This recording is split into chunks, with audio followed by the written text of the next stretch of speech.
Hello, everyone. Happy Friday. We are back to do a debate review. Yes, joining me once Yeah. again is my good mate Mark Reed. How are you this Hey, evening? Or morning for and I you? appreciate morning for me, and I appreciate your perfect use of the word mate there. Just fantastic. I'm infecting you with my Australianness, which is, really that's my intention. That's the entire aim of my channel, actually. I'll reveal it now. That's the entire aim. The conspiracy comes out. Oh yeah. Oh yeah. Oh, I'll goodness. have you. I'll have you playing the didgeridoo and wrangling kangaroos in no time. Oh, that Be sounds fun. fantastic. Oh yeah. Well, look, kangaroos just don't even mess with them. They are something. Oh boy, they are something. Thanks, Cosmic Carl. Yeah, Australia isn't real. You're right. You're right. I'm just trying to get people on board with the NASA conspiracy. The NASA conspiracy to make people think Australia isn't real. You're right. You've sprung me. I'm caught. Totally caught. Hmm. How are you, my friend? Oh, well, it's all right. It's all right. We're still trying to work things out. I think Hmm. I had a job interview a couple of days ago. It went pretty well. The terminal manager really wants me. He put me through to corporate, but we're waiting on them to do corporate things. Yeah, Um, of course. Hopefully it works out because Mhm. it's my favorite one so far. It's basically what I was doing before I started YouTube, but Right. with more pay and shorter hours, which is always a Oh, good that's thing. good. Yeah. Yeah. Yeah. Absolutely. Yeah. Well, So good luck, and yeah, you don't need luck. You've got intelligence. You've got good looks. You've got all kinds of things going for you. You've got hard work. You've got yeah. No, you don't need luck. Why am I even giving you luck? I should take some away. Quite frankly, right. that's really where we're at. I don't know. No, I really hope you do get it, Ember. Seriously, I think that yeah, it'd be wonderful for you. So yeah, but we really missed you when you did go away. So I'm glad we're back, and for such a Well, thank you. massive debate, I'm glad we're back on your channel and sort of reviewing, doing the 1-2 punch kind of thing that we do. Hmm. It's fantastic, and as I said to Ember, I purposely tried to avoid this debate because I wanted to sort of see it for the first time on Ember's channel and get a sort of reaction. So it should be fantastic. I'm really looking forward to this. I'm excited. I'm really excited. Yeah, it's very good stuff. So a little bit of a primer, if you will. Mm. Um, this this is Alex O'Connor, formerly comic skeptic, cosmic skeptic. Yeah, I think he um, started up the channel as Cosmic Set, but he was like 16 when he did it, so it was a really yeah. good YouTube name. But he's kind of moved into academia, having getting his philosophy degree, and sort of he's now a speaker in the academic world. So I think he maybe Mhm. I'm guessing maybe he thought that that was a bit too sensationalist YouTube and not professional enough, but I will always know him as Cosmic Skeptic. I thought it was a great name, to be honest with you. Oh yeah, for sure. But yeah, I mean, no shade. He wants to go by his real name now, and that's fantastic. Speaking of things that are fantastic, Robin Yeah, Webster gifting a yeah. membership. That's pretty fantastic too. And Pragmatic she hit Crystal is the lucky Pragmatic winner. Crystal. Yeah, yeah. Yeah, Right. Two of my favorite people. freaking awesome. Love it, Yeah, love it. absolutely. Yeah, yeah. And on the other side of this debate is Ben Shapiro, whom has only appeared on this channel Mhm. once before, maybe twice. I don't know. Okay. I've done a lot of videos, I've but I've never done both anything times on Ben he's Shapiro.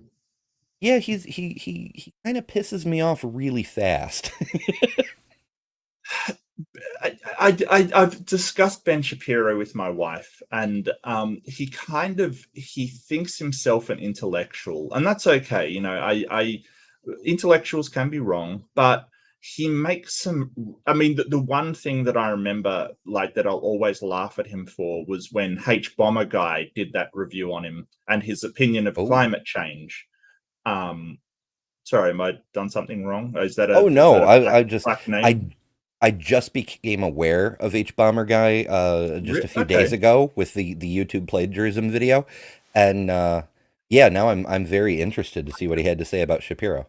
That is top of my watch list. Actually, I haven't seen that, but so the thing was that he was sort of Ben Shapiro was talking about climate change, and he said, "Oh well, it doesn't matter if sea levels rise because people near the coast can just sell their houses," kind of thing. And then, I've hey, seen the meme. Ben, to effing Aquaman, like that, it's a really good point and really funny because it outlines the fundamental flaws in his thinking. He makes these statements that when they sound very profound, but when you actually drill down, they're very, very trite and very, very nonsensical. So I'm not sure why he fancies jumping into the ring about God with a philosopher like Alex O'Connor, but it should be good because I don't think he's got the chops to stand up against somebody that's sort of, not only trained but has a lot of experience. I mean, Alex O'Connor has been up against William Lane Craig, up against, Turek, of course, up against all these apologists. I mean, we saw him trounce Turek, and that was at the age of 17. So, before his philosophy degree. So, like it's Hmm. sort of, yeah, I'm not sure what possessed him, but I'm glad he did. Yeah, and what's especially quirky to me is that the channel that hosted this debate, Premier Unbelievable, is a Christian channel. So it's a Christian apologetics channel with a Mm. Jewish propagandist up against a credentialed skeptic. I have It's no a idea what's right going to wing. happen. It's an extremely right wing Christian Jewish propagandist. That's the thing. Like his positions aren't necessarily emblematic of a sort of a Jewish position, more or less. Hmm. They're really emblematic of an alt right position. That's Hmm. really where his ideology lies. And as I think it was Samami pointed out, his sister's vile as well. Yeah, Hmm. absolutely. They seem to be incredibly callous towards other people and poor people and disadvantaged people. They seem to be, um, yeah, it's pretty horrible, quite frankly. I don't find him likable at all. Yeah, so adventures. So I'll try to restrain myself and not interrupt all the damn time. Yeah, yeah, no, I'll try as well. Although I might. Like, I'm not going to promise you I won't, Ember. I'm sorry, I can't. Yeah. I know myself too well, and I can't promise that. But most of the stuff that I've seen is him like answering questions of students and getting a really snappy comeback, and you sort of think about it and Mhm. you go, but wait, that doesn't actually make sense. So it's interesting to see what happens here. I don't know who set this up. Thank you, whoever you are. Thank you. Yeah, this should be great. So, yeah, I guess that's enough preamble. So let's let them get into their introductions. Let's do it. We. Welcome to the Big Conversation, part of Premier Unbelievable's roster of shows brought to you in partnership with the Templeton Foundation. I am your host, Andy Kind. Today, Okay, so first I want to say the set is amazing. I love Right. this. I Mhm. I don't know, all the different light bulbs so randomly scattered about. It It it pops, yeah. res yeah, yeah. I just really dig it. Mhm.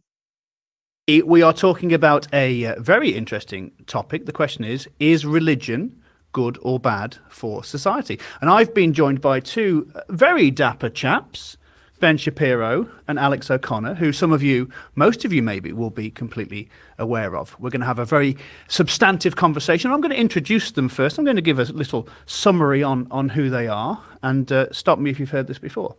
So Ben Shapiro is a prominent American conservative political commentator and columnist. Okay, so far? So far, so good. It's almost a backhanded compliment the way he's like, "Is that okay so far?" Yep. I don't think he intended it that way, but it reads that way to me. I don't know. A graduate in political science from UCLA and the Harvard Law School, Ben has authored over a dozen books, including the #1 New York Times bestseller, The Right Side of History: How Reason and Moral Purpose Made the West Great. He is co-founder and editor emeritus of The Daily Wire and host of the aptly titled Ben Shapiro Show, which in 2021 was ranked in the top 10 most listened to Apple podcasts. He also has a YouTube channel with over 6 million subscribers. Well, that's a damn shame. What are we at over here now? I think just for reference, granted Ben's been at it longer than I, but yeah, we're at 1410 right now. Yeah. So, That's cool. only 1/6000th of Ben's size. Yeah. At the moment. It's fine.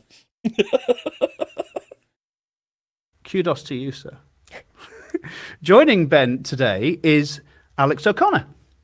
Alex O'Connor is a YouTuber and host of the Within Reason podcast, a philosophy platform designed to present philosophical discussions in an accessible format. A graduate of philosophy and theology from St John's College, Oxford University, he is also an international public speaker and debater, having defended his philosophical convictions against a wide range of experts across multiple continents, and whose online video material has been viewed more than 70 million times. Mm-hmm. Is that true? It might be more now, actually, depending on more than 70 million times. That was written. Yeah, that's great. Well, it's great. It's interesting that they're not comparing apples and oranges there. How, Ben's is number of subscribers, Alex's number of views. That's, yeah. I don't know. That's a little peculiar to me. So I'm going to real quick check Alex's channel. I think that I mean, having 6 million subscribers, I think it's a kindness to Alex to sort of not reduce him to, well, he's only got, I think he's got sort of, how much has Alex O'Connor got? About 635K right now. Yeah, something like that. So maybe it's a sort of kindness to him to say, hey, let's not sort of say, oh, and has this YouTube channel with 635K subscribers kind of thing. So perhaps that's the case. Yeah, you're probably right, because it's not just Alex either, because it kind of goes to show that Ben is much more into the populism and feed the rampant masses, whereas Alex takes the harder road of attempting to be, have integrity, quality scholarship, and things like that. And you're never going to get the same numbers that way. And Daily Wire is awful. It's an awful publication with so much misinformation running through it. It's absolutely terrible. Daily Wire is horrible.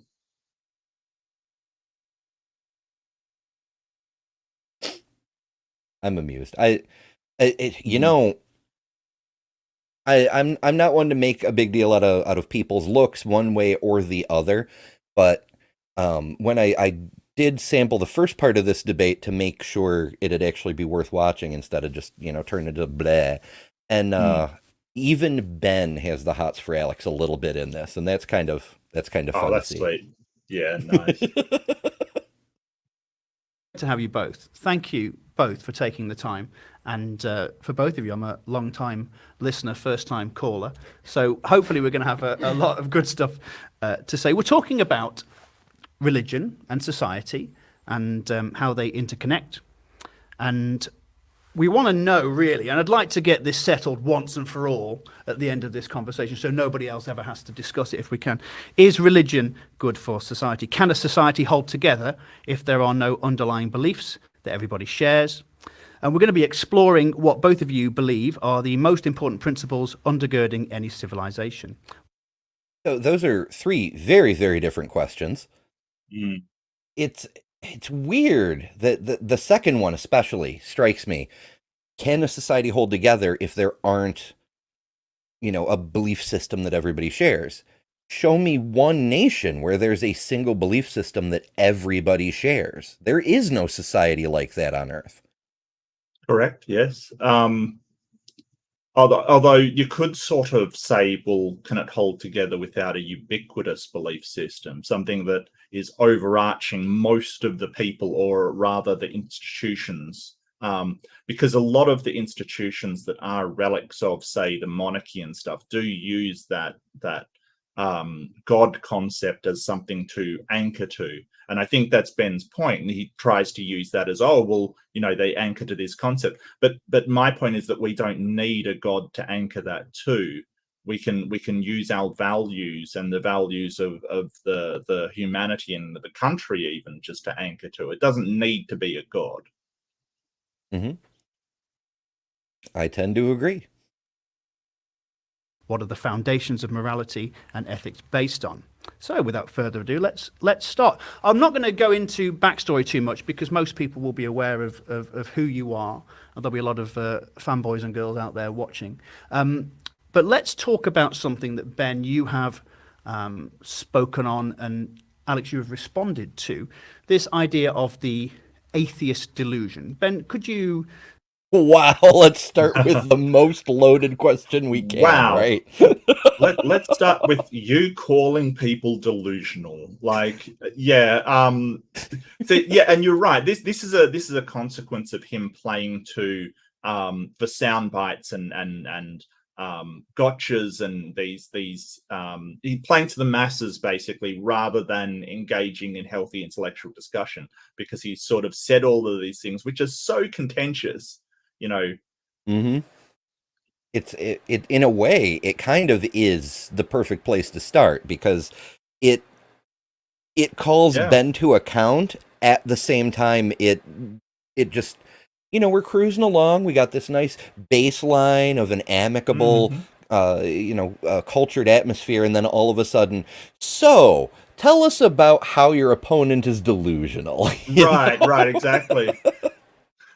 And I don't notice he's not looking at Alex right now, which is yes.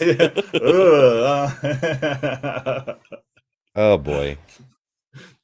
Sort of concisely, if you can, talk about what you mean by the atheist delusion. Sure. So I should start off by saying I don't actually think that it's possible to prove the existence of God. I'm also not a believer that you can disprove the existence of God. I don't think. Well,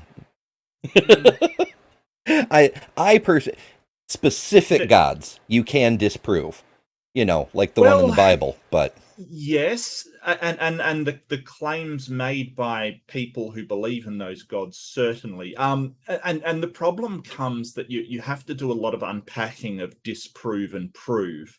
Like, what level of confidence do we have to be at for you to say prove in the colloquial term? Because proofs are sort of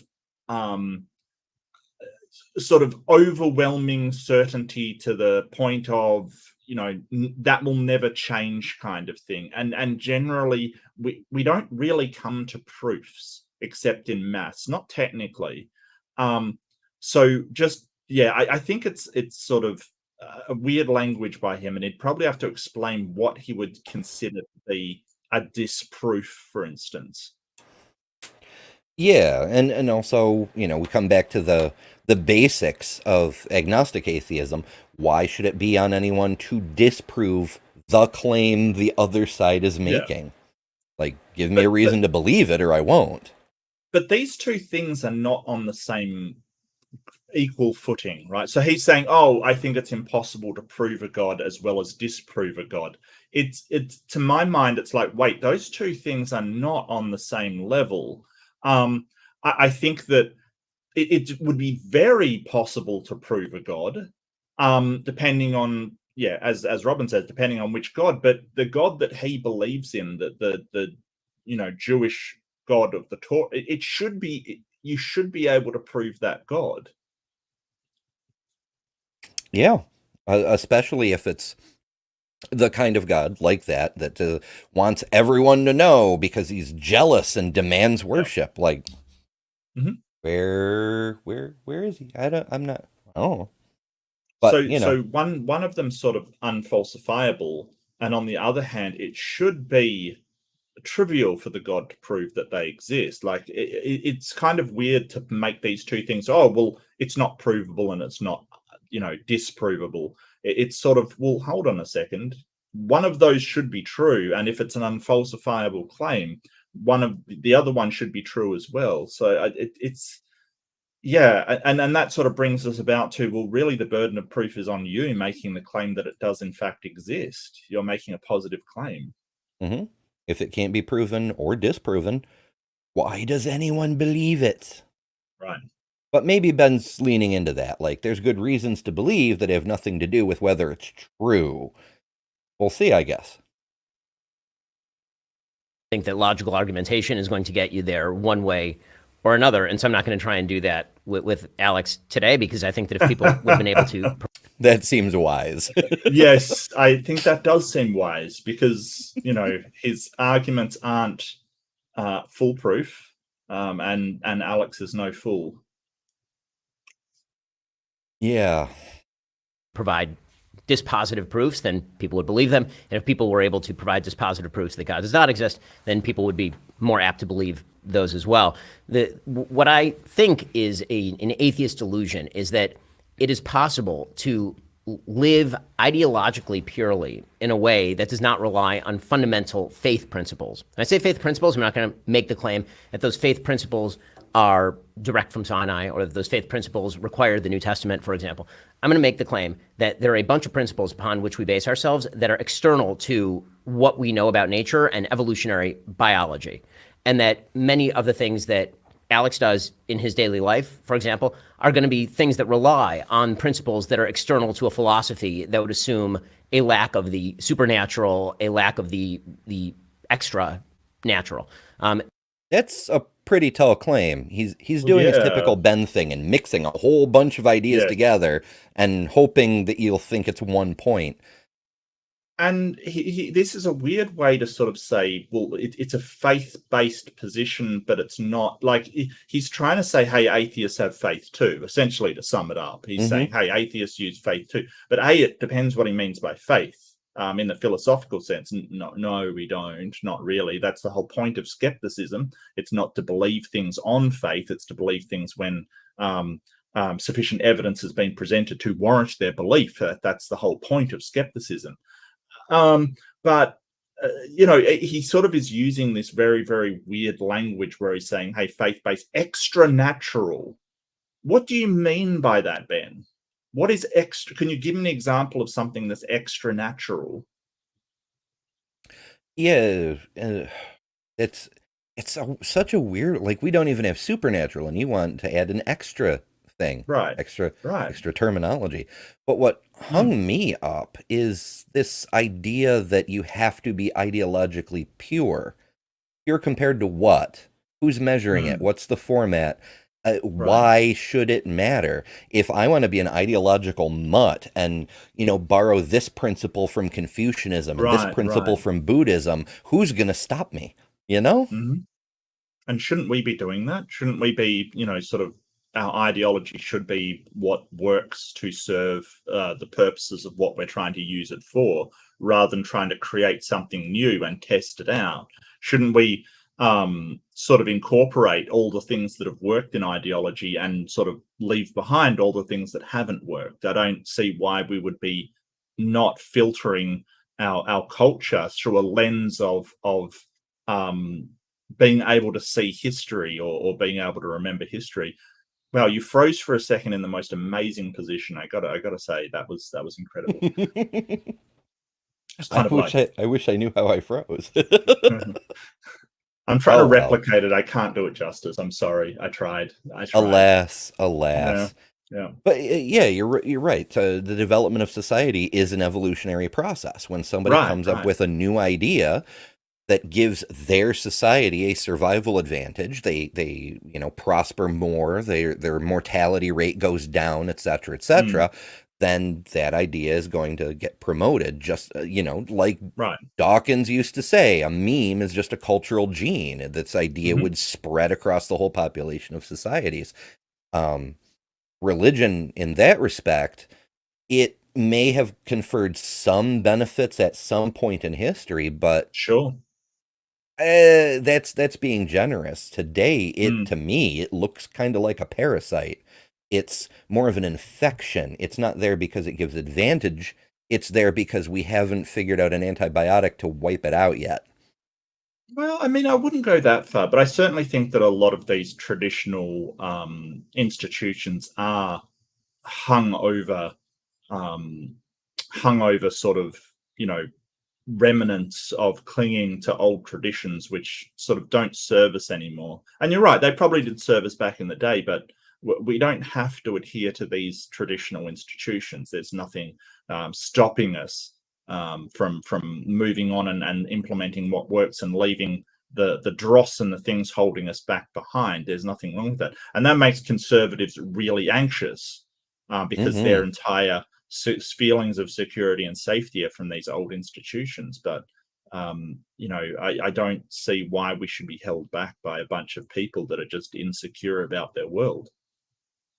Quite so, quite so. So let's see if Ben is actually done with that run-on sentence, and let's Alex answer. So some of those principles, for example, are free will. So every day we get up, we believe, virtually all of us, whether we say we believe it or not, we actually act in ways that betray the idea that we believe that we have control over our own actions, at least to a certain extent, and that control makes a difference in the world. And that's what gives us purpose. It's what allows us to wake up in the morning and make the decision to do what we believe is right or what we believe is wrong. And the principles of right and wrong are external to evolutionary biology. So both of these principles that I've mentioned already, free will, right and wrong, these come from a language that is external to the Darwinian language of evolutionary biology. If you're talking about free will, there is nothing in nature that suggests the ability to make a decision free of environment and genetics in combination in some sort. The same thing is true of right and wrong, the idea that there is a right and there is a moral wrong that we can reason our way to. Another principle that I think that you're obviously very big on, it's something that you rely on all the time, your entire podcast is based on the idea of reason. These ideas do not exist in the context of a purely materialist atheist universe. Now, I'm going to take issue with that. The ability to reason things out, to work things out, is one of our big evolutionary advantages. Now, we're not the only species capable of doing that. Mice and lab rats run mazes, famously. Crows solve puzzles. We may be a little bit better at it than the average bear, but we're not the only ones. Right. But it's pretty clear that being able to figure things out has given us huge advantages. We took the other primates are making tools and whatnot, and we're like, hey, what if we took these stone tools and put them on a stick? Or, hey, this fire business, if only we could figure out how that works. Now we can cook our food, There's huge obvious advantages. And it's true that the ability to reason is an emergent property. You can't really control for it by selecting alleles and things, at least not that we've figured out yet. But that doesn't mean it isn't still the result of natural selection because of the advantage it gives. Process. Yeah. It's more the ability to communicate what we've figured out that is the evolutionary process that benefits us, and from there, the ability to communicate and store information does lead to those memes, as Richard Dawkins, So I don't think Ben really understands evolutionary theory. And I think what he's angling towards, and I'll have to see if I'm right, but I think he's sort of angling towards the laws of logic have to come from God. There's other things like beauty and things like that have to come from God. It's a very sort of getting pre-suppy kind of thing, that all of these things come from God. They're extra natural because there's nothing in nature to provide them. And that's, okay, just say the laws of logic aren't inherent in nature, then how you have to demonstrate they actually come from a God, right? You can't just say, hey, we don't know where the laws of nature come from, or we don't know how this happened. Then it has to be a God. That's I think that's what he's angling at. It could be an argument from incredulity. I don't know. That one, it always sits ill with me because it always makes me think back to the Platonic forms. Like, the form of logic could exist in whatever dimension the simulation of our reality draws its data from, or however you want to phrase that. We don't even need to posit a could be explanation. That's Right. just one thing that comes to mind, like a godless back room where all the forms of things are stored, you know? Now, I'm not going to make the claim that I can prove that it's God who's behind those things, because one of the principles of faith belief is that I don't understand God. So for people who don't believe in God, that's an easy way out, right? That's an easy way out for people like me, because I say, well, I don't have to explain the relationship between God and free will, because frankly, I don't fully understand God. But that's not really that's not really an open window. That's just part of pretty much all faith systems, is that if my mind were the mind of God, then I would either be God or God would not exist, one of the two things. I appreciate his honesty in that admission, but do bear in mind, this is the same person who gets paid a lot of money to go to college campuses and tell people that he knows what God wants. Yeah. How? If you can't prove God is real, if you can't understand God, Right. how do you get there? And for someone that doesn't understand God, he talks a lot on what God is and what God wants more and more specifically. So it always amazes me when I hear people like, oh, we don't understand God, he's impossible to understand. Well, why are you telling everybody what he wants then? And how can you be so sure that the book that you love so much has been interpreted correctly? Because you've got a lot to say on what people should do based upon your understanding of God, but then you'll turn around and say, well, I don't really understand God, which is weird. Yeah, he's kind of, I don't know. We'll see. I mean, he's still going. Alex hasn't even had a chance to say hello. Yeah. So the idea that reason makes a difference in our lives, that we can reason our way to propositions, and that's more than just saying a few magic words and that's setting off a few neurons in somebody else's brain in a naturalistic way, that there actually is principles of truth, another concept that comes from the extra natural world, that these principles exist. So far I've mentioned free will, good, right and wrong, reason, and truth, right? Oh, no. I got to stop him again. Truth is a concept that we humans have struggled to define over the centuries. Yeah. We mostly have agreed on a definition, but it's still our definition. That's a human-made concept. It's not from some external magical source. All things that we consider extremely key in our daily lives, and that Alex considers key in what he does. It's, I assume, why you get up every morning, or at least why you feel you get up every morning. What gets you up to do your podcast? It's because you want to say things that you believe are reasonable, are going to convince people to act in a better way, or I assume not a worse way, that get people to change their lives in some way, in a self-motivated fashion. That's not merely in a sort of Pavlovian response to circumstance and environment. So if I were going to talk about the atheist delusion, that's what I would suggest is the delusion, that an atheist can use terminology that is drawn from a world that is external to atheism for itself. And again, that's not an argument for God even. That's just an argument against atheism. Again, I think the arguments against God are fairly compelling. And I think he's basically saying, hey, you take from the religious worldview some form of motivation to do things, and you take that terminology from a theistic world. No, what are you talking about? Religion does not have a monopoly on language, Ben.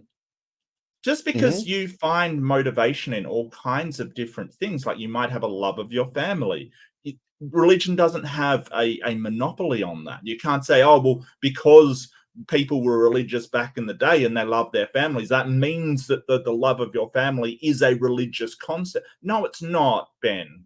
Get out of here. Wow. What he's angling towards is everything in our existence is theistic, and atheists are all borrowing it from them. This is really terrible. You're terrible, Ben. You're terrible. I also want to point out the hidden straw man in there, that he's constructing this case that ultimately atheism is a worldview that has to borrow from theism instead of simply a denial of the theistic claim. just an answer to one question, and that's all it is. If you value truth, if you value the concept of free will, none of this has anything to do with atheism. So Right. it's well, yeah, it's a straw man. I don't get to. I'm so glad I have my buttons back. And speaking of buttons, tiny little shameless plug. I've noticed people enjoying the emojis in the chat. We do have a whole bunch of interesting custom emojis. I may, let me see. I haven't been on here in a while. Oh, yeah, I replaced the straw man with the Tada bitches Jesus. Oh, okay. Yeah, I do have a bunch of other emojis ready to go, but we need more members. So if you want to play with cool emojis and members get to vote on which emojis get added next, yeah, consider joining membership. They start as low. If all you want is emojis, you can get a membership for 99 cents. That's all it includes is the emojis, but that's there. And if you want to go to the higher tiers, there's various perks like members exclusive videos and posts, and it just goes higher and higher. There's lots of goodies. Okay, enough plug from me. The arguments against atheism are fairly compelling. This is one of the things that I've said to Sam Harris. And I think that the difference is that most people who believe in God have expressed doubts, and a lot of people who are atheists tend to be more religious in this way than many of the people who are God believers. Well, something's certain. We don't do cold opens or soft starts here on the big conversation. Alex? Well, I am glad to begin on a point of agreement with you, Ben, that yes, if there is no God, there is no free will, but I think that's because of the truth of the latter of those statements. That I suppose the biggest criticism that I've made of you in a video response that I made to the atheist delusion, and this show does seem to have an extraordinary capacity for putting me face to face with people that I've been talking smack about online. So thanks again. By the way, I should say it's a great video, and everybody should watch it if they haven't. Well, I'm going to put that in the description. I think that glowing endorsement. He absolutely should. Yeah, absolutely. And very magnanimous of Ben to be like, you took me down very nicely. I respect your strength in an evolutionary way. Right. I half disagree with Alex. The idea that if there's no God, there's no free will. I mean, I'm 70% sure that humans are mostly deterministic. I think we have enough randomness that we can sometimes override our deterministic tendencies, but that's a whole other conversation. I would say that if there is a God of the sort that Ben subscribes to, there's no such thing as free will. But without one, at least it's possible, maybe? Question mark? But that's just me. The principal disagreement that I think I had with you, Ben, is that there was a subtle, or not so subtle, implication, in my view, that yes, with no God, there's no free will. But somehow having God can solve this problem. I mean, you said a moment ago that you don't think you can establish God's existence through reason alone, but assuming that you do believe in the existence of free will, you think it's a real thing that you have. Yes. And simultaneously saying that if there is no God, then free will makes no sense. Yes. That does read to me like an argument for God's existence, such that in order to either say that there is free will, in order to say that there is free will, one must believe in God. And that does strike me as an argument for God's existence. I mean, to slightly curve that, or to kind of sand off the rough edges there, I would say that the argument I made is an argument for something extra natural. Sure. Now, you can call that God or not God, but the thing that I'm making the argument for is that you cannot get from a materialist Darwinist universe to free will. That is not possible. So I know that the way you solve that is that you say that there is no free will. That's right. And what I'm saying to you is you don't act that way. I hear this all the time. People say, look, you may say there's no free will, but you don't act as though that's the case. I suppose that I'm just confused as to what it would look like for somebody to act as if they believe there was no free will. I mean, the very argument that there is no free will that I subscribe to, at least one of the various forms that it takes, is a sort of Schopenhauerian view that you can do as you will, you just can't will what you will. And that you are essentially just a biological machine reacting to its internal and evolutionary drives. That's what's happening. Now, call that nihilistic if you like, that's a separate question, but As to the question of how this would make one act, the idea that this might cause us to sort of lay around in bed all day or something, the very mechanism that I think is responsible for eliminating the possibility of free will, that is, the drives that make people do what they do, like I say, do exactly that. Make people do what they do. They make them get out of bed in the morning. Why do you get out of bed and go and make your breakfast if there's no free will? So you go and get breakfast because there's no free will and something is driving you to do that that's outside of your control. For sure. Okay. Okay.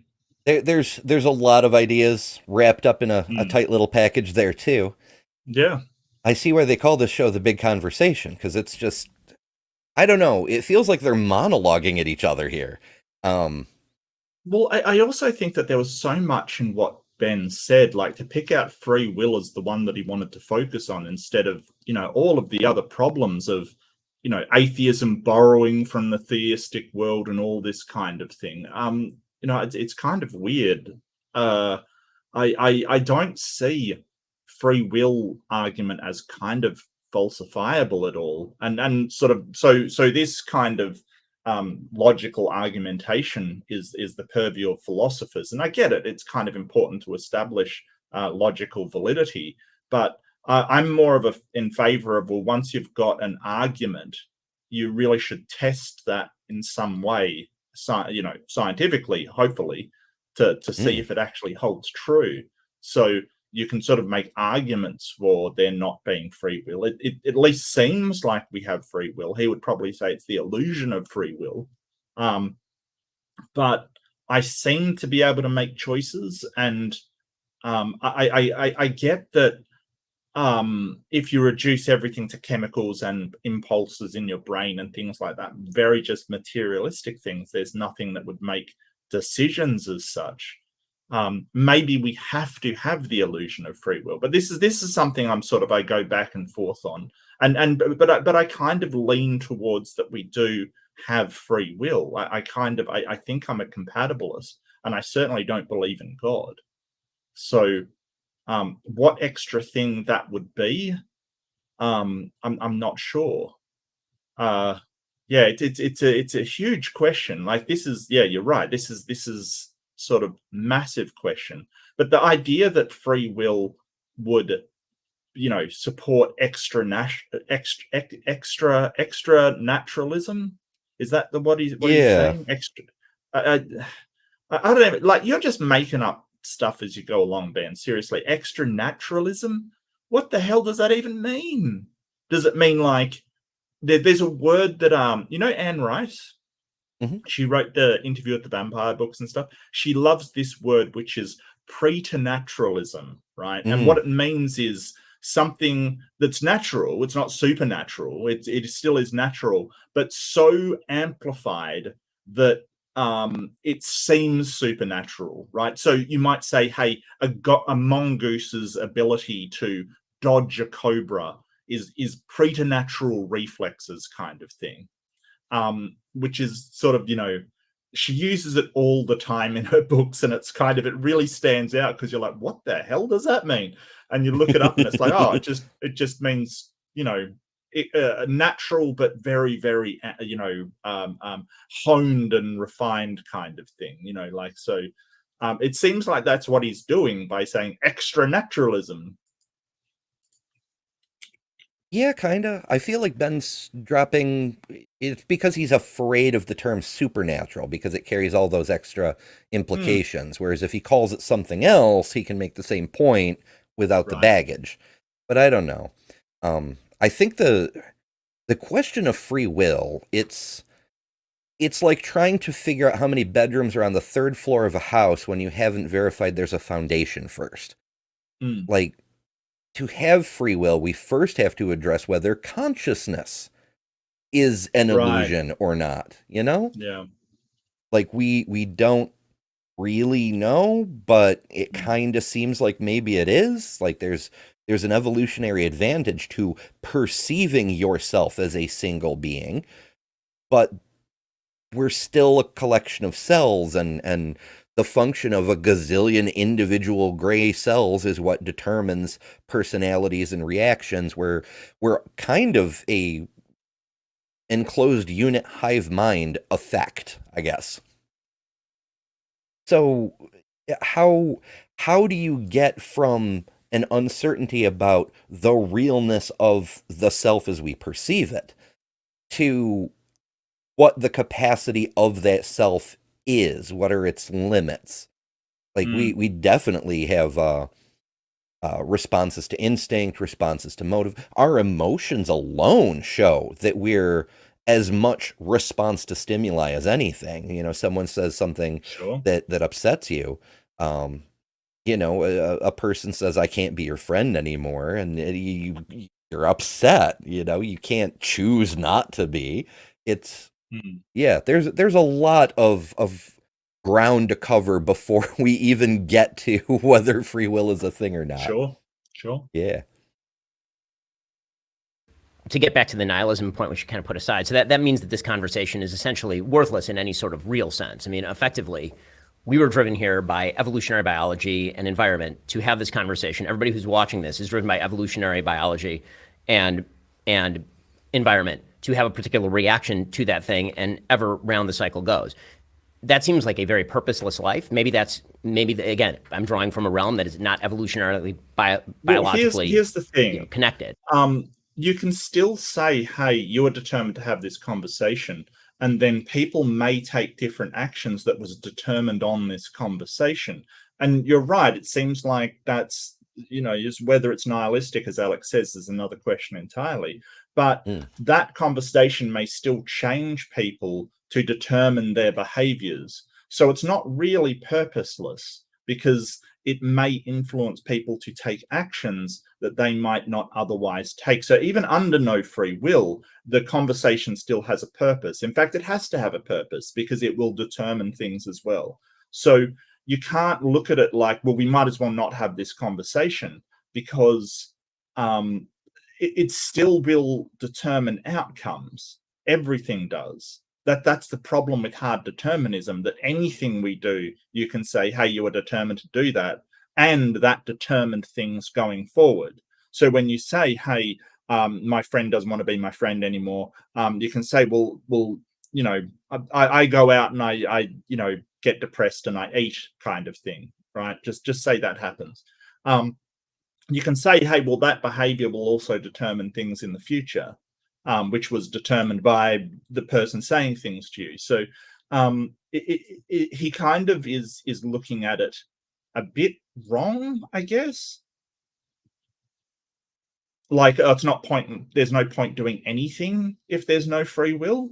I don't see that as being the case. That's the more nihilistic perspective, and it comes from his own false dichotomy. And maybe because he's being more honest and more humble here, he actually is caught up in that, where it's either I choose everything or nothing means anything, when there's a huge amount of middle ground. Like this is where I get the only partially deterministic, because we have the ability to introspect. Like we can just respond to stimuli. Oh, a person can't be my friend anymore.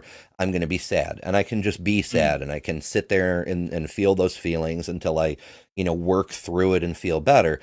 Or it might cross my mind, not through any particular stimuli, but just because I'm introspecting and my mind comes up with random flotsam from time to time, to maybe try to look at the bright side. Like, that person was kind of shitty to me, or something, or dodged a bullet, as people sometimes say, in usually in more serious relationships. But you get what I'm putting down here.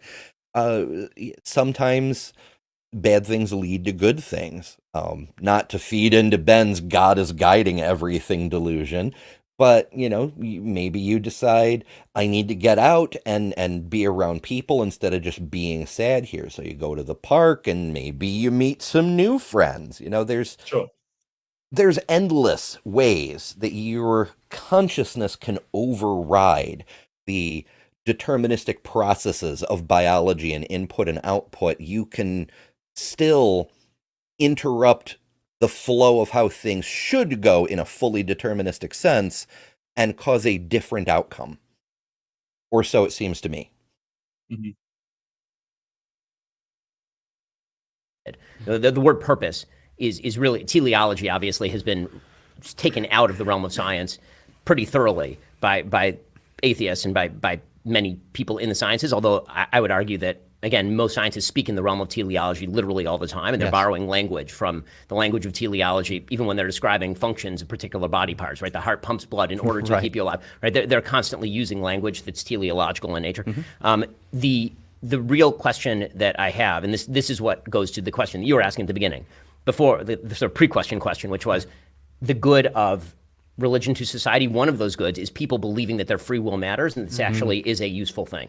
So I believe that it is deeply important for people in society to believe that they have the capacity to change themselves and to make different decisions than what biology would drive them to. So you say, well, it's biology. I feel so dirty because apparently I agree with Ben.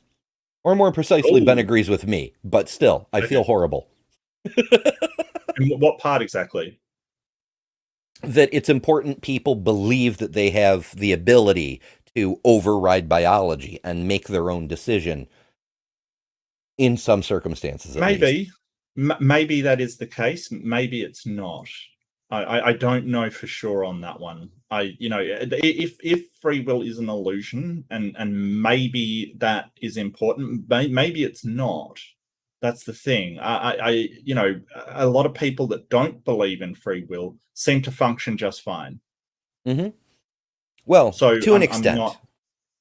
I know of a couple people, I won't name names because it would start drama, but they're very vocal determinists, and as a result, they kind of excuse themselves from any accountability for their own behavior. Like, I couldn't have chosen differently. It's all deterministic.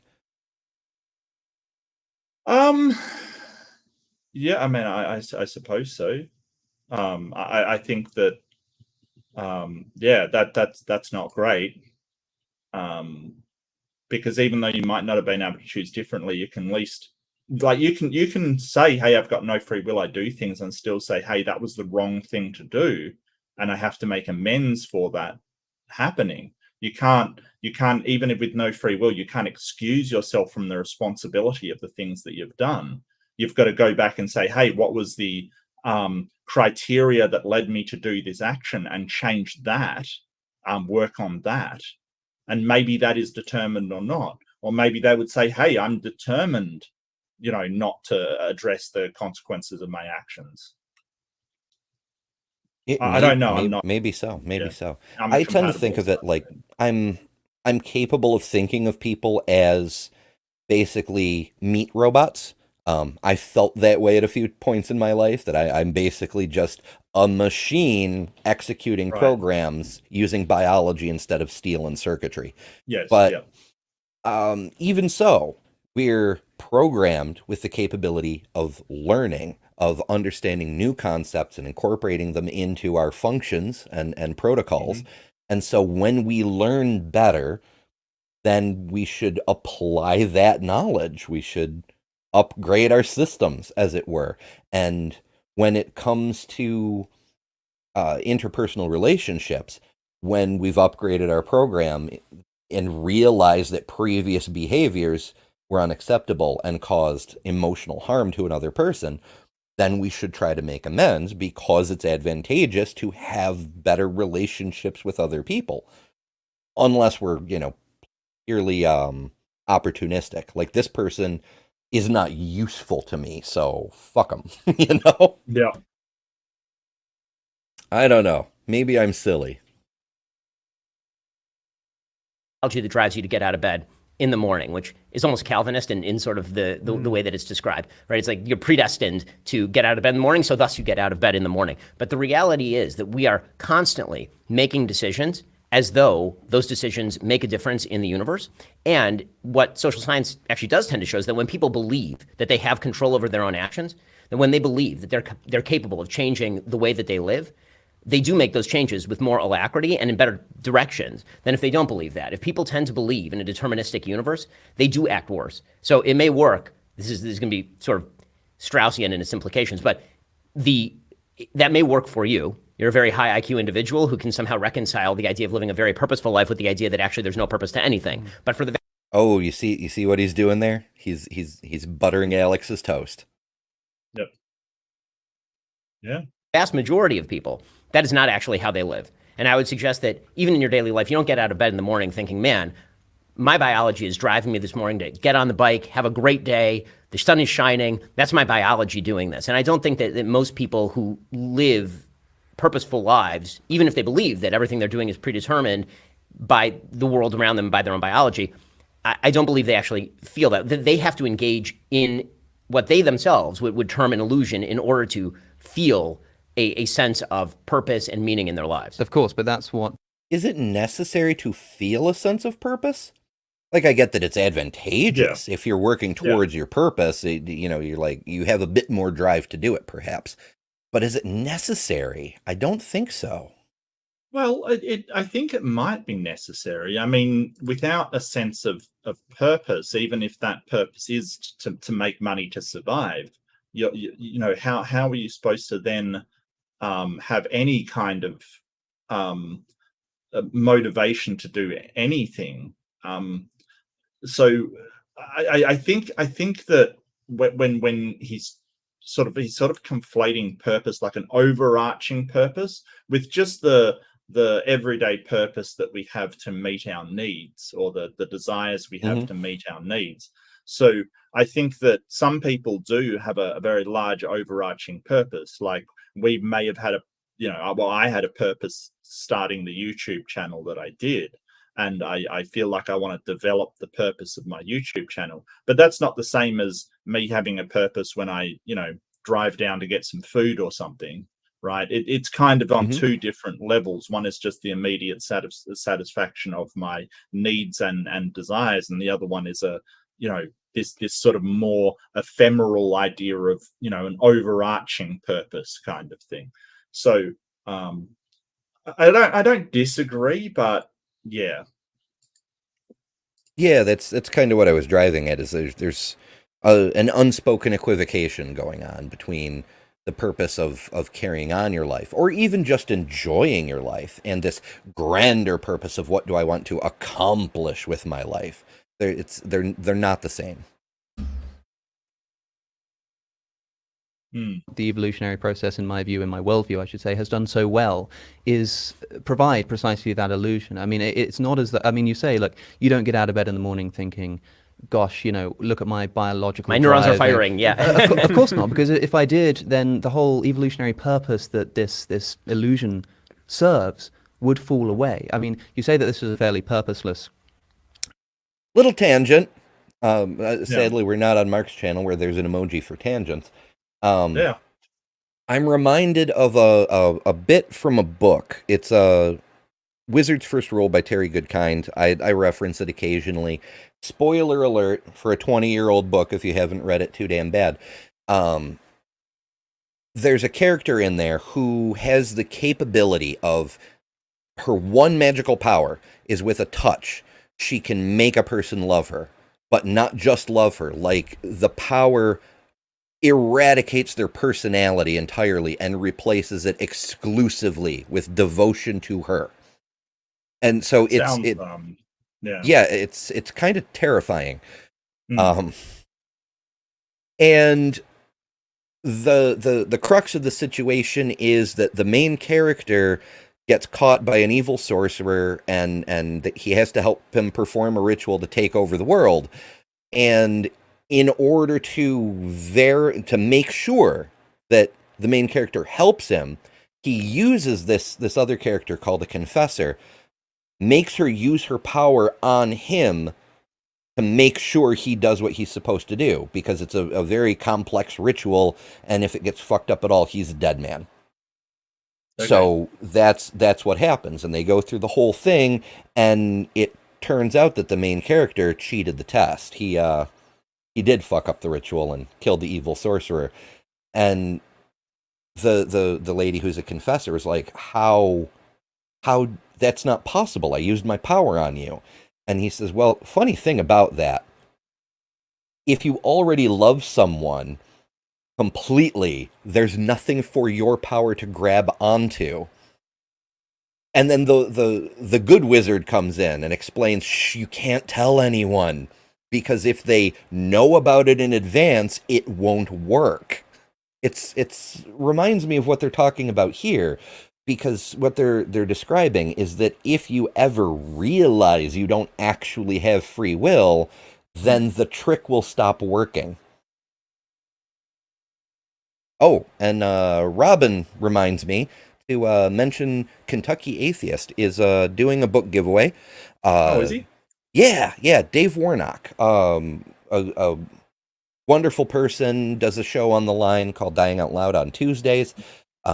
Very, very interesting perspectives. He's got a terminal illness. He's dying from ALS, and he's got a nonprofit organization called Dying Out Loud. And he talks about and addresses issues of facing death as an atheist. And a lot of people have found it very useful. People dealing with death, people dealing with other issues. And Dave's a wonderful guy to begin with. Well, he wrote a book called Childish Things, like religion. You put away the childish things when you grow up. And so Kentucky Atheist has gotten his hands on one of these books. It's a signed, autographed book. And if you go to Kentucky Atheist channel, subscribe, of course, but comment #book on any of his videos, you'll be entered into the drawing. And I believe he said next Sunday, Dave Warnock himself will draw the winner. Don't quote me on that, but definitely go enter, because proceeds help benefit Dave's organization. And, you know, Dave does a lot of good work, but his disease is progressing, and he needs all the help he can get also. So consider going to his Patreon too, if you get the opportunity. But definitely head on over to Kentucky Atheists and enter the contest. Or don't, because I want the book. But yeah, that's a really, really cool thing that they've got. KA's got worked out with Dave. Robin Webster, of course, instrumental in making the whole thing work. It's really cool when a community comes together. So I'm happy to plug it. Yeah. Okay. Now I've derailed myself. So let's get back to the show, shall we? Life and perhaps the implications that it's a bit of a depressing one. I didn't come here to inspire optimism in people. I just think it is in fact the case. By the way, it is in fact the case that free will doesn't exist, and we may feel very nihilistic towards that, but as a wise man once said, facts don't care about your feelings. And nice. Yeah, and very, very valid. Yeah. Got him. Yeah. It's great. It's great that they're getting a back and forth going on too. Oh shoot, my brain's trying to do too much at once. I will say that the argument against free will, in my view, is based upon something broader than just scientific analysis or empirical research. Rather, we can build an argument, I think, from a law of logic, the proposition that P must either be true or false, and it can't be both, it can't be neither. It has to be one or the other. Now, this law of the excluded middle, one of the foundational precepts of philosophy, we can simply ask a question of any kind of mental activity, and this will be regardless of whether it's material or immaterial. That's what makes this a crucial argument, and an important one, a pertinent one, is that you can ask of that mental activity, is it determined or is it not? That is it determined by anything else, or is it completely undetermined by anything? If it's undetermined by anything, then it's random, and you're by definition not in control of that which is random. If it's determined by something, then it's either determined by something further inside your mind, or inside your brain, or indeed inside your soul, or it's determined by something external to your brain. If it's determined by something external to yourself, I should say yourself rather than your brain here to rid this conversation of any implicit materialism, exterior to yourself. That materialistic bias. Yeah. I do think it's a valid caveat, though, because it's not just your brain that goes into your decision making. We know hormones, for example, cloud the mind or sharpen the senses. Research has suggested that our gut bacteria have a say in what we do and how we feel. So it's more than just the brain going on. So that's fair, I think. And it's a feedback system, sure. Like, the pain you can focus on, it feeds back. A lot of things are governed by sort of a feedback system. Mm-hmm. If that's what's determining the action, then clearly you're not in ultimate control of that action. If it's something inside of yourself somewhere, then all you do is push the problem back and you ask the question again, is that thing determined or is it indeterminate? So- Indeterminate, it's random. Determined, you keep going back until you either terminate in something outside of the self, something, or I suppose something undetermined and therefore random, either of which you are completely out of control in. If you say that it terminates in something like a soul, people like to do this. They say, well, look, with a religious philosophy, we have the benefit of introducing a soul. That doesn't solve anything. Because you still need to, it's not a matter of having to explain the mechanism by which the soul brings about actions. That may well be a mystery.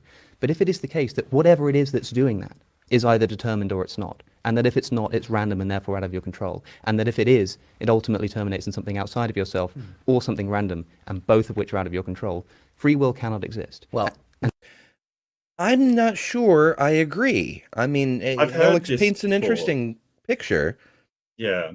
but I suspect that's a false dichotomy.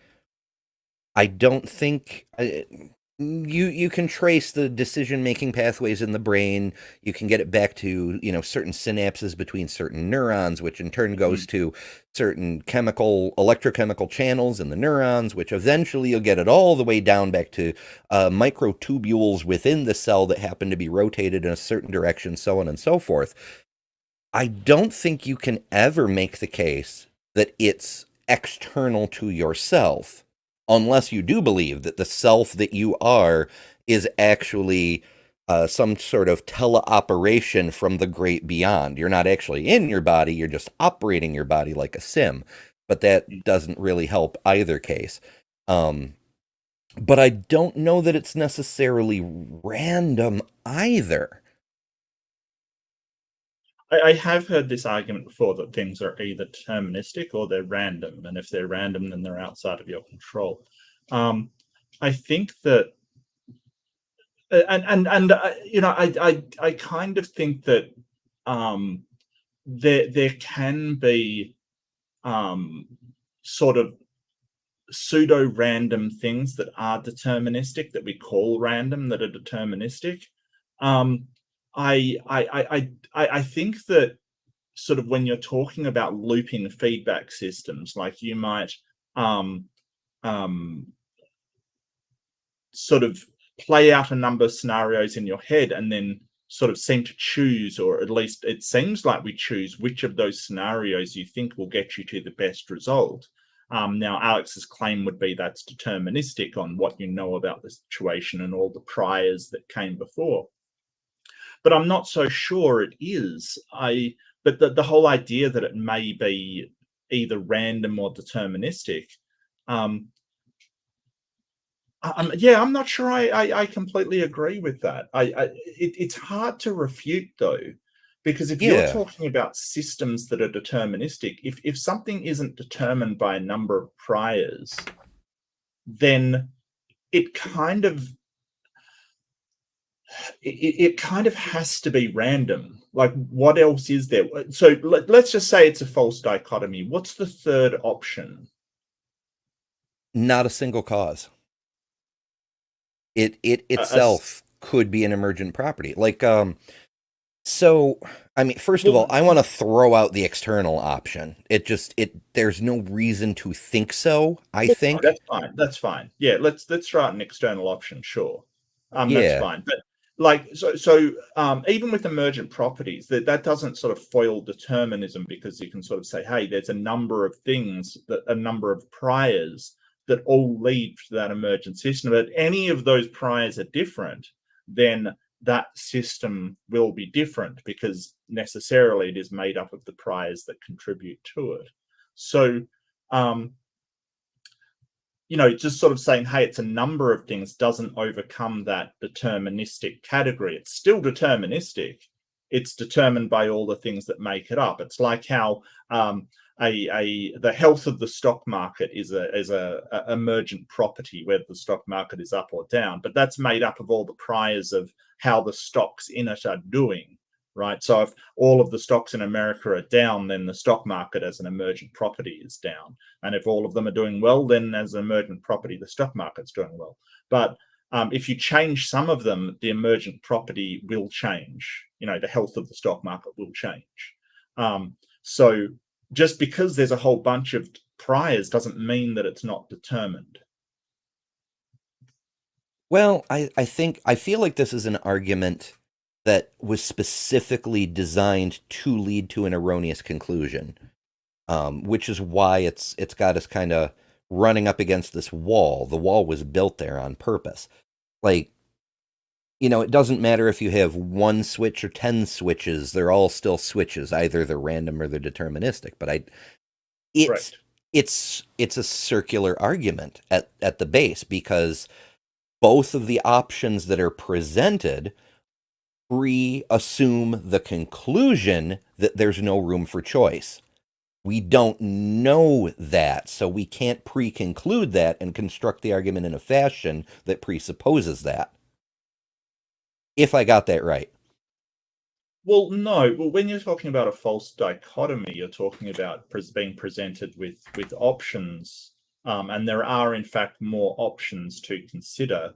So, I think that Alex does have a point that if things aren't determined by priors and they're not random based upon what happens, what else is there? I don't know that the mind necessarily works in that analog fashion. Now, I suppose you could make the argument that if we are basically computers running on a biological system, wetware, if you will, then that's all a decision can ever mean is on or off. Left or right, 3 switches up, 2 switches down, whatever. But I don't know that that's necessarily true.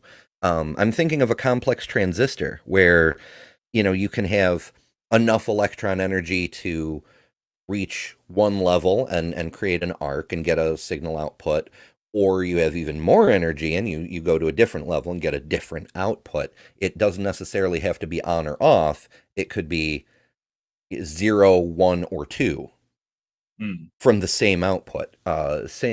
Similar sort of thing. It doesn't have to be just a binary system.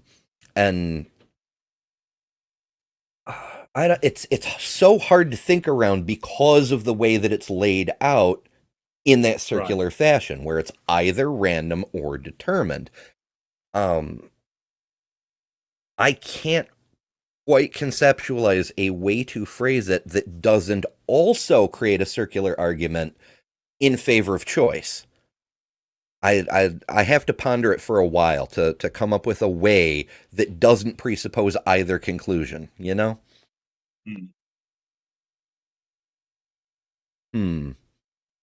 Oh, well, I'll let it go for now because I could get stuck here for a while.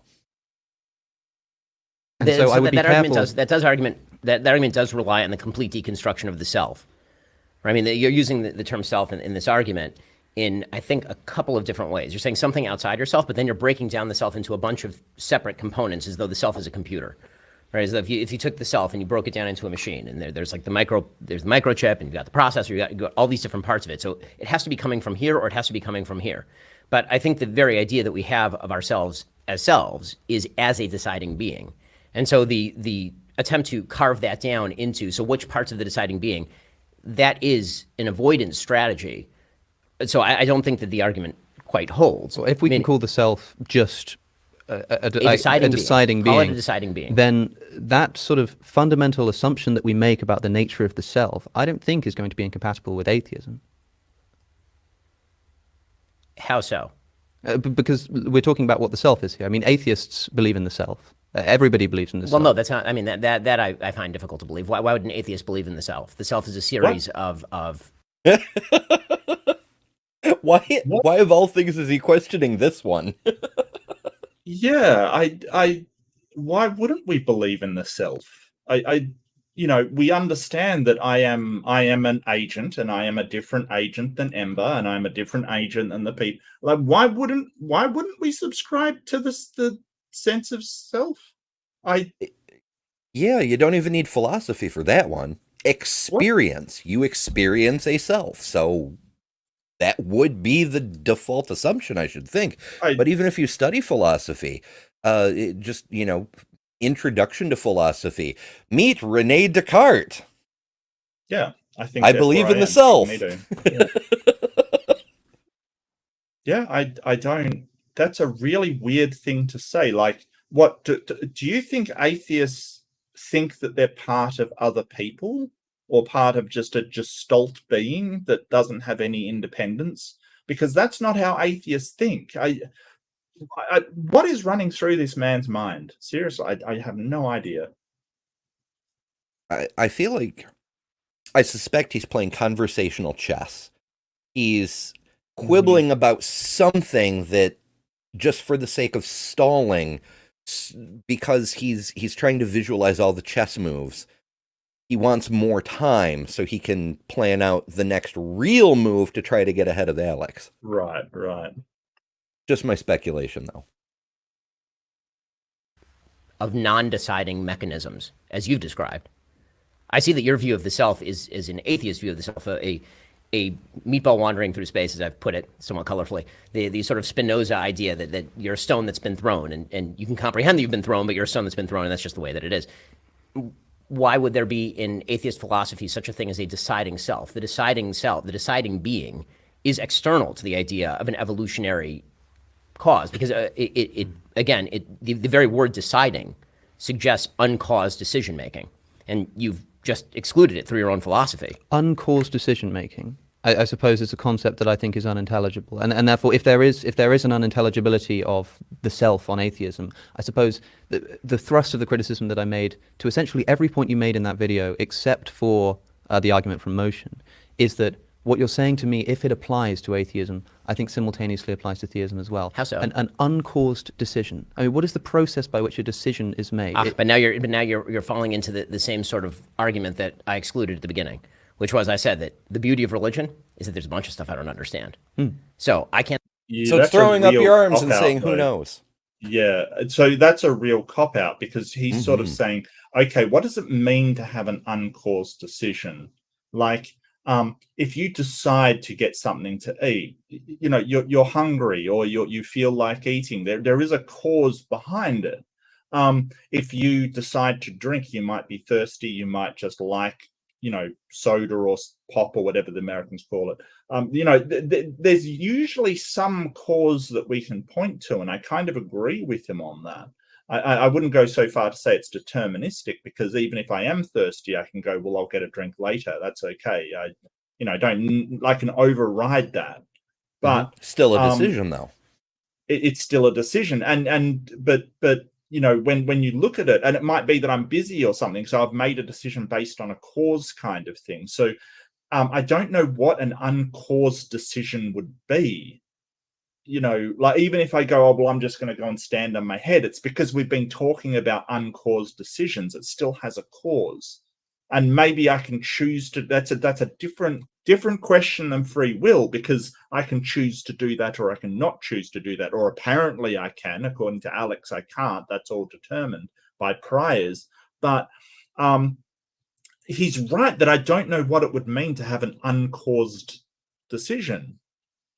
Yeah, it's almost a negative claim in a way, because, like, a decision by definition is a choice that you have to be presented with. Like, whether it's your body saying, hey, I'm hungry, and then you decide eat now or no, or, you know, a person approaching you with a red pen and a blue pen, or pill, if you prefer, and you have to be presented with the decision, so that the choice presented is always the causing factor. I don't think you can have a decision without that causing factor in some way, shape, or form. Yeah. Our brains are lazy. They even if you take the time to do some introspection and say, okay, if I ever found myself in this situation, and you like pre-make decisions, which actually can be a very useful technique. If you find yourself in a situation where it's hard to make a decision, if you've already pre-made the decision, then you can just execute the program you've already given yourself and not have to deal with the trying to figure it out in a moment of stress. But you're presenting yourself with the choices in that situation. So it's still never an uncaused decision. I'm not sure what that would even look like. Well, I mean, and when pressed on it, Ben just basically said, well, I don't understand it. It appears to be he falls back on, well, that's my faith. I just have faith that is the case. And it seems really like I cannot imagine a weaker answer than when you say, hey, there are decisions that are uncaused. Well, what is a decision that's uncaused? Well, I have faith that there are. Like, I mean, come on, that's terrible, Ben. That's terrible. Yeah, it's kind of shit to show up to a debate about whether religion is good or bad for society, and within the first few minutes, lay out your trap card, your get out of jail free card that I don't fully understand. So if he gets cornered, he can just I don't fully understand his way out of it. Can't explain to you how the uncaused self makes decisions. Well, then I can't explain to you how the uncaused self exists on an atheistic But you have a framework. burden and I don't. Meaning that I don't think that's the case. You do, though. I mean, the simple fact is that you are the one who's claiming that a reasonable materialist universe is the cause of all. And so, if that's the case, you do have to explain the mechanism in a way that I certainly do not. My entire philosophy rests on the positing of an entire realm of things I don't understand in terms of their interaction with the world. Now, as I said at the very beginning, Yeah, that leaves you're me a making a giant positive claim. You're positing an entire world of things that you can't explain. That's a positive claim, Ben. That you're claiming that exists. That's the whole point. We both agree that the material world exists, and we both agree that there is causal things to the material world. Like if I yell at snow, we will say, hey, it's determined that an avalanche happens because of the laws of physics and stuff. I presume that Ben doesn't think that God comes down and slaps the snow or something. Like I would presume. But you're basically saying that there is something else aside from this deterministic physical world that allows you to make decisions against what Alex is saying. No, it doesn't. You don't then say, hey, well, the burden of proof is on you to show that physicalism is the only thing. You've made a claim. Terrible. Yeah. Big time burden shifting with a dash of goalpost moving. Yep. Like that burden shifting went from first to fifth gear in a hurry. Like seriously, wow. Yeah, because really, despite how Ben chooses to phrase it, being a propagandist and all, what it boils down to is Ben, am claiming this huge array of unexplainable phenomenon, and you're saying, I don't see a reason to believe that. Well, prove it. You know? I don't see a reason to believe that. That's all there is to that. escape hatch. I'm not going to pretend that that's not a giant escape hatch. It acts in practice as a giant escape hatch. It also tends to act as a fundamental principle of faith, right? Again, in every moral realm, right? When you get to the problem of good and evil, right? One of the big questions is, well, how can God allow evil to take place in the world? And the fundamental religious answer, as it has been for thousands of years, is my mind is not God's, which is a giant escape hatch. It also happens to be true from a religious point of view. So if I may, That's not a good thing. That's not a good thing. Just having an escape hatch is not a good thing because you can't actually foundationally address what you're saying. You're just claiming it to be true. I don't know why he's using that as well, I've got an escape hatch. I've got an excuse for why I can't answer the question that you posed to me. What? I don't. I do appreciate that he's admitting that, but at the same time, I don't know. I feel like there should be a fallacy for this where he's claiming that his belief system has more fundamental, truer grounding at the same time, and with the same reason he's claiming nothing is grounded at all. Well, it's kind of like special pleading would be the fallacy it would probably fall under. It's because religion has faith, they don't have to answer any of the questions that they're demanding of you. For instance, Ben's saying, show that it is a deterministic world, show that physicalism, he's sort of saying that, but because they have faith, and they have an escape hatch, as he calls it, they don't have to address those same questions. So it is sort of, I think it is leaning towards special pleading. It reminds me of that debate I had with Ronnie, who sort of said, well, yeah, sort of, theists always use special pleading. They constantly use special pleading, and that's okay because their thing is God. Which was sort of hilarious because he was special pleading the special pleading. It was great. That's meta. It was fantastic. Oh, it was fantastic. But sort of that's what he's doing. He's saying, hey, we have to answer these big questions, or rather, you have to answer these big questions, but I don't have to because my worldview has this special guy and therefore is special. It has an escape hatch. And I think that's kind of what he's doing. He's saying, hey, you as science and materialism have to answer everything, but I don't have to because my worldview is special. The freeze frame on Alex looks like he's just about to go serial killer, like just reach across and start choking them out. Yeah, I was thinking it more looks like he's about to like lecture a dog that's just whittled on the floor kind of thing. Like, yeah, bad boy, don't do that. That's bad. Like, I'm sorry, that's the first thing that came to my mind. Like, two sort of escape hatches here. There are two appeals to mystery going on here. And it seems to me that what you're saying is something along the lines of my simple appeal to mystery here is disallowed in the way that you're allowed to appeal to this mystery because I'm the one making the claim. I think that not because I'm the one making the claim, but because I'm the one with the burden. In the context of this discussion, sorry, I'm missing the who's the you and the who's the I in yes. a sense, but yes. I see what you mean. I'm speaking for myself there. Sorry. If in the context of this discussion, this began the subject which I think is the first one you bring up in this video, free will. Here's this thing that I think exists, and on the basis of its existence, think entails the existence of a God, or at least points to the existence of a God. I shouldn't say entail. And then when I say that I don't think that the concept of free will is intelligible, and you say, well, how is it intelligible on atheism? And I say, I'm not sure it is, but it's not on theism either. And you say, well, there's my escape hatch. I can appeal to mystery. I don't think the burden is on me there. I think you were the one who's making the claim that free will does exist, that there is this mysterious property of the universe actually, that's not escapes this determined or indetermined dichotomy.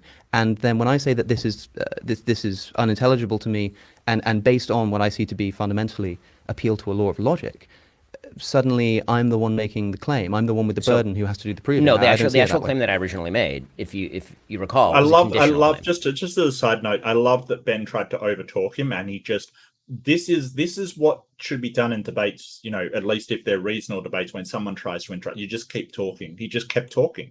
He didn't allow him to step on him, and I love that. Kudos, Alex. Well done. Yeah, that's what I generally. You have to do it with a certain measure of grace, but yes. Just like the next word or two, just kind of add a little extra assertiveness and be like, I'm still, it's my turn, bitch. Yep. I did not claim free will exists, therefore God. I claimed if you believe free will exists, it cannot exist in a materialist universe. Now, you say, okay, fine, it doesn't exist in a materialist universe. I don't believe in free will. Yes. That's fine. That's totally plausible. As I said right at the top here, I'm not going to prove to you that God exists today. What I am going to say is that the vast majority of people throughout nearly all of human history have believed there is a thing called a self. It is a deciding self that makes these decisions. If you are a person who believes that, you're right. It can't exist in your world. So What's that? I'm not saying. That's an ad populum fallacy. Yeah. Whole bunch of people believe this. Well, that doesn't make it true. We're not discussing whether people believe in a God. Obviously, people do believe in a God. That's not what's under discussion here. The discussion is whether, what's the actual title of this? Ad populum? No. The sort of discussion. It's like whether God is good for society. Is religion good or bad for society? Yeah. So maybe it does tie in. Yeah. Yeah, it's an unusual starting place, but definitely a controversial conversation starter. But yeah, as he was saying it, I was immediately thinking like the vast majority of humans over recorded history at least, have been compelled into some kind of belief system on, Correct. Yes. pain of death. So that doesn't really Or prove just much. indoctrination. Mm.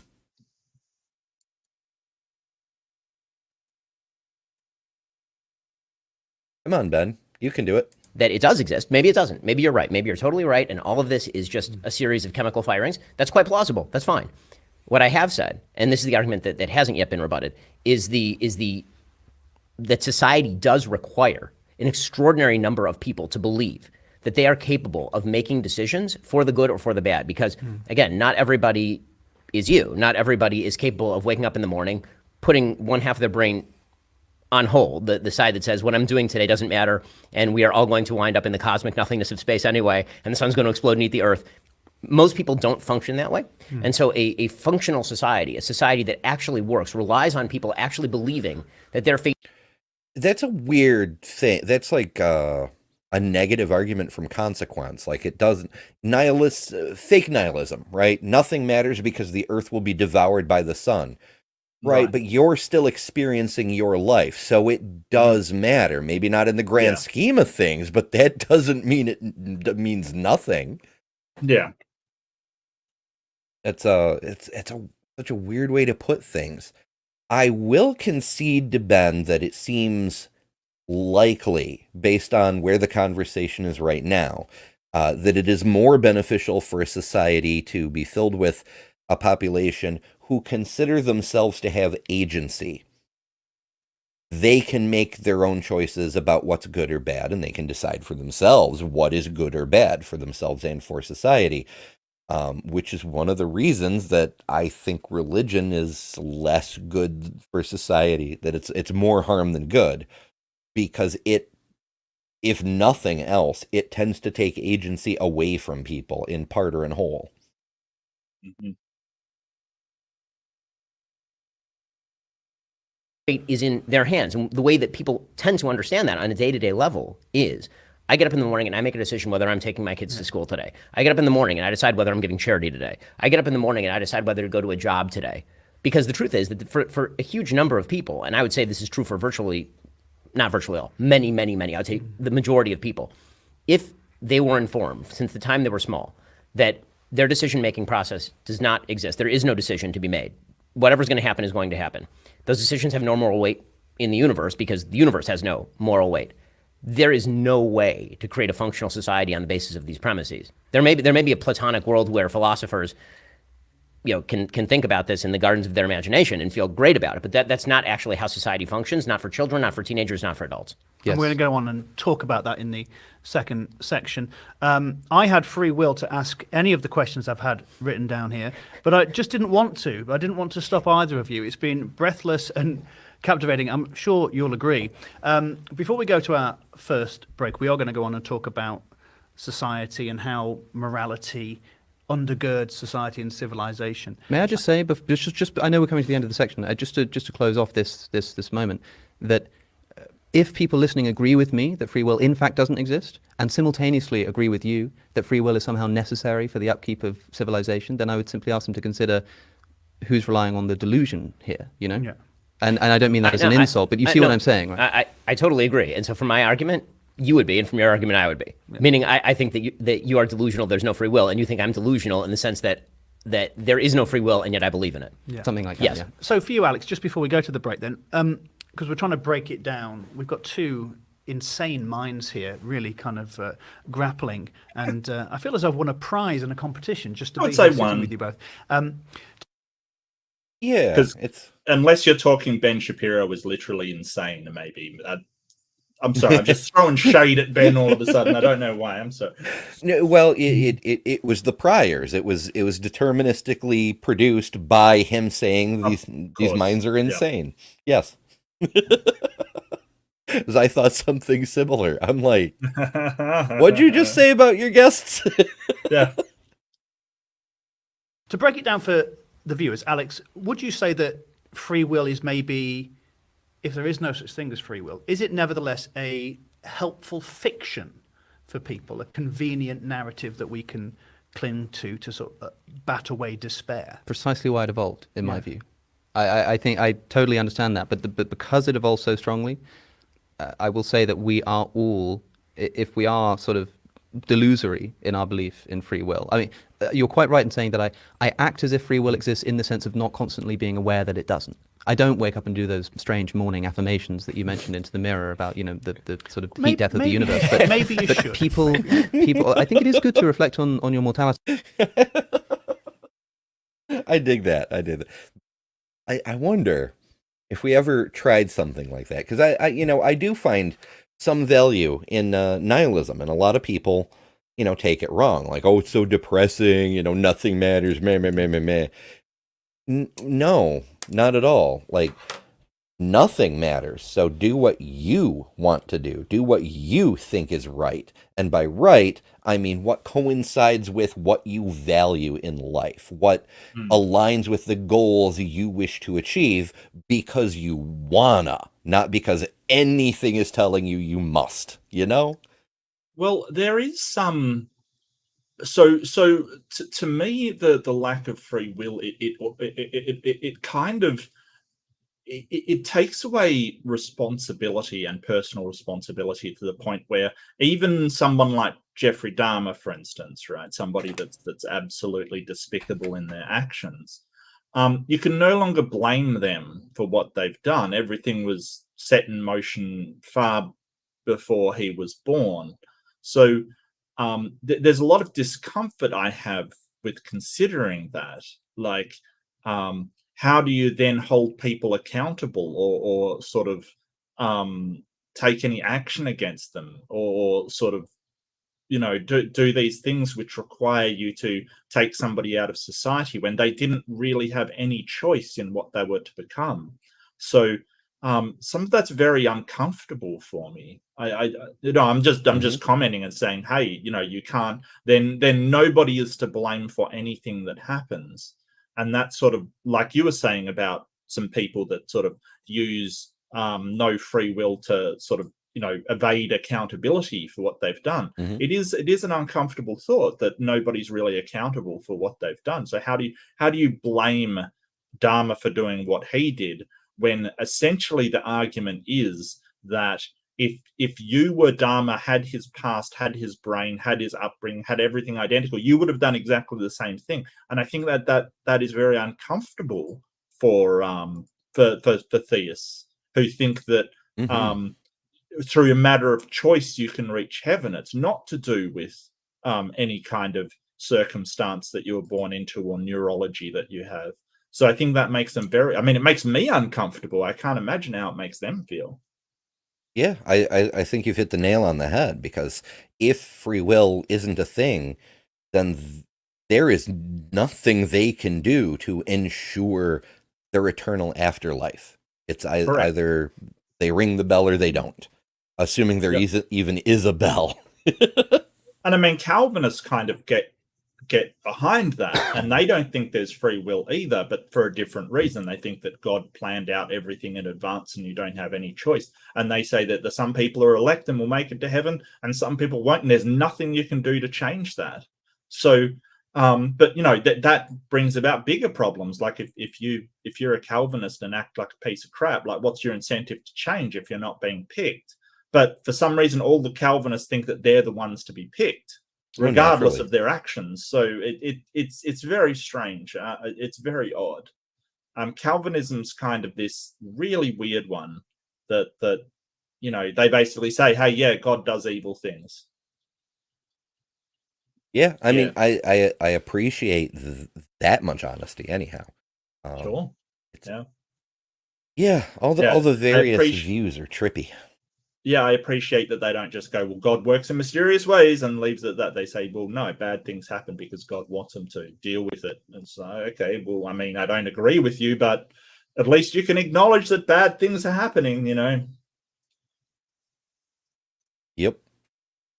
In that manner, every once in a while, and it does inspire some serious thought about whether you're really taking your philosophy seriously. But I will say that the mechanism is so useful and has been so successful in embedding itself into our psyche that we cannot shake it off. So I can I can have conversations with people, as I do regularly, talking about the existence of free will, and they come away saying, you know what, that's extraordinary. Maybe you're right about this.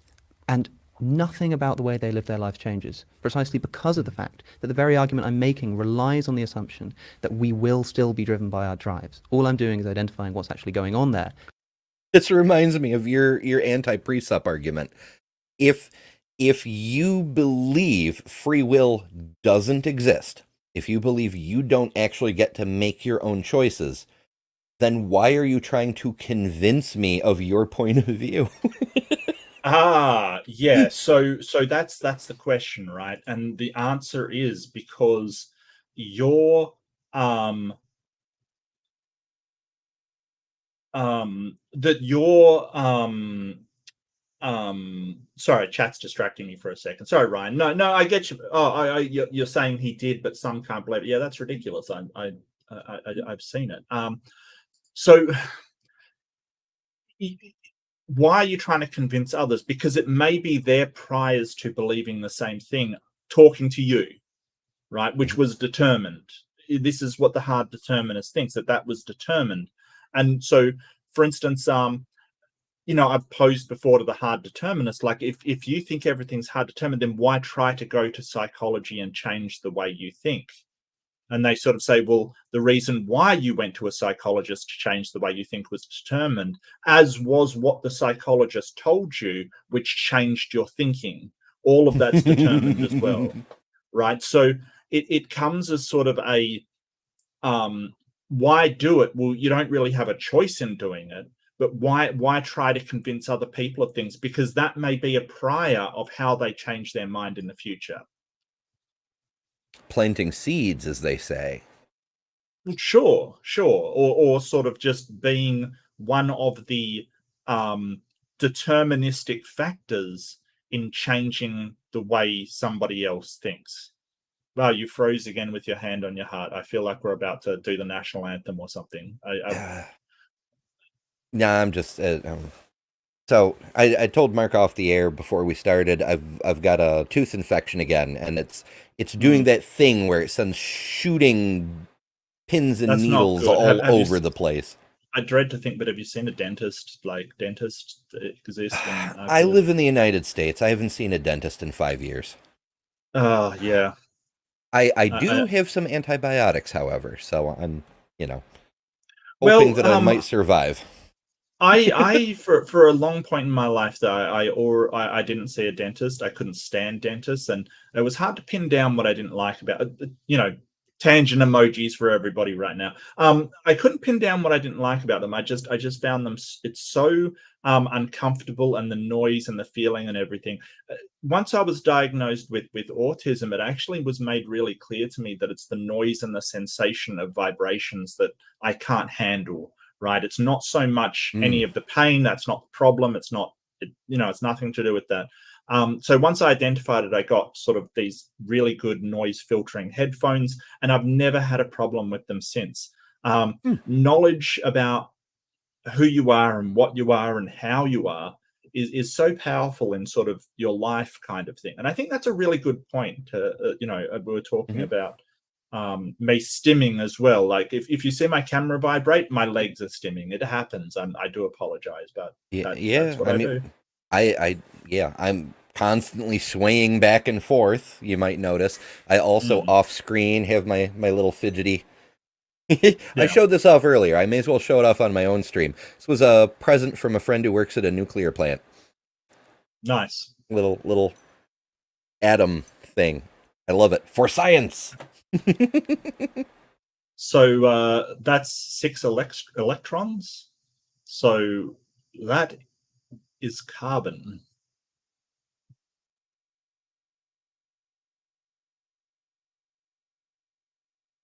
Is it? Yep. Yeah, it'd have to be. Yeah, okay. Yep. I don't know why my periodic table wasn't loading in my head, but yeah. my meat computer's malfunctioning.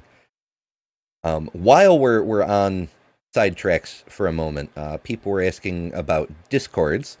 I can't speak to Milwaukee Atheists, who is, has a very active Discord and a wonderful show. They do apocryphal stuff. Today was the Cult of Thecla, which is just fantastic for a whole bunch of reasons. Definitely worth checking out. But link to join the Discord is in the description of this and every other video for basically since I opened the Discord, in case anyone wants in. In my view, it doesn't actually change what happens or what the brain indeed does. So the utility argument for what you're saying about free will is that the main utility in you saying these things is for people not to believe you in the end. We are predetermined to go to a break at this point. So we're going to continue this.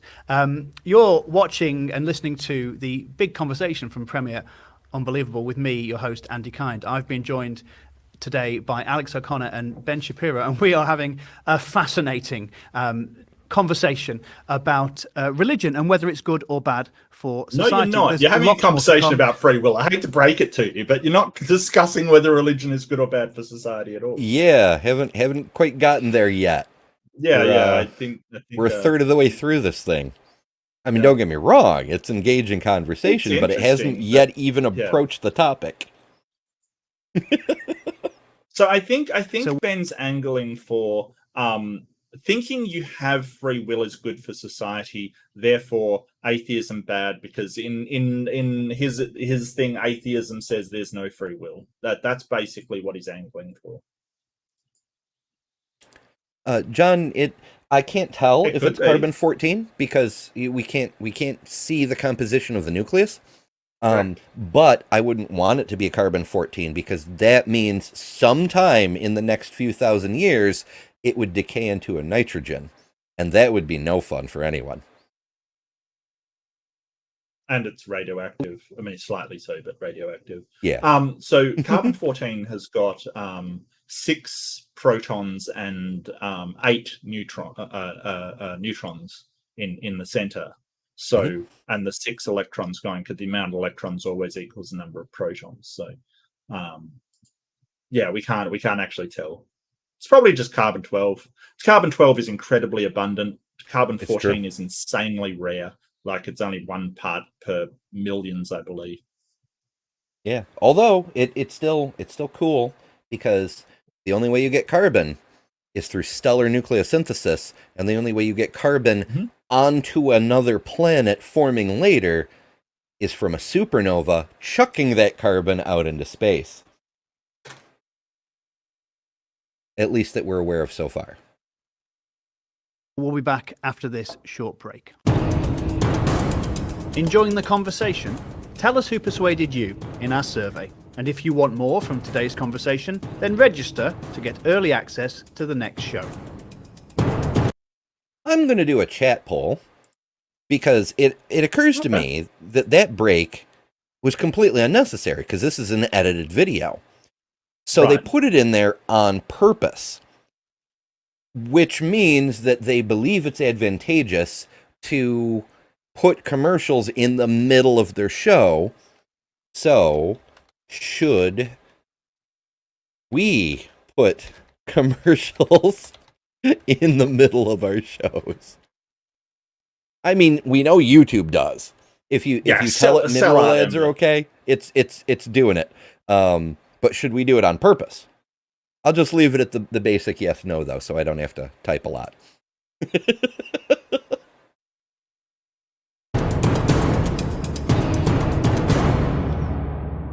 Welcome back to the big conversation from Premier Unbelievable with me, your host, Andy Kind. Today, our topic is religion. Is it good or bad for society? And Now he's just fluffing the watch time. Yeah, I know. We're going to restate the thing you just heard seconds ago. Come on now. Been joined by Ben Shapiro and Alex O'Connor. And in the first section, we basically solved the problem of free will. That's done. No one need write on that ever again. So congratulations. That's another credit for you. Yeah, I think on the delusion point, we terminated in something like an I know you are, but what am I? Correct. Yeah. Yep. Yeah. And my dad can beat up your dads. So let's move on in this section to talking about another easily solved question, morality and its role in society. So, Alex, we started with Ben in the first section. Let's start with you. what for you makes an outcome good or bad? And feel free to break that down, define things as you want. And how do we determine what is good and acceptable in society? Here is where I may disappoint you and potentially excite Mr. Shapiro in that I don't have a good answer to that question. Okay. In that, obviously, attempts have been made for a long time to ground good outside of God. I must say that similarly to rehash the same theme, I think there are issues with grounding good in God as well. I don't think that removes the problem. I don't quite know what good is if it indeed exists. I'm quite suspicious of the concept. I think it might be another one of these unfortunately quite nihilistic evolutionary sort of illusions of a sort. I guess I ascribe to. I'm going to interrupt Alex there because good is difficult to define, but it is definable. It's not some effervescent, illusory content. No, it's what we decide it is. It will change based on context, but it's what we decide it is. Again, based on values or goals or perspective. Like World War II, for example. What's good for the Allies is bad for the Axis. Yeah, but a lot of theists want to say, hey, well, good and bad, you're borrowing from our worldview. And I think Ben's going to probably do that. He's probably going to say, hey, well, good and bad are religious or sort of, teleological values you're taking from my worldview kind of thing. I suspect that's what he's going to do. But let's see if I'm right. Let's see if that's determined. Let's see. Am I a prophet? Yeah, place your bets. John, in answer to your question, I've noticed that on my phone, not on my computer. I think it's a little glitch in the YouTube system. I know they've been cleaning up a lot of glitches lately. For example, this highlight comments special ability that I have in my own little window here. I'll bigify myself for a moment so I can show off the fact I can do that. Even when I'm full screen, it works really well. That is a thing that has been broken for quite some time, and they finally got that back online. There's a whole bunch of coding, whatnot behind the scenes, but the thing in YouTube the thing that the software depends on within YouTube was broken. I could only do it with super chats. Now it's back. Just came back today. The chat, I expect, is a similar glitch. A piece of code got lost somewhere, and so on some browsers it just isn't showing up. And I don't know why, but that's my guess.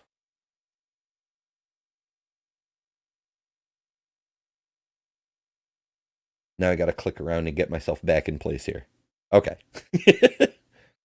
To emotivism more than anything, which has sort of gone out of fashion in the past decade, but I think still has some truth to it in a sense. It's more of a philosophy of language than it is a philosophy of what good and bad actually is. What I do know, however, is that there are problems, I think, with trying to ground morality in the existence of a God, especially if it's done so on the grounds that it essentially can't be done anywhere else. I mean, as far as I'm concerned, the religions of the world are false. I think that they are incorrect. That is, I don't think there really is a supernatural authority. And what that means is that the inventions of religious morality are just those, inventions, and inventions of a human mind.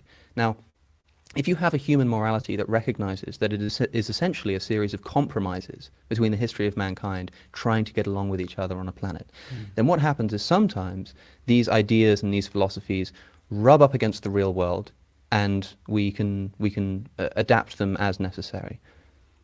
Now, there is a deep problem with this, and that is, if I meet a man who wants to kill me, or a friend, and he says that he doesn't believe in God, there's very little I can do to talk him out of that, except I can threaten him with legal sanction, I can threaten him with moral reproach, exclusion from the moral community, but I don't think that's accurate. Like, it's true that all you can do is threaten him with consequences. But that's all you could do anyway, even if you believed in God. It's just one more layer of consequences.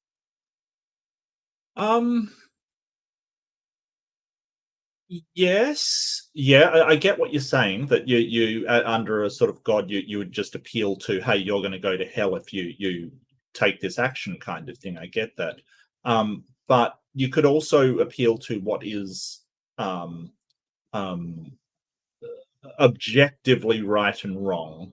Like you can say, regardless of what you believe about morality, this is objectively right and wrong. But I think that the problem comes that that person who wants to kill you may believe in a god, and they may believe that it's objectively right that they do so.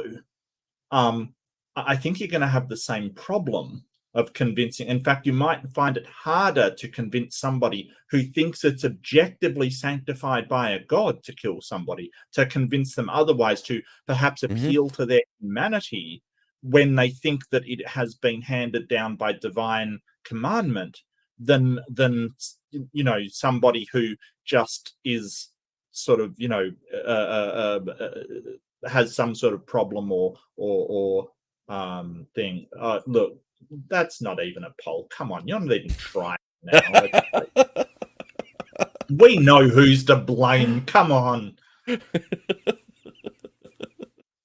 Yeah, so I think that it's a double-edged sword. I really think it is. That yes, you may be able to appeal to objective morality, convince somebody not to murder you or something like that. But I also think the other edge is it may be harder to convince somebody who believes in objective morality that what they're doing is wrong if they think that it's objectively right. So I think it is a double-edged sword there. Yeah, I'd have to say that's probably a wash, all in all. There's not much more I can do. However, if a person says... However, if a person doesn't believe in some divine inspired objective morality, you can reason with them. You may or may not succeed, but you can try. But if they do believe a God has dictated either that you should live or that you should die, you cannot reason with them. So I'd say that one's it's deterministic or random, depending on your perspective. Says that he wants to kill me, and he believes that he wants to kill me because God has told him to do so, then I don't even have that minimal reproach available to me, because there is no law written by any man of any time that could ever count one iota against the dictates of the creator of the universe. Therefore, if that God in fact does not exist, and if these moralities are in fact human inventions, then what you have in the grounding of an ethical system in the dictates, allegedly, of the creator of the universe is all of the arbitrariness and subjectivity and failure and faults of nihilism and human invented morality, with all of the certainty and all of the faith and all of the unanswerability of the creator of the universe. That to me seems a dangerous cocktail that we drink at our peril. Is it a cocktail or is it Kool-Aid? Kool-Aid, yeah. I don't know. I get where his argumentation is coming from. I wouldn't recommend any practical experiments to find out whether this is true or not. Like statistically, how can we do it? We might be able to sort of see, does negotiation tactics with terrorists, say, work better if they believe in a god or not believe in a god? We may be able to. I wouldn't recommend any practical experiments where we have somebody murderously try and kill another person and then try and talk them out of it. But I really do believe that there are some people that are impossible to, as you said, impossible to reason with because of their belief in an objective moral standard, not sort of for lack of it. So. Yeah, I kind of disagree with Alex on this point. So many things there, and so much that you're saying is quite brilliant. I actually thought you were going in a different direction with that last example, which I'll explain in a second. So, to start with the very beginning, obviously, the idea of right and wrong. So there are many problems with the motivism. Alistair McIntyre does a good job sort of breaking down the problems with the motivism.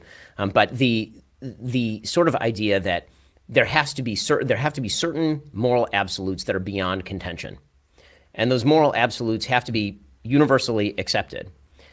You can ground that, I suppose, in a sort of descriptive universe. The problem is that, to go back to your example, which again I think is a really interesting one, if a man comes to kill me, I think the real question of religion versus non-religion in the utility sphere here is it more likely that a man is going to come to kill you being a devotee of a religion that says that he must kill you? Or is it more likely that a man is going to kill you out of self-interest because he is not a devotee of a God who says that killing is wrong? So if you are...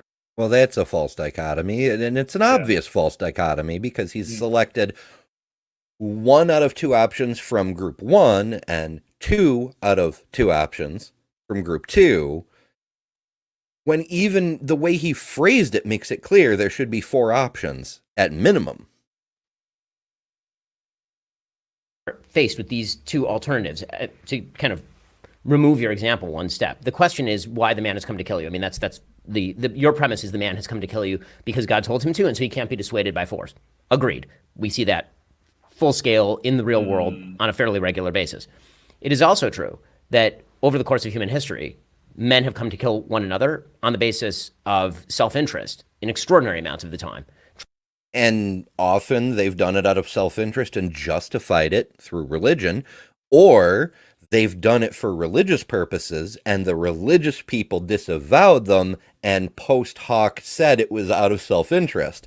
So, I mean, who are we to ascribe other people's motives? It gets awful muddy when you start kicking up the dirt like that. Tribal self-interest, particularly, having no particular relationship with God, just the idea that I want to kill you over territory, I want to kill you over resources, I want to kill you because you're not a member of my immediate kin family, or because you killed a member of my kin family, and so in revenge I need to kill a member of your kin family. The entire, to borrow from your language, the entire sort of evolution of religion on a utility basis would have been to create moral absolutes that are applicable more broadly than to you and your friends. Any morality that can be created on an individual level is inherently dangerous because you can immediately graft that morality onto your personal self-interest. The entire purpose of religion, whether you want to ground that in evolutionary brain functionings or whether you want to ground that in revelation, the entire purpose of religion on a utility level is to remove morality from the purview of my special interest and to say, here are things that I cannot do, even if they are... Completely disagree. Religion seems designed to amplify self-interest of the person in charge to the level of group adherence. That's why I call it a parasite, because the prophet says, God tells me that everyone should bring me, 10 shekels a year. And don't blame me. This is what God is saying, It isn't better. It's in fact demonstrably worse because it puts someone else's ideas onto everyone else. In my interest, because there is a higher power that says I cannot do these things. I think that a society that does not have these moral absolutes is in deep trouble. A society that refuses to say that there are certain absolutes that cannot be crossed under... Hold on. Okay, I'll let the absolute pass for the moment. Right. You don't have to have the fear of an outside power to have consensus on a moral principle. You can establish a societal moral norm without external magical enforcement. You can all just agree that murdering each other is not great for anyone's well-being, so let's all not do that. For example. Mm-hmm. Under any circumstances that are universally applicable, it reduces things that we all take for granted, like equal justice before the law, like the idea that the law is supposed to equally apply to everybody, whether they're a member of your family or whether they're not. And there are broad cultural differences in these questions. I mean, to pretend that all human societies have equality under law is obviously not true. It's not even remotely true, actually. Mm-hmm. There's a very good book called The Weirdest People in the World, all about the idea that we in the West have this sort of ethnocentric view of ourselves where we think everybody thinks like people in the West. But the truth is that because we are Western educated, industrialized, rich and democratic, we have particular views of the world. Those views are drawn from a particularistic tradition. That particularistic tradition is biblical in nature. I mean, it is not... No. It's influenced, I'll grant you that, but... Very influenced, yes. No, not at all. However, Ben started to touch on a principle of psychology that's kind of been extrapolated out into sociology, that not all people, but some people have a tendency to think of everyone else as a duplicate of themselves as the default template, and then note the differences as they're presented. So if I were such a person and I met someone, I'd assume they're another Ember, and then just Right. notice the ways they're not Ember-like. Hmm. It's a Interesting. fascinating concept. Yeah, Um, yeah. But that's why, again, it's been extrapolated into sociology, so it hasn't been rigorously investigated, but that Right. does seem to explain why, for example, Americans infamously seem to think that the entire world is the United States. Hmm. And that the values of Americans are shared around the world, no matter where they are. And we kind of do that a lot, don't we? We kind of assume that upon meeting someone, they kind of hold the same values as you. And so it's kind of shocking when you talk to somebody and they're like, we were talking about it earlier, the Jewish conspiracy, and you're like, oh, really? Like, why are you so shocked? There's a ton of people that believe that nonsense. But it's kind of, I don't know, you may have a really good point. It does sound interesting. Yeah, there's room for it at least. Judeo-Christian in nature, even if you're just describing European society or American society historically speaking. So the kind of removal of God from the equation, your suggestion is that God makes a person impervious to countervailing responses. And my answer is yes, God does make a person impervious to countervailing responses, including the evils of one's own heart, if you truly believe that God is standing above you, telling you. Well, pluses and minuses there. It's only a net gain if the God is more moral than the person who has Right. evil things in their own heart. And that's only if the God exists. Like, believing in a God that doesn't exist may lead you to do terrible, and has led to terrible things in the past. And sort of, so, and also, I hate this language where they say, oh, your own heart kind of thing. It's like, your heart isn't responsible for determining what's right and wrong. I'm really sorry, but we've got to get away from this idea that I think he's referring to intuition, but really, I always have to ask people, like, what do you mean by heart? Do you mean intuitions? Do you mean your sense of conscience? Because these things are not coming from the heart. The only reason we say it is because we tend to feel emotions in the heart because we pump various chemicals that affect the way the heart behaves. So let's get away from this really sloppy language of, well, you feel it in your heart kind of thing. Like, what does that actually mean? You feel it in your heart. I always took it as a kind of not exactly poetic language, but like a reference to when we spoke in a more poetic fashion. Yeah. For this isn't really a rational thing. It's not intuition per se, but it's more emotion than logic. I don't know. Not to do that thing. And again, social science tends to bear this out. People who believe that God is above them tend to give more charity, for example. People. No. No. That is a claim. Okay, so we need data, we need statistics, etc., etc. Right. But so I have to rely on genetically modified skeptic because I haven't looked it up for myself. However, Drew puts great stock in having relatively accurate data. While it's true that religious people tend to give more than atheists, in total, it's because partly there are more of them in total, but also religious people give more to religious organizations. Tithes, Yes. for example, count as part of that Mhm. total. Yes. Atheists give less total because there's fewer of us, but also atheists give directly to charitable organizations like International Red Cross, Doctors Without Borders, and such, that religious people do not support nearly as much. So who gives more? It depends on how you're looking at the data. But from where I'm sitting, it looks to me like overall atheists are overwhelmingly more charitable. And when you're talking about sort of charity, atheists give more to out groups and are kinder to out groups. So what we mean by that is people that so an in-group is whoever you consider to be part of your people, kind of thing. So the atheist community would be my in-group. They would be the community that I would associate with. So atheists will give to be more charitable to a Christian than a Christian will be to an atheist.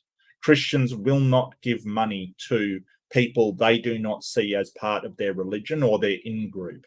So that might include other things like, your sailing buddies and, your certain social circles that you're formed in. Christians are very generous to their in-group, but they're not to the out-group. So they don't actually give money to atheists. They don't give money to people that won't recite prayer. They won't give money to people of a different religion, like an Islamic person or a mosque or something like that. So we've got to realize that not only are atheists per capita and sort of percentage-wise are more generous, they're also more generous with the entirety of society and not just the people that they consider to be their people, which is really important statistic. And yeah, you're right. Tithing does count as a donation. So they include all of that tithing, which I think that's arguable if that does go to is a charity or not. Like if you're talking about, tithing to Joel Olstein or whatever his name is, I don't think that should be considered you being generous and giving to charity, because that's not a charity. Those what is it, the prosperity gospel people, that's not charity. They're spending it on jets and themselves. I don't understand how that could possibly be considered charity. Don't get me wrong, some churches do a lot of charity. A lot of the Catholics do charity, like I get it, but that doesn't mean every single denomination out there is doing the right thing with their. I mean, a lot of it's just spent on propping up the institution, to be honest with you. Like, it's not actually going to poor people or anything. It's and when they do support poor people, it's usually the people of their own denomination, like they're poor people, and that's really my point. Yeah. Or something like the Salvation Army, where they don't know much about it. They don't realize it itself is a church. You would think with salvation in the name, people would get it, but nope. Americans are a little slow sometimes.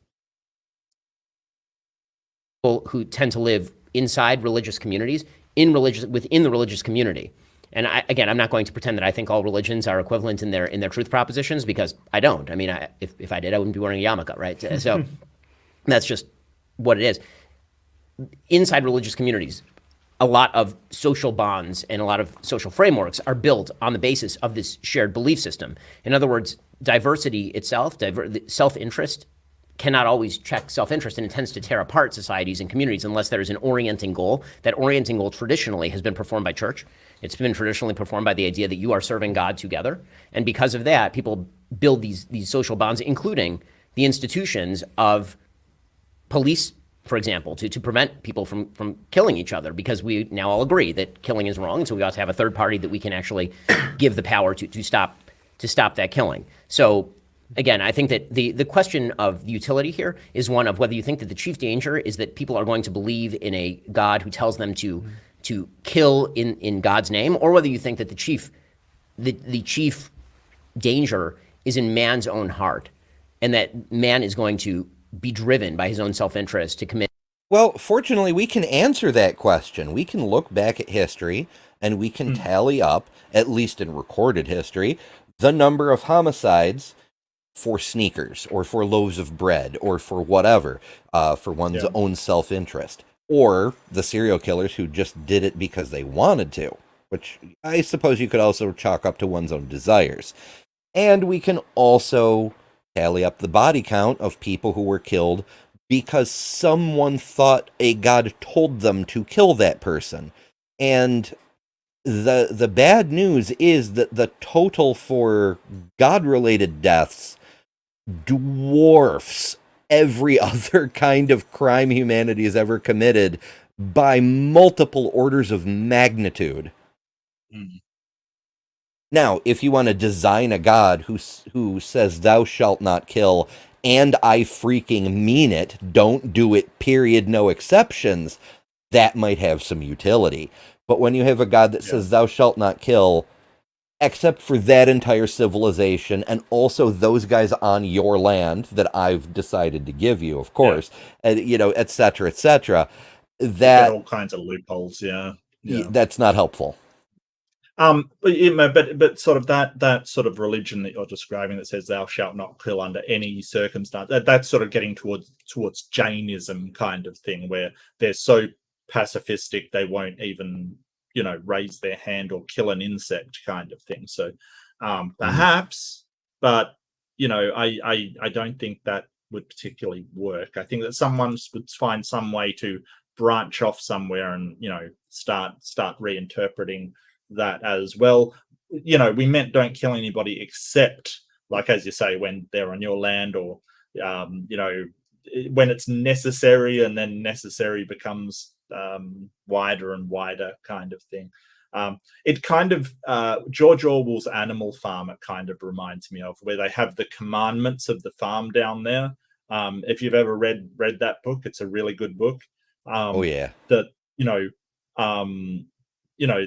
all animals are equal, but some are more equal than others, kind of thing. And like they keep adding to the commandments, so they kind of change significantly. So yeah, killing is animals should not kill except when warranted by the state is written up there afterwards. Like one night it just appears, kind of thing. Really good book. Really highly recommend it. An Animal Farm. It's very good. Oh yeah, it's like 1984. It's the sort of thing that should be read every so often, just as a refresher. Having absolutes against killing is itself also problematic, because it's like the paradox of tolerance. If you absolutely will never kill, then you will almost inevitably be killed by someone who has no such qualms. Almost. Something like that. Commit murder and then call it something else. I think it's all very well and good when this religious tradition is protecting what you think is good.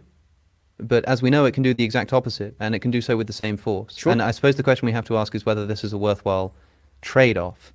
That is to say, that there may be some social utility in putting our fundamental ethical assumptions outside of the realm of debate. But when those ethical statements begin to inspire what we would probably consider to be less than socially cohesive behavior, there is nothing you can do, nothing to talk people out of them, precisely because that's where they've placed them. And that seems dangerous to me. And it seems, for example, a lot of people talk about how religion can make people happier. It can make people more socially cohesive. It can promote people to start families and have children. This is true of most religions. This is also true of Islam, which I'm not sure you would want to say. I don't want to put words in your mouth, but I'm not sure you'd want to say is a force for good in the world. I don't think, in other words, that it's always a worthwhile trade-off. Now, I agree with you, by the way. Just because you mentioned how the sort of culture of Europe and its success and America is indebted to Christianity. I mean, this is of course true in a sense, but there's been a recent revival, it seems. I don't really know quite how it's happened. I think it's got a lot to do with Tom Holland, maybe. That's the historian, not the super... I was going to say Spider-Man? Yes, Spider-Man. Spider-Man saved America! Oh, goodness. That's a thing that comes up a lot. And while you can't completely rule out the rise and rule of Christianity in the scientific and industrial development of Europe, because it was there, we don't have an alternate timeline to compare it to see if it helped or hindered. I personally contend that it held humanity back considerably. And not just because we had 1,000 years of no progress until non-Christians reintroduced ancient texts to Europe, but also because of actively regressive movements like the Spanish Inquisition and other things that, looked for heresy and burned scientists at the stake to discourage them from making progress. Yeah, it's not that religion should get credit for the advancement of the sciences. It didn't. No. It failed to stop it entirely, and eventually we broke free. And they embraced it eventually. But so to sort of pin down Western society to one religion is very simplistic, in my opinion. It's very reductionist of the entire threads that have gone into Western society. So when we're looking at the history of Western society in general, yeah, religion, and especially, as you said, Judeo-Christianity. I do dislike that term nowadays because generally some Jews don't like being associated with Christianity, but Christianity in particular and its Judeo roots have been very influential in it. But there's a lot of other things, like you have to look at the classical Western philosophers, the Greeks and the Romans, mostly the Greek philosophers, that came up with a lot of these ideas and a lot of the laws of propositional logic that, sort of Aristotelian logic that we currently employ in order to reason. You have to look at the Enlightenment, which is the sort of revival of or the invention of methodological naturalism. It's basically where it came from. Natural philosophers were the antecedent to scientists. Philosophers that they excuse me, they may have believed in a god, but they believed in eliminating that god from the process of investigating the natural, which is what the Enlightenment did. It sort of rescued us as God being a explanation for anything. And a lot of those people were deists. So that's not Christian. That's the whole point. That a deist is not a Christian. A deist says, hey, there's a God, it's far away, it doesn't influence it at all, has nothing to do with us. And the laws of nature just operate as they are without the influence of a God. Now, let's investigate those. And so, and there's tons of other influences as well. You get influences from sort of Celtic traditions and Norse traditions, Germanic. We still celebrate with a Yule log and a Christmas tree, which were Norse traditions. There's a whole melting point of other European influences. And I'm not going to pretend to sort of undermine the Christianity's impact. It's been huge. But that doesn't mean they can take credit for the entire society and say, well, everything's derived. No, it's not. I've heard this argument say, oh, well, the 7-day week is derived from. No, it's not. We still use the Germanic names like Thor's Day and Frida's Day and Woden's Day for the actual days. Like we haven't derived that from Christianity, and so. I think it's a real disservice to sort of like simplify it down to, well, everything's from Christianity. It really isn't unsubstantiated. And a lot of it is like, oh, all the universities were started by Christians and stuff, but Christians were the only ones around at the time. As you say, they implemented their predominance by a lot of violence and a lot of, ask the Cathars what happened to them when they basically supported the rights for women to be priests and all of these kind of things that we would see as just common sense equality now. They were wiped from the face of the earth by the Catholic Church. Yeah, it's very hard to start a university when you've been genocided. Yeah.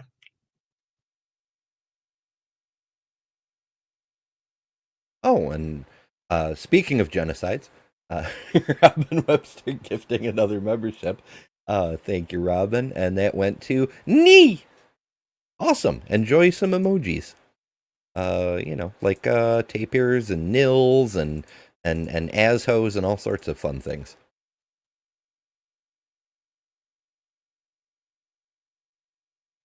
Oh, they don't show up in StreamYard. Alas. hero. Not Spider-Man. This idea that Although actually he's good too. He's a good actually guy. the great, I wonder what he would have to say on all of this. The Western civilization sort of depends and should be in gratitude to a religious tradition because it provided this kind of ethical framework in which this could have arisen. We hear about the scientific enlightenment. We hear about the grounding of ethics and God, the creation of natural rights, as if these things weren't established in resistance all the way along to the religious tradition.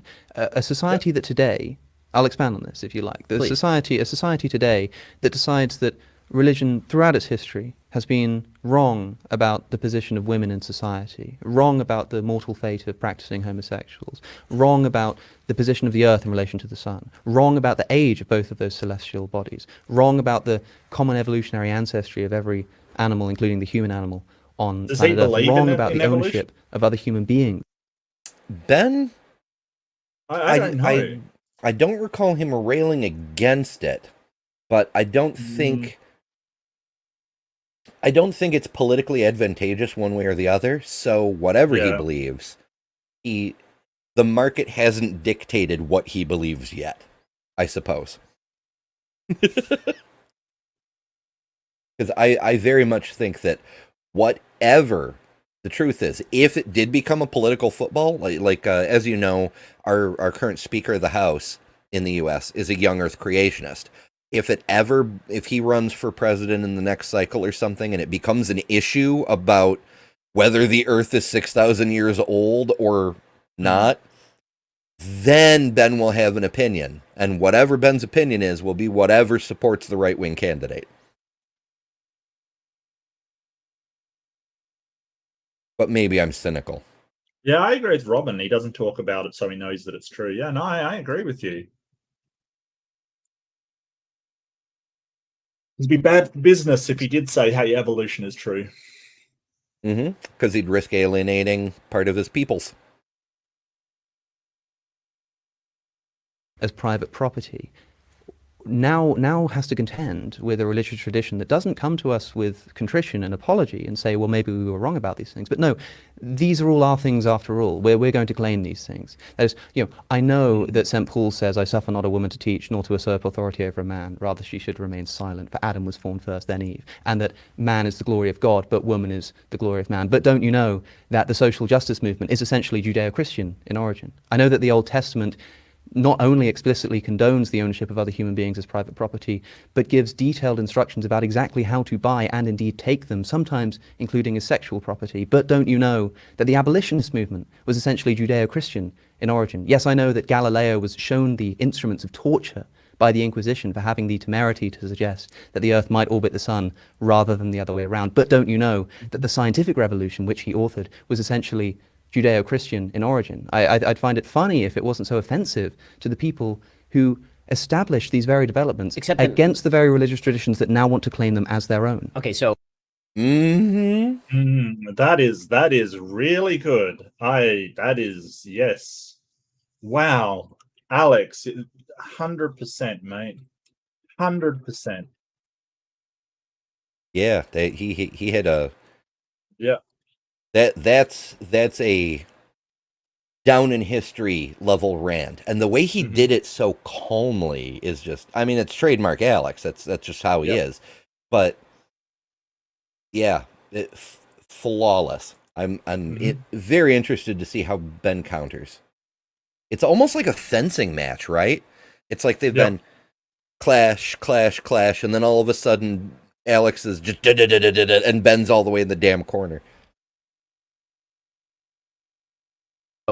I would buy that, except for the fact that many of the people that you mentioned in these contexts explicitly counted themselves as religious believers and were speaking in the name of the religion while they were doing it. So to take the abolitionist movement as an example, I mean, William Wilberforce, obviously a tremendously religious person and a big believer in the New Testament. Isaac Newton, obviously deeply ensconced in the New Testament, right? Yeah, but the problem is that these people, he's talking about the institutions. So some of the people that did support these things, they support and they're religious, but he's talking about the religious. They did so in spite of the religious institution, not because of it. A lot of times their support of it went against the religious institution, especially with evolution. a lot of people that supported Darwin were sort of really castigated by churches and the official members of the Protestant church and the churches in England. They were very castigated and threatened and sort of, so just because we're not saying that religious people can't do the right thing, but this is where Ben's switching, because he's sort of talking about how the institution is important to people, and then talking about how individuals have performed even though they're religious.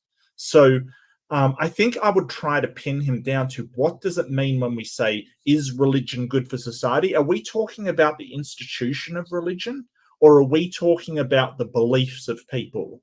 Because he seems to be switching from one to the other here.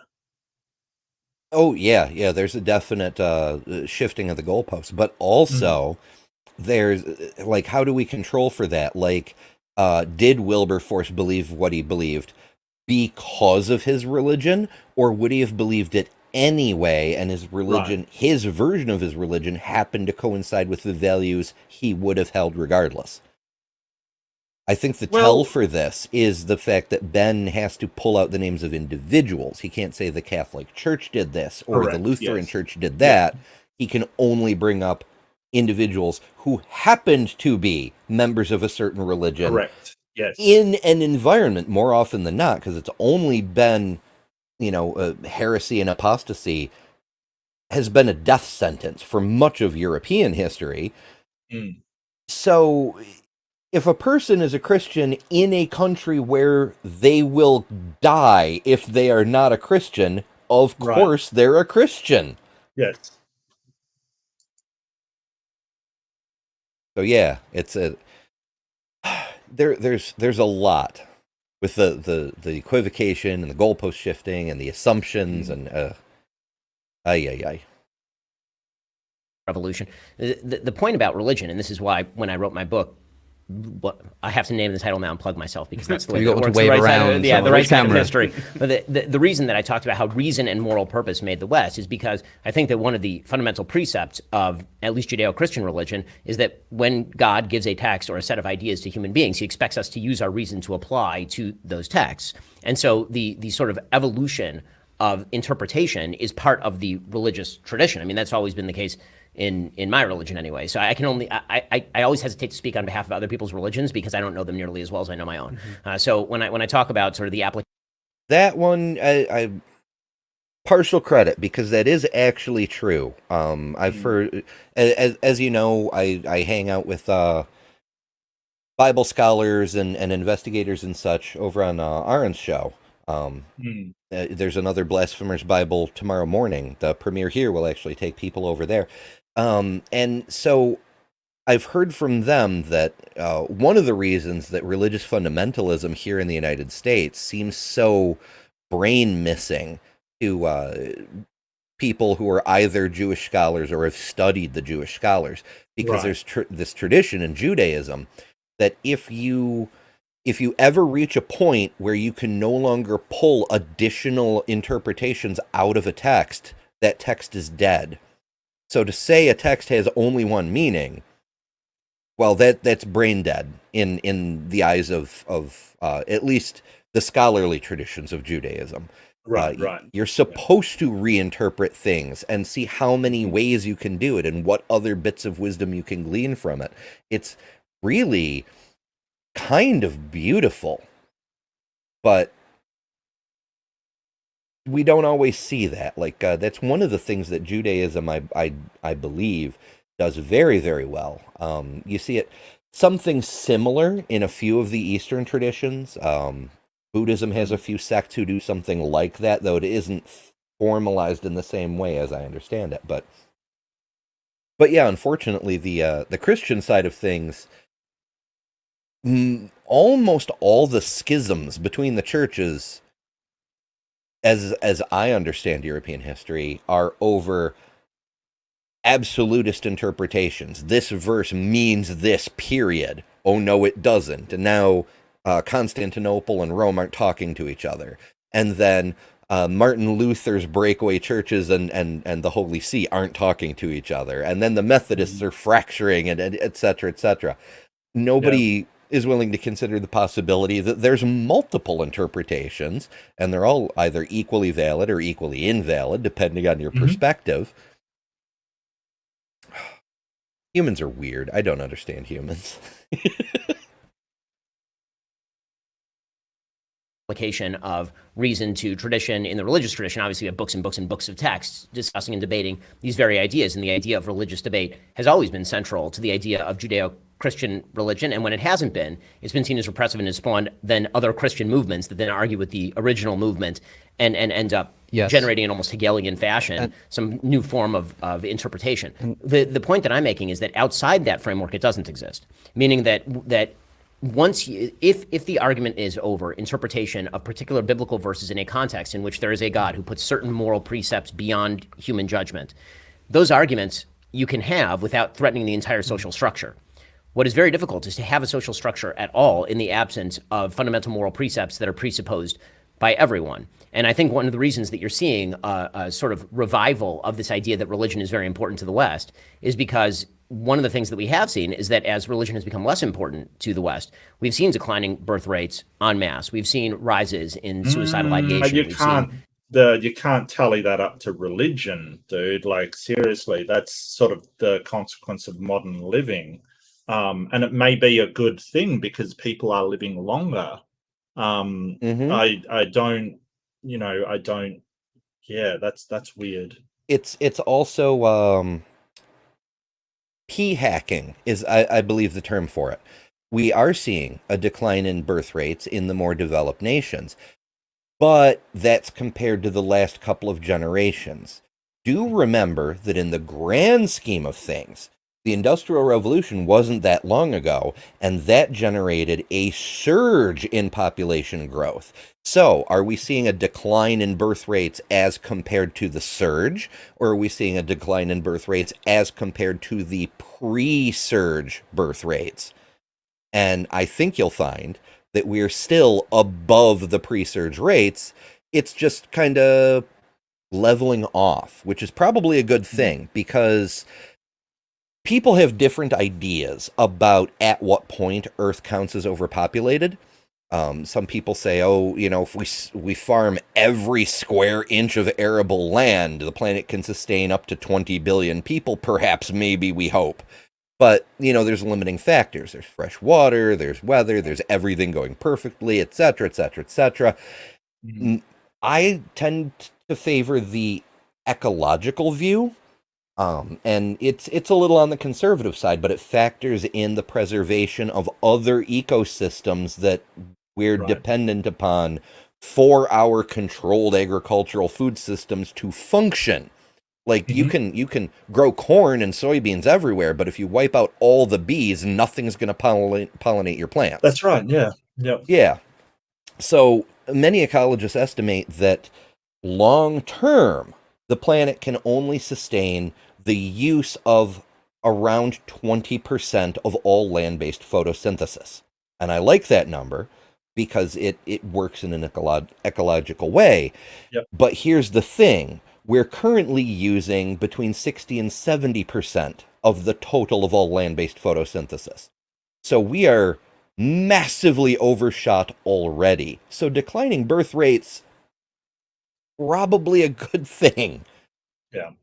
And there's also the fact that sort of before the industrial period, a lot more children died in birth. So you would have large families, but not all of those children would make it to adulthood, unfortunately, because we didn't have the medicine and everything we do today. So declining birth rates, again, might actually be a good sort of counterweight for that, not to get out of control. But yeah, I totally get you. Yeah. We don't need as high a birth rate in order to maintain the same population. And I kind of agree with Bill Gates that our population should probably ramp down, especially with the advent of robotics and things where we don't need as many people to do physical labor. And people have sort of said, oh, that means he wants to kill. No, he doesn't want to kill anybody. He's just saying, hey, if families just have one child, you're halving the pop. Like, it's not rocket science. You can work this out. You can reduce the population without killing anybody. You just don't have as many children. That's all. That's it. It works. Even if people have 2 children, it just, the population will lower. That's it. Oh, what if we go extinct? We're not. There's like 8 billion of it. We're not going extinct. Like, relax. We're doing fine. Okay, like, seriously, it's this sort of slippery slope stuff always makes me laugh. Yeah, it's very strange. It's also very strange the rescue mechanisms that people come up with in order to try avoid dealing with these sorts of issues, which, granted, are not yet inevitable extinction level problems, but very quickly could be within our lifetimes. If birth rate's out of control and we end up with 30 billion humans, yeah, people are already starving. That's the nature of a capitalist world. Half the people are always starving. That's a thing that you'd think a religion that cares about morals and the value of human dignity and whatnot would do something about, but that's another discussion entirely. Yeah, so someone on Twitch said if families just have one child, the human race will seek to exist. Also not rocket science. Yeah, it's not like we have to do that forever. That's the thing. Like, if we do need more population, there's things like IVF and then things like that. Like, come on, dude. Seriously, if you're sort of taking that to, well, we should just have one child for the rest of humanity. No, that's not what I'm saying. Like, come on, like, seriously. This is called the slippery slope. It's like you're saying, well, if we only have one child, then eventually down the line, this will happen and this will happen. Yeah, there's no reason to take it to that extreme. China managed to reduce their population with the one-child policy, and I don't agree with the way they implemented it. They implemented it very harshly and in a very harsh way.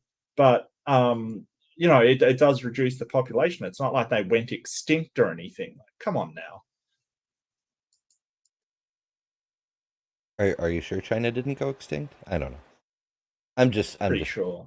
Being punchy. Pretty sure that's where I get all my stuff from. So yeah, actually, it's really interesting what's happening there. They're kind of circumventing the Western middleman and just producing stuff and selling it through online platforms. It's going to be interesting to see what happens when they no longer need the necessary evil of the sort of American companies to sell their products.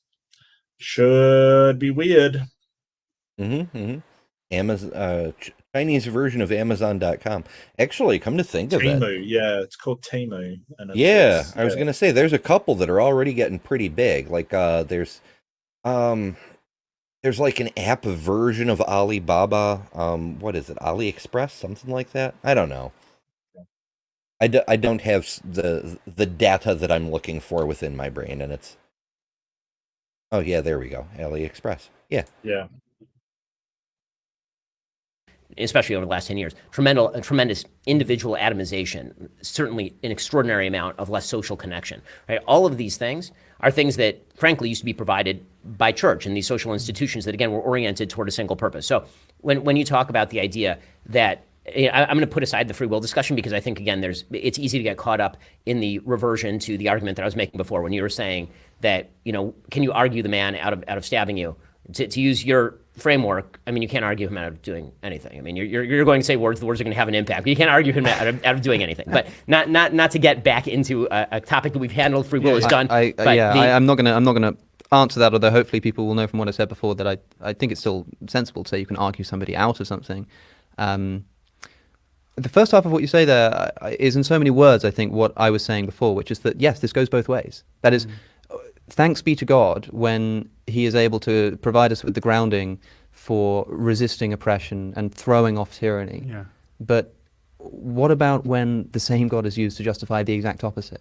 All I'm saying is that this goes both ways. But you're going to have to weigh in one side or the other, in terms of utility. Right? You're building a society. Let's say that I won't say you're God. Let's say that you are master of a society and you get to build that society. One of the things that presumably you are going to do is you're going to build in certain things that are untouchable, right? There's going to be certain moral precepts that you're going to build in that are untouchable. And how are you going to justify those things to people such that they are going to believe you? You're going to either have to use compulsion or you're going to have to use some sort of other argument that is so strong that they are going to overweigh their self. I mean, there's a reason why Voltaire suggested he didn't believe in God, but he hoped that his maid did, so she wouldn't steal the silverware. Yeah, that's an interesting indictment on the position that theists don't say that atheists can't be moral, right? When people have this argument about morality, Atheists can certainly be moral. well, oftentimes people have this misunderstanding of the argument. Christopher Hitchens did it best in saying, we don't need divine permission to be good and all of this. Fine, but as you say, you don't need to believe in God to be good, but you need to believe in God to ground that goodness. But then when you sort of casually throw in this statement by Voltaire, I don't believe in God, but I hope that my maid does. That implies that actually maybe you do think that without the belief in God, somebody isn't. No, I think that Voltaire thought that he was good, meaning that Voltaire was an atheist and thought that he was good. But his point was sort of back to the Straussian Platonic point. His point was that he hoped his maid believed in God because without that belief, she wouldn't be able to act right. morally. So another, because again, when we're arguing on the basis of broad societal utility, one of the things. So I happen to be in the happy. Just a slight tangent. I think Voltaire's last words were some of the best ever spoken. When the priest was doing the last rites for Voltaire and said, like, encouraged him to accept God and reject the devil, Voltaire's last words were, "Come now, Pastor, this is no time for me making enemies." I think I've heard that one before, but it's Yeah, been a while. I love it. I thought that was like, if you got to go, make a joke on the way out. That's hilarious, Mhm. That's a real atheist right there, making a joke on the way out. I love it. Of being able to argue that what I think is socially useful also happens to be true. The question I'm asking you, and I think that's what a lot of this conversation is whether you think that what is socially useful is actually false or an evolutionary illusion. And I think that's kind of the position that you're taking, unless you want to argue that generally speaking, religion is either not evolutionarily adaptive, which would be a hard position to actually take. Well, I think it must be, otherwise it wouldn't exist. Or you'd have to argue that it's, even if it's adaptive, it's of no general benefit to humankind or is an illusion, right? Yes. I mean, that's the position that you're taking. So one of the things that I'm enjoying about the conversation is that I don't think either of us are going to argue each other in anything, but it is clarifying what exactly the lines of the division are. Yes, to backtrack a moment, because you said more than one thing in what I just responded to. You also mentioned, you talked about Isaac Newton being a Christian. So, I mean, people were astonished discovering his private notes to find that he spent more time talking about theology than he did science. This is certainly the case, but I do think it's worth pointing out when people like to notice that the originators of the scientific revolution in particular were believers in God. There are a few things to say on that. First, we don't know what Galileo thought in his heart of hearts, and part of the reason for that is because despite tripping over himself to say, now look, I don't think Scripture is wrong. Now look, I believe in God and I am a Christian and I believe in Scripture, but maybe the Earth orbits the Sun. His life falls apart. So suppose he did secretly have doubts about the existence of God. Do you think we'd ever have even found out about it? And that's an unfalsifiable argument. I think not a chance. In other words, but the lack of falsifiability makes it difficult for me to make a counter argument. In other words, let's not be so confident. Maybe he did have a secret diary, but I have no proof that he had a secret diary. What I'm saying is, let's not be so confident. No, it's just even a secret diary he might have been killed for. That's the problem. That when you have a society where you're going to be killed for any doubt whatsoever, like if you can sort of say I doubt, but if you say, hey, I don't think God is real, you're then taken in chains. Like this is the thing. We can't know for sure that everybody in that society believed in a God, because there is so much encouragement to say you do, even if you don't. Yeah, and if I recall correctly, Galileo wasn't just dealing with harsh words and reprimands. It was what was it? Giovanna Bruno, I believe. Giordano Bruno. Yeah. Giordano Bruno, yeah, that's it. It was around the same time. Why was he burned again? It was it was heretical ideas, but I can't remember what exactly it was he proposed. I think he proposed that there were other stars like this. The stars were like the sun, I think is what he proposed. I think so. Yeah, well, that would do it. All things considered. Because Because remember, what got Galileo in trouble was building his homemade telescope, pointing it up and noticing that Jupiter's moons went around Jupiter, and therefore not everything went around the Earth. He wasn't even proposing publicly that the geocentric model was wrong, just that there was something that didn't orbit the Earth. And that's what started that whole bullshit.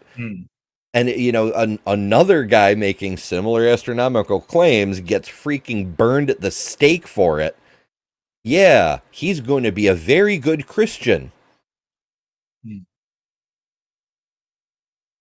second thing to say is that these men, if that's what they were remembered for, that is their theology, then they wouldn't be remembered.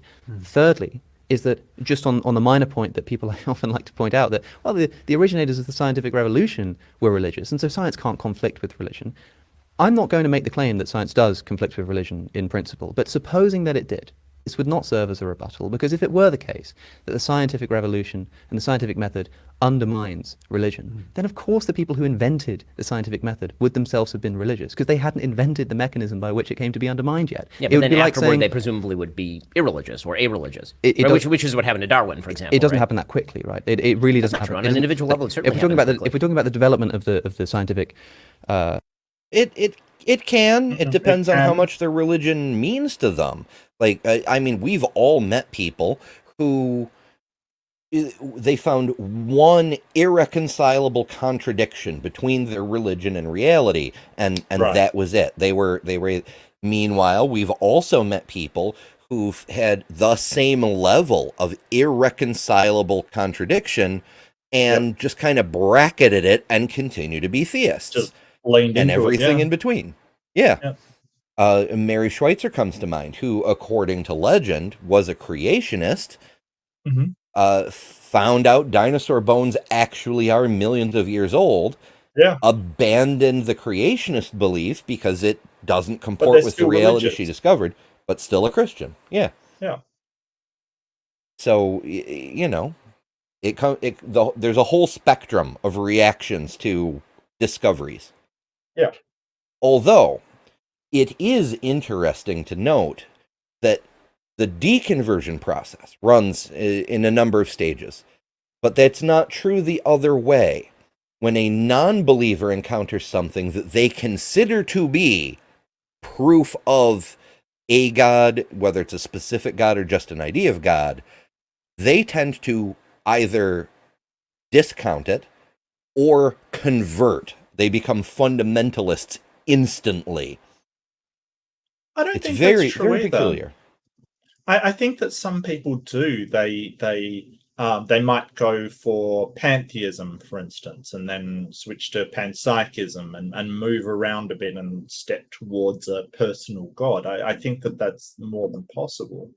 I think it's less likely. Like, I think you're right. I think it's the usual to just, all in it are based upon one thing that's contradictory. But you do get some people who sort of move towards it in stages.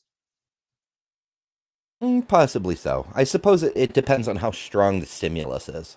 Like if I mean, a lot of people will tend to convert to whatever religion the people around them have been pressuring them into becoming.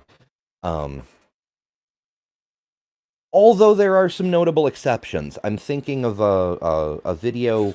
I forget whose channel it was. But yesterday, someone was playing a video. It was possibly one of those AI-generated things about people in Palestine who apparently had a dream about Jesus. Now, Jesus didn't come and, actually stop the violence or actually save anyone. And the narrator of the video weirdly said, "Let us all pray that someone will save the Christians caught in Palestine. Fuck everyone else. We got to save the Christians." But it was a weird video, but it praised Mike Lacona a lot for some reason. But it still kind of shows that, like, sometimes people in stressful situations will convert from one religion to another, but it's not always the one that is being offered as an alternative in their immediate area. Like in Palestine, it's, there's Jews in Palestine, there's Muslims in Israel, Yeah. but they tend to encapsulate each other. So, like, if a person were going to convert from Islam in that general region, you'd expect them to convert to Judaism. And then suddenly Christianity out of nowhere. And I don't know. It doesn't always make sense. Yeah. Of the scientific method. We're not talking about the kind of thing that just happens in a lifetime. I mean, to attribute it to Galileo and Newton as we happily do is far too simplistic. This is something that happens over at least decades. Right, and but you're making hundreds of both an years. individual argument and a broader historical argument. So Yes. pick one. And so what I'm saying is that the individual beliefs of the founders of that revolution, I don't think that revolution would have gotten off the ground enough from just their contributions within their lifetime to shake decades of prior faith. However, when you get to someone like a Darwin, then we start to see agnosticism. Then we start to see people having their doubts. And then when you get into the modern era, atheism abounds. And so, in other words, if it were the case that this thesis, which, like I say, is not something that I'm defending here, I'm just sort of rebutting the rebuttal to it. That is, if it were the case that the scientific method were this king of undermining religion, then I think we would expect the fact that those who invented it to have been religious. It would be like saying, isn't it amazing that the person who invented the motor car didn't own a motor car before them? Well, no, because again, you've now also made the case that perhaps they had secret diaries, or in their heart of hearts, they weren't actually religious or convinced away from that. So again, that's why I'm saying I feel like you're making. No. It's a chicken and egg type thing. In fact, it's not even that. I really dislike that analogy because we know that there were eggs long before there were chickens, but that's neither here nor there. It's I was thinking exactly what Alex was saying. There's a number of things, like the person who invented the telephone didn't use the telephone to make that technology come to pass. That'd be Graham Alexander Bell. Well, he got the patent, but there's some dispute about who invented it. Yeah. It's it's things get a little squishy in that terrain. But like the person who invented the electric light, which was not Edison, he was working out how to make it last longer. That's a whole other deal. But he couldn't use an electric light while he did the work because it wasn't there yet. Do you know that Edison was an atheist? I think I've heard that, but I think I've also heard that was a cover. I don't have any specific details on that one. No, he definitely was an atheist. Like he stated publicly that a god is useless to him. I believe.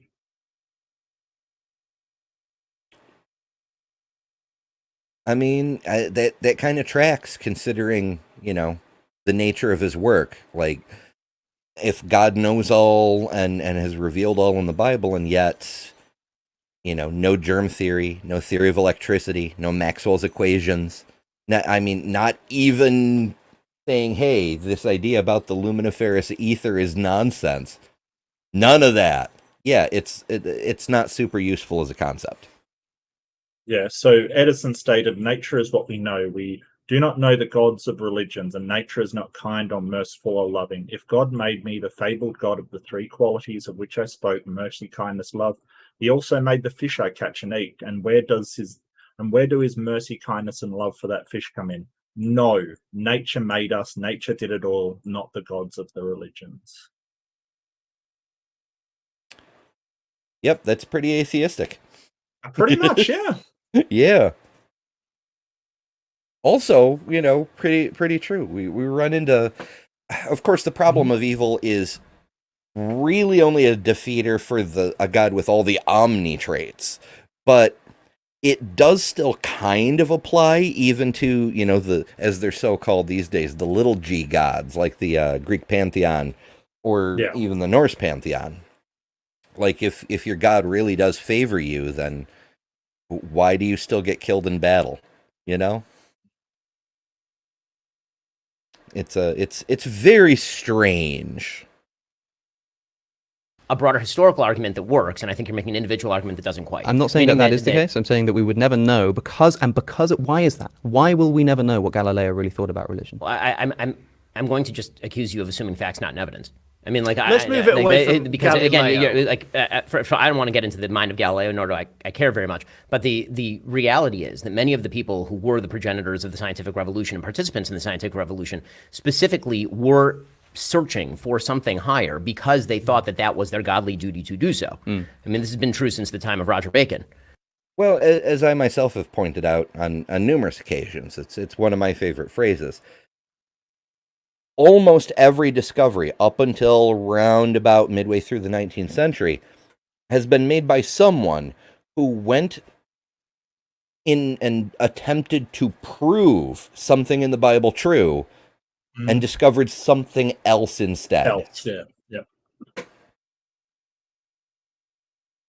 mean, the idea that you have people who are specifically seeking out the nature of the universe because there's an understandable, again, another religious precept, there's an understandable universe that God has created, and your mind is a reflection of certain truths that are in that universe. These are all non-materialist atheistic concepts. That was the basis for virtually all of science, including the origins of the scientific revolution. Now, you can make the argument very easily. I mean, I make it all the time because I have to metaphoricalize the beginning of Genesis. That's not true. So the problem is that you're sort of putting the personal theistic thing on it, whereas most of the people of the Enlightenment were actually deists, where the God isn't making the universe understandable to you.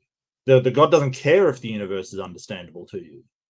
The universe is just the universe. He just set it in motion and let it run according to its own laws. So somehow you've got this idea that people were going out to understand them, and some were, don't get me wrong, absolutely there were, but a lot of them were deists as well, who believed that the natural laws of the universe were set up by God, set into motion by God, and they wanted to understand them, but they didn't think God was involved in any way.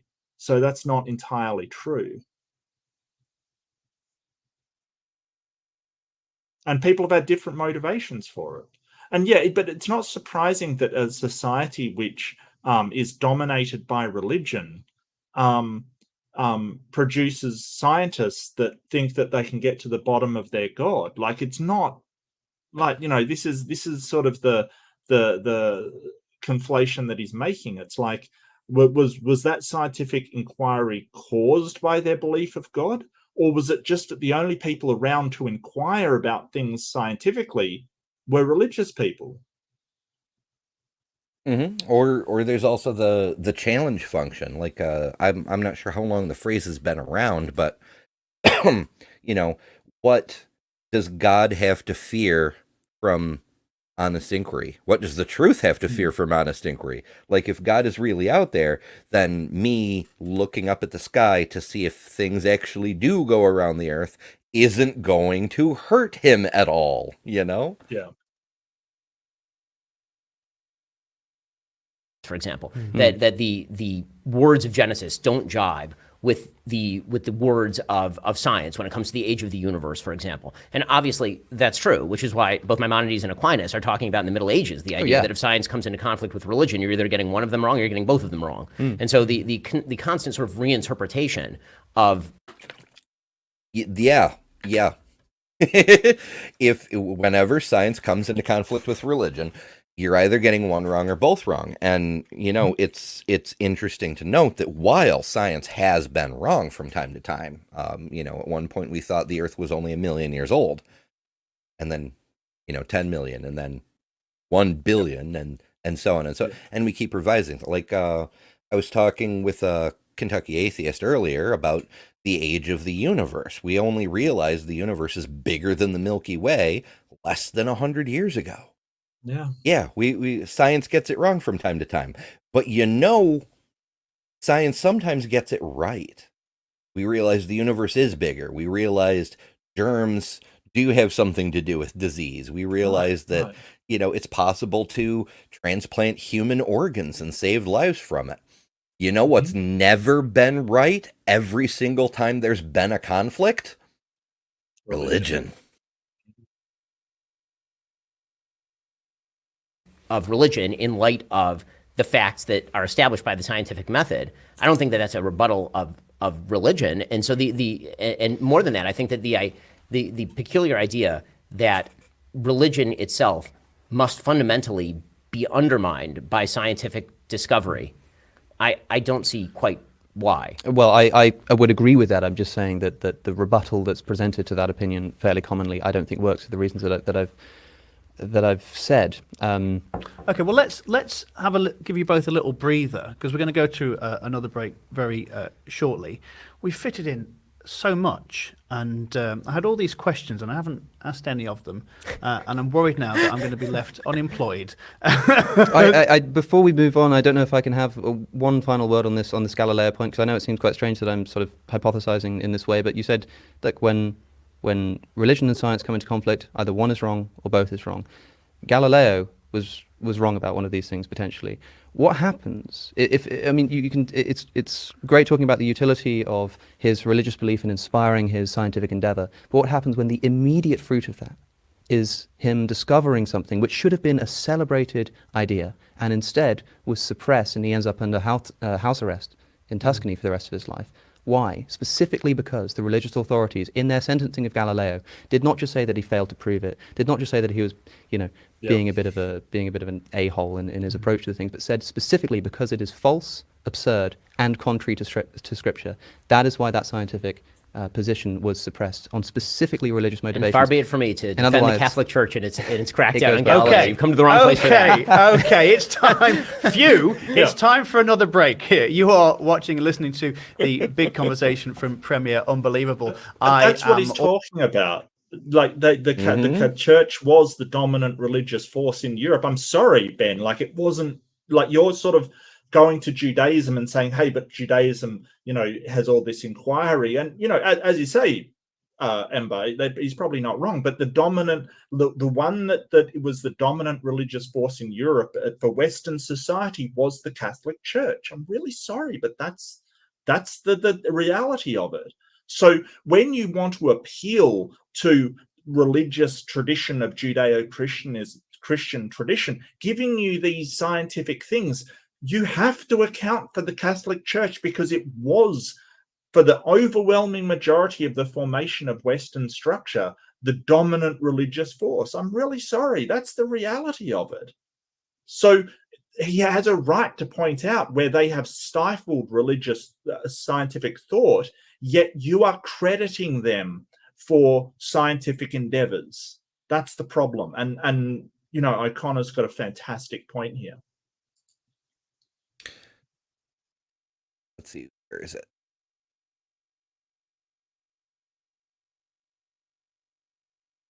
Is it not showing up on my thing? It might not be showing up on my thing. I can't see anything. Yeah, the last thing I'm looking at Icarus.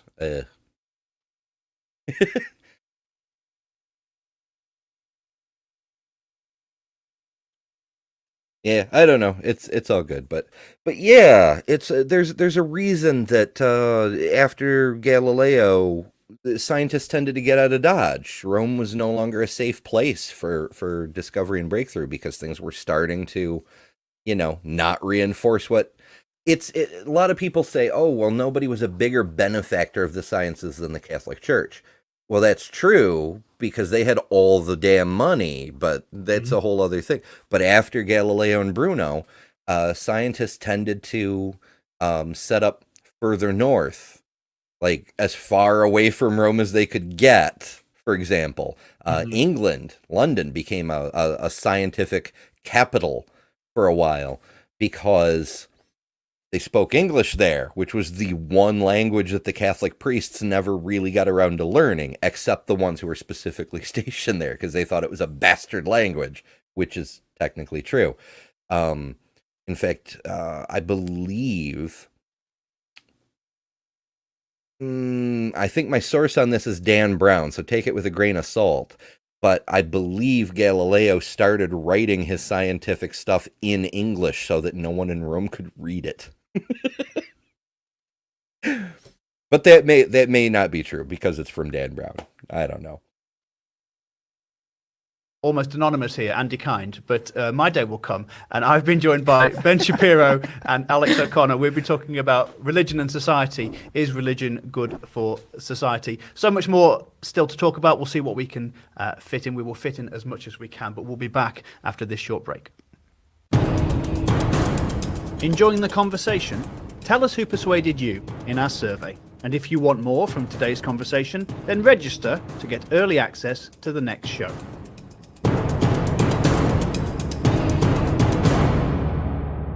Welcome back to part 3 of the big conversation from Premier Unbelievable. Today, we are discussing religion and is it good or bad for society? And we're having a lot of fun.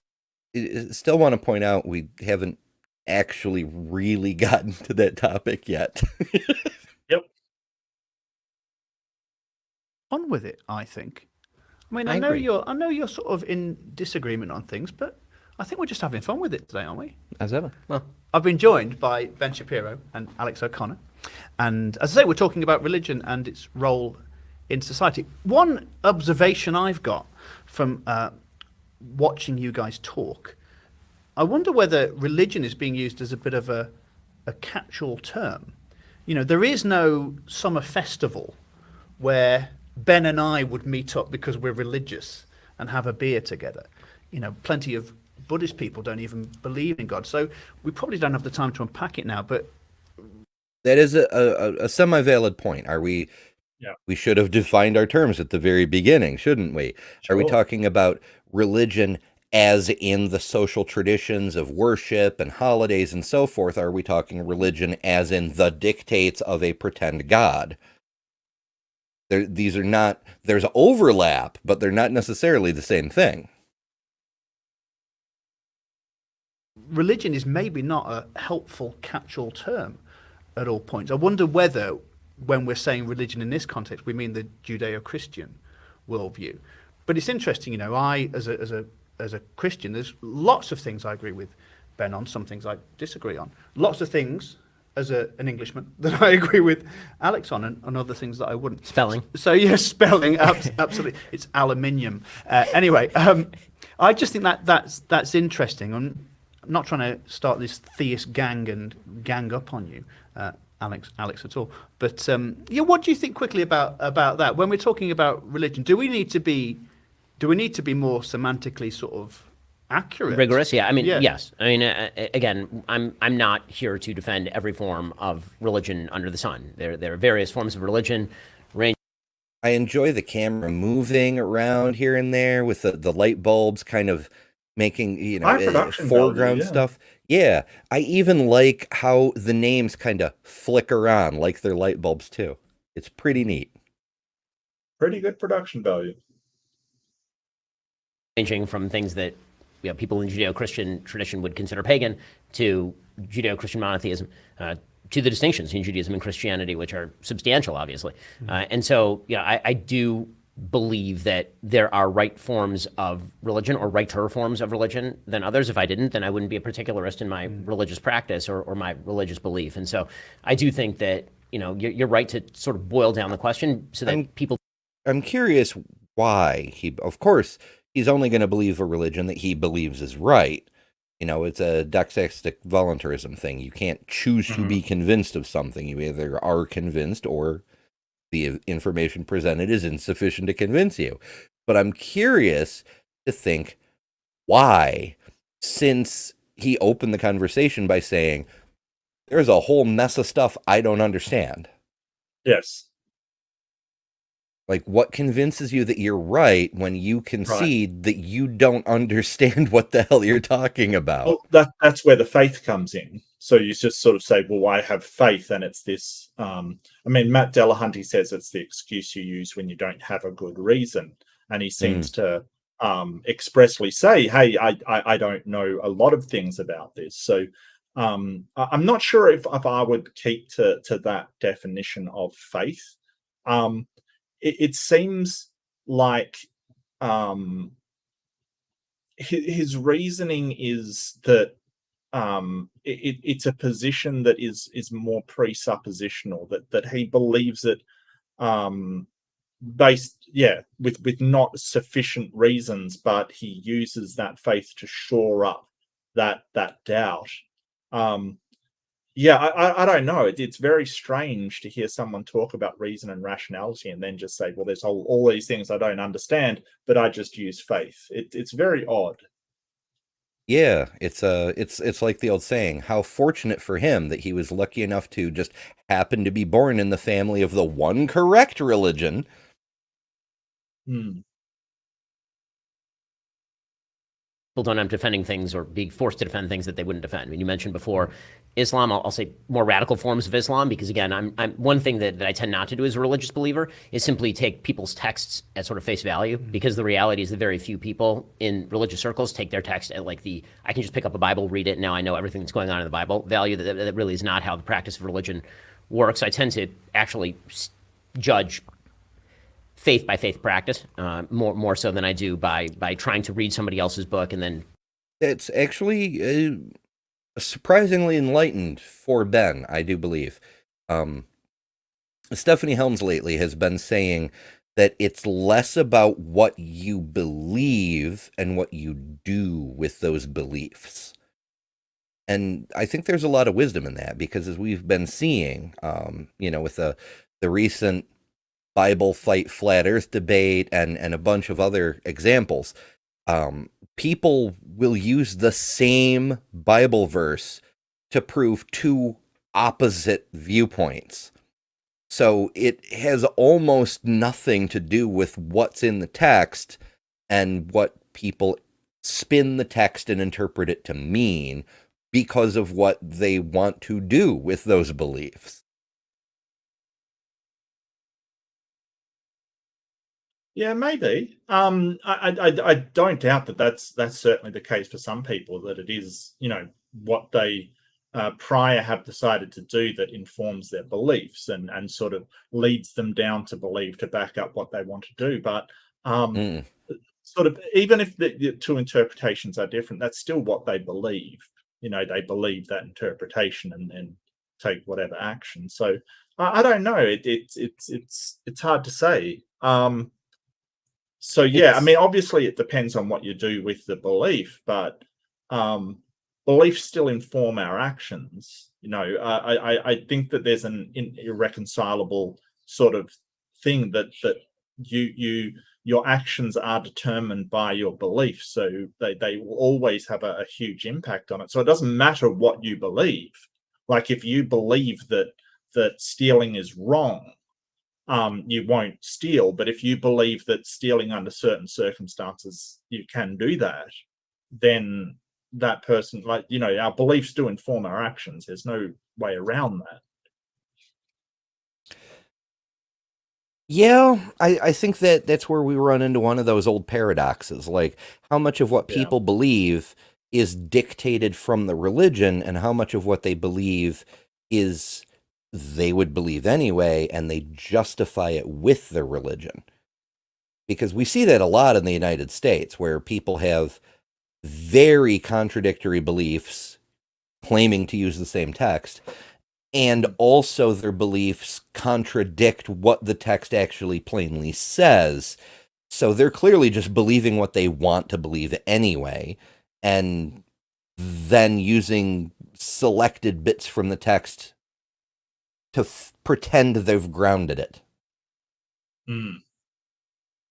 But that isn't necessary. Just because it's obvious that's what they're doing, that doesn't mean that's always what everyone is doing. That's true, yeah. Figure out exactly what they're saying, because I've seen people do that enough to my religious practice to sort of object to it. But yeah, of course, I think that you would have to talk, if you're going to talk about the value of religion, you should be more specific. I will say that the value of religion more generally, if you were going to talk about it in just general terms, meaning belief in supernatural things that can't be explained by a materialist universe, the social cohesion point would be the best case in favor of religion, is that virtually every study ever done has shown that social cohesion relies on a common orientation among people in order to build commonality between people. There are really only a few. Well, that doesn't necessarily mean religion, though. Yes, you don't need religion for that social cohesion. You can have, and also there's those exclusionary religions, like, Mhm. Islam, for example, where Yep. you kill the unbelievers. So is that better for Mhm. society or worse? Well, at first, it's definitely worse because you're killing off a whole bunch of people. Not Right, great for right. your society. But after, you get to benefit from that social cohesion, and it's no longer okay to kill the other people in your But society. also, not everybody benefits from that system. Like, women don't benefit as much as the men do, for instance, and gay people don't benefit at Mhm. all. In fact, they're generally killed off, even if somebody is born into the religion and that religious culture, and then they find out that they're generally killed. So, is that a good society? And I would argue, no, that is not a good. I mean, it's good for some. It's good if you're a straight male who is a fundamentalist in that religion. It's great for you. It's fantastic for you, but not for everybody else. So really, we have to be asking: is it good for all of society, or is it good for a certain percentage of society? Because you might look at things like aristocracy and say, is that good for? Well, to a peasant, no, he's got a horrible life. But to a king, I mean, it's good to be the king. Mel Brooks said it best. It's good to be the king. That's a great society for him. So I think you've got to sort of pin down who it's good for. And even in Christian doctrines, it's still better to be a man in a Christian orientated culture than it is to be a woman. As he pointed out, in a lot of these Christian places, they do dismiss women's opinions a lot of the time. As O'Connor pointed out, the Bible says, Paul said a man should not have a woman preach over him or, do any of these things. So, it really depends on who is the society good for. Yeah, and that goes beyond the scope of religion. Like, Yeah. well, I'm thinking of Alan Turing, for example. We, as a society, we had this very brilliant man, tremendously advancing science, but because of Right. religious nonsense, his Mm-hmm. contributions were cut short. And, Yeah. it's not just him. How many other times has that happened? And it goes, like I said, it Right. goes beyond religion. Like right now, we're in the grip of capitalism, which to an extent makes some people more free to explore whatever falls out of their head. Like Ben was born in with a silver spoon in his mouth and has been able to be an opinion monger his entire life. That's possible because of capitalism, but it's at the expense of an uncountable number of people who will never be able to do anything other than work their fingers to the bone to not starve to death their entire lives. It's not as confining, I suppose, for lack of a better word, as religion. Like a it's not discriminatory specifically against women the way many religions are. It's not discriminatory specifically against homosexuals the way religions often expressly are. But we're still holding back a tremendous amount of our potential as a species and as societies because of this inherently oppressive system that deliberately gives privilege to assholes like Ben at the expense of what could be another Einstein or another Pasteur who just happened to be born in the wrong socioeconomic echelon.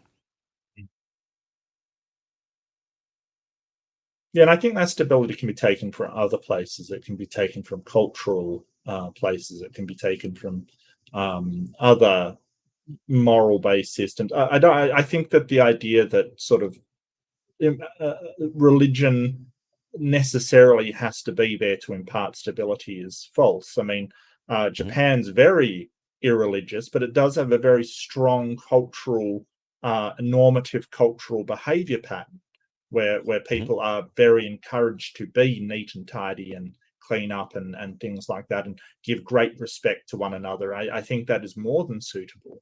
So the idea that we need religion, I think, is false. I don't think we need religion. We just need something Yeah, something rational, you could argue. Sure.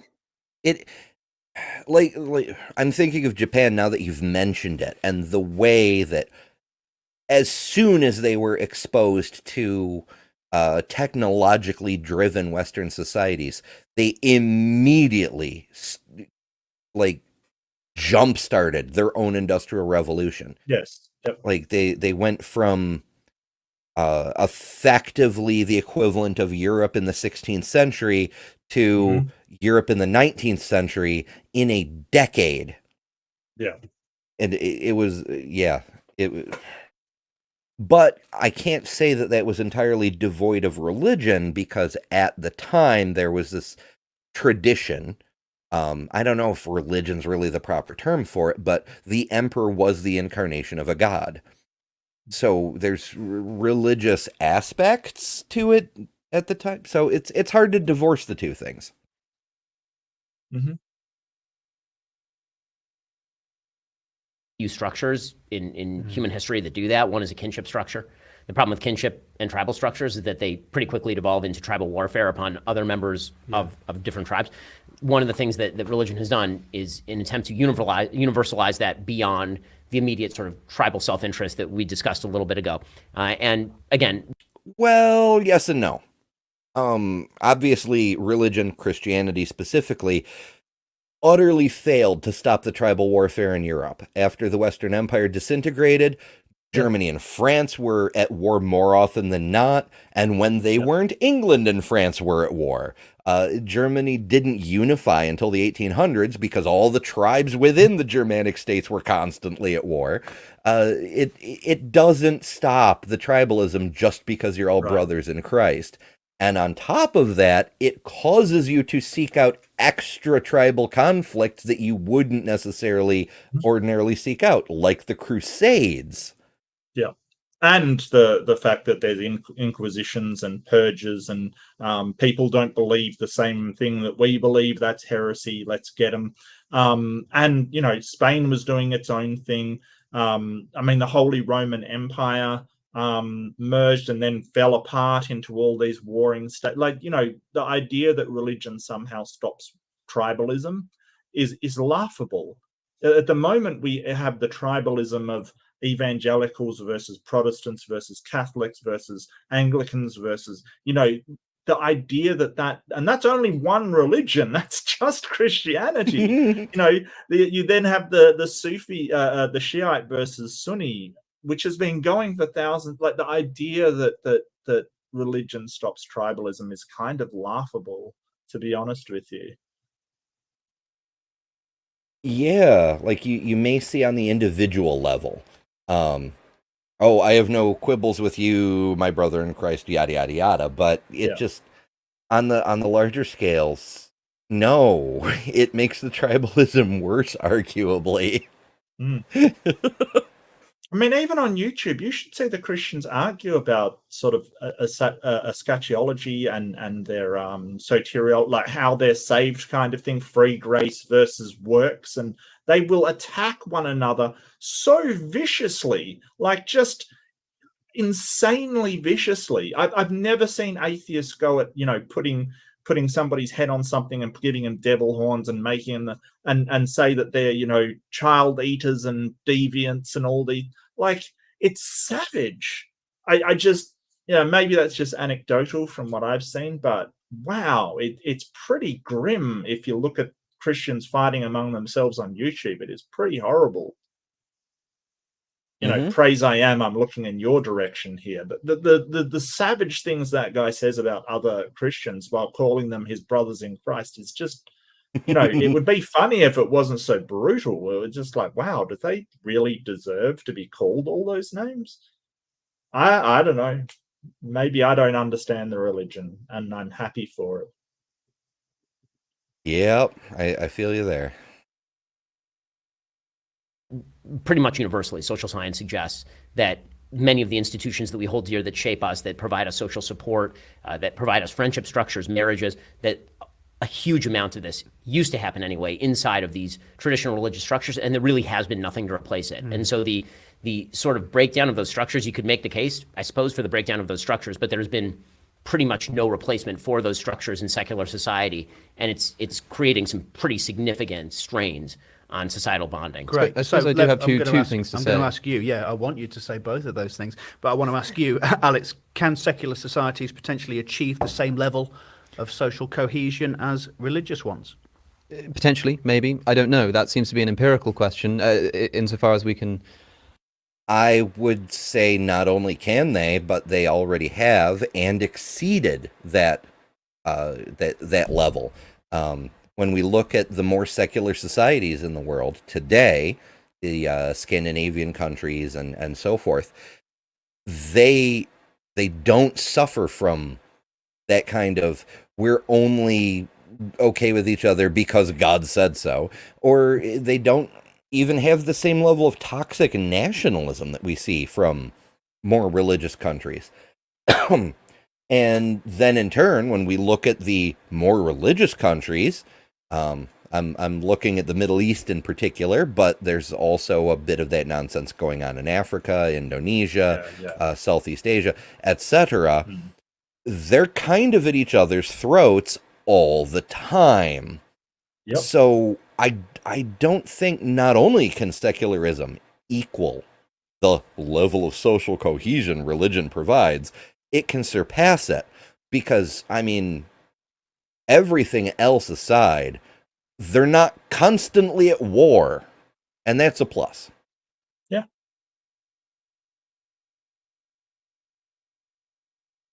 I have empirical data on social cohesion as a subject. I wanted to, I suppose, in response to that question, mention the history of the United States as a constitutionally secular nation.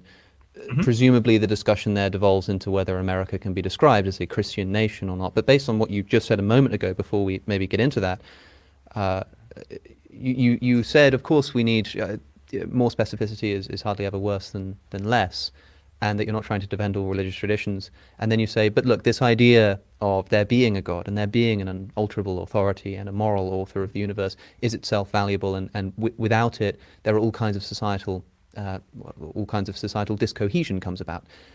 In that case, for example, I wonder, and I hope it's not a crude question, and it's one sort of stemming from genuine interest. Would you rather your child comes to you and says, you know, I think I'm going to convert to Islam, or said, I don't think I believe in God anymore?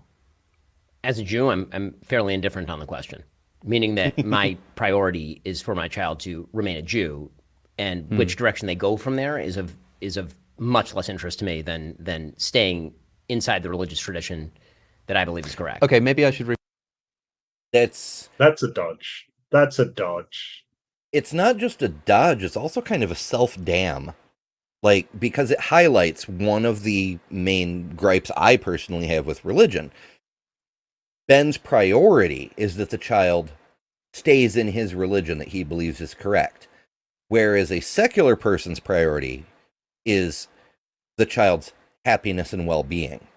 Right. If you know, one of my children decided that they wanted to be religious in order to feel fulfilled, then, you know, I mean, I wouldn't agree with them, but I'd want what would make their life most fulfilling and happiest and so forth. Yeah.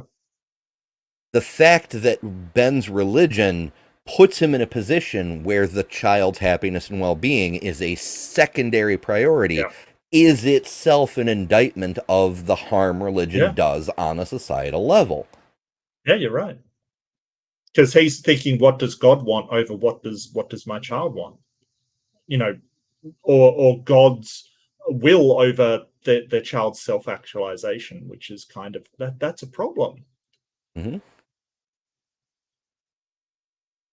Rephrase to say, suppose that, you know, half of the US population immediately, right now, and half of, let's say half of the Christian population.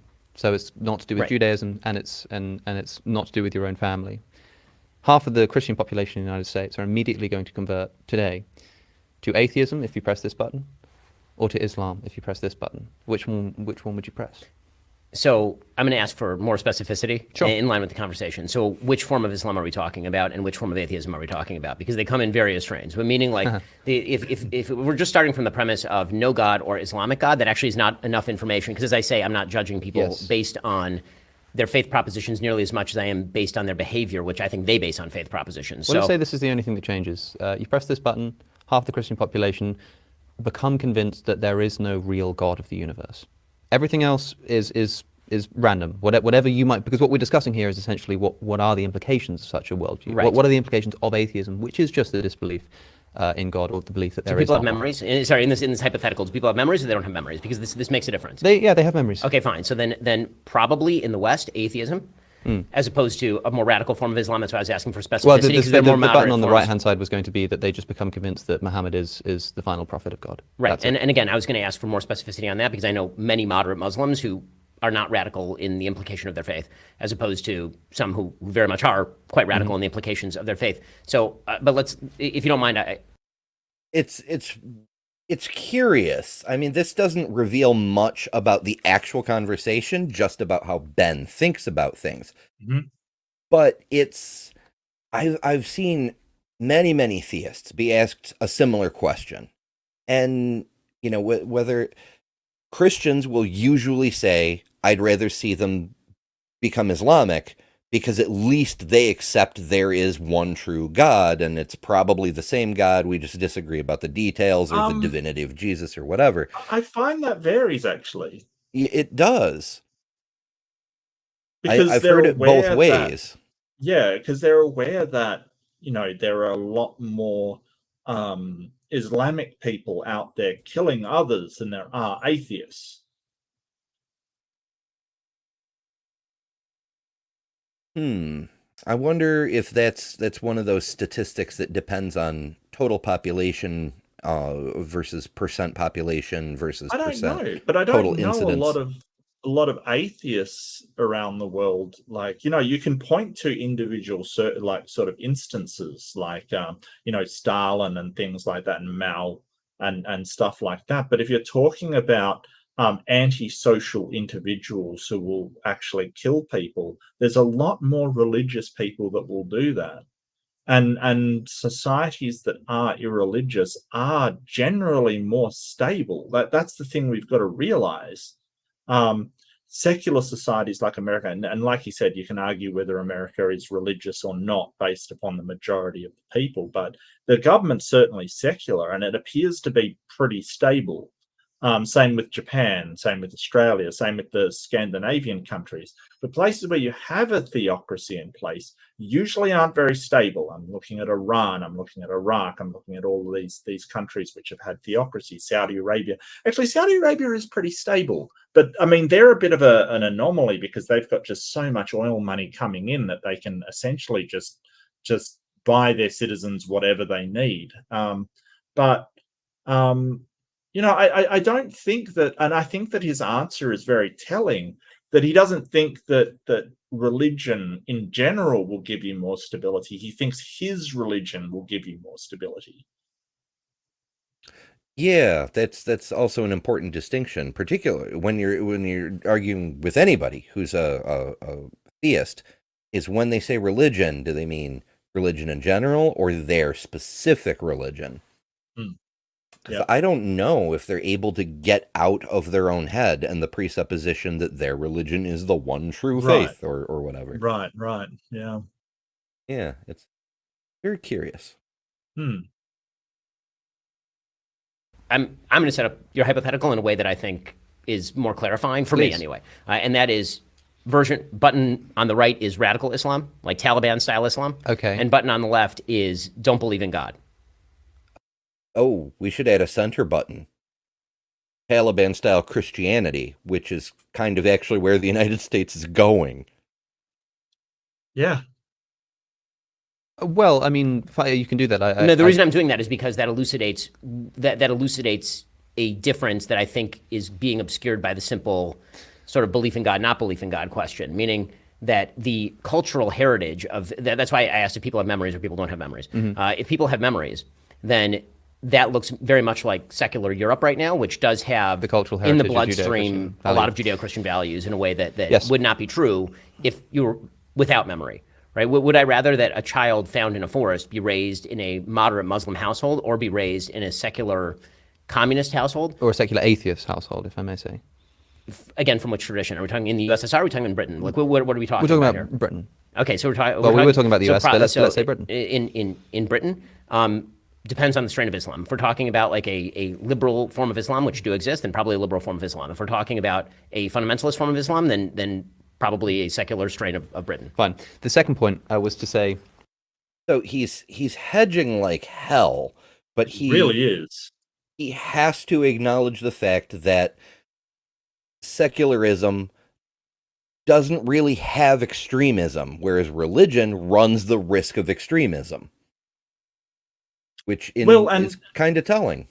And the fact that he's sort of saying, well, it depends on what form of religion it is, sort of says to me that it's not about what a person believes as a religion or lack thereof. It depends on the type of person it is or the type of people it is. So that means that it's not so much, because really when you're talking the type of people you're talking about how culturally they behave. So, USSR atheists are particularly bad because they will work for the, presumably Soviet government and do all these bad things. Sure. Yeah, absolutely. Yeah, that's terrible. But religious people raised in a culture of kill the West is also bad because they have these things.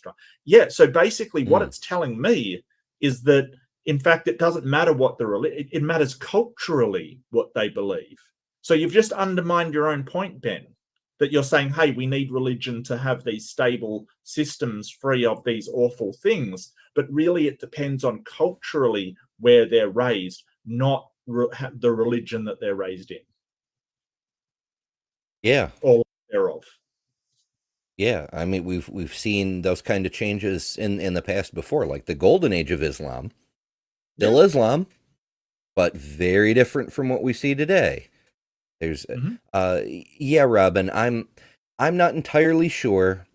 I want to be charitable to Alex and say that he is aware that his interlocutors often have that blind spot, and so he's accommodating what they can see. But it isn't impossible that that's a blind spot on Alex's part, because he's been so hyper-focused on religion and the philosophy of religion and theology since he was 16 years old, all the way through college, that's the part of the world that he sees. The secular part is less visible because it's not relevant at all to his career. Perhaps.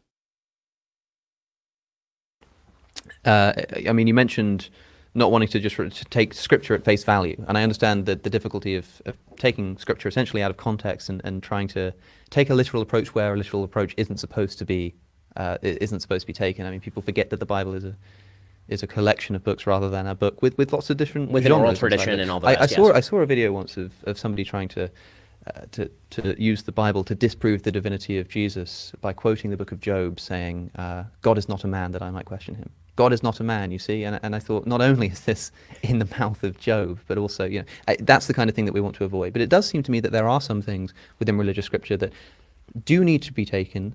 There are a lot of points in scripture that do kind of have a problem with that whole thing, like Exodus and a lot of other places where Moses or someone else points out that God cannot take physical form, that God isn't able to exist in a human style shape, and then we have, the Chronicles of Jesus. I don't know. There's so many things that pop into mind. There was one that came up recently about how, of course, modern Christianity, as it's practiced throughout much of Europe and the Western Hemisphere, is actually Paulism, because Paul came along and sort of retconned what Jesus said and said, no, never mind what Jesus said. this is what I'm telling you, you know? Mhm. He didn't quite phrase it that way, but that's what it amounts to. Yeah. And Here's how to interpret this correctly. yeah, you know, like Jesus said, I came not to end the law, but to fulfill the law. He was a rabbi who preached all 613 of Moses's laws, plus the secret oral laws that no one ever wrote down, but that's a whole other thing. And then Paul comes along and is like, no, ignore those laws. Just, you know, give Jesus lip service and you're good. All that kind of crap. Well, it occurred to me the other day, when Paul sent Onesimus back to his master, it clicked in my brain that there's that express statement in Exodus, one of the rules directly from God, that you will never send a slave back to his master when he runs to you. And Paul did exactly that. And I'm like, Yep. does that make Paul a false apostle? Is he like Onesius, yeah. I don't know. Yeah. But we think that law was mostly for not Hebrew slaves from other societies that had run away. So basically, we think that, or scholars think that it was in application to foreign slaves that had escaped, basically. And you would sort of give them a place in your society because that sort of weakened the tribes around you. So we kind of have to understand the context that it was in. It was like thou shalt not kill, basically. I mean, our current understanding is that just meant other people in your tribe, not anybody in general. Like you could go out and kill an opposing tribe as much as you wanted. That wasn't how it was sort of written.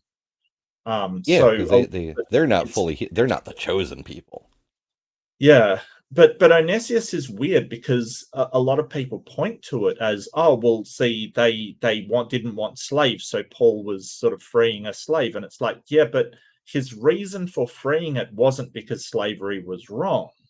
His reason for freeing Onesius was that he had become friends with Onesius, so he was didn't even basically free him. He sent him back with a letter asking his owner to consider freeing him. Yeah. Yes. And as a favor to him, because he liked Onesius and he was like a brother in Christ kind of. So Paul had no problem with slavery. The whole point of that was, I've known him and he's a good friend. Could you see your way to freeing him because of that friendship, not because it was right or wrong? It was do it as a favor to me, a brother in Christ. Yeah, which is really gross. Yeah, it's horrible. It's basically saying, yeah, I know he deserves to be a slave, but I really like the guy. So could you free him? As a favor, I'd be in your debt if you did.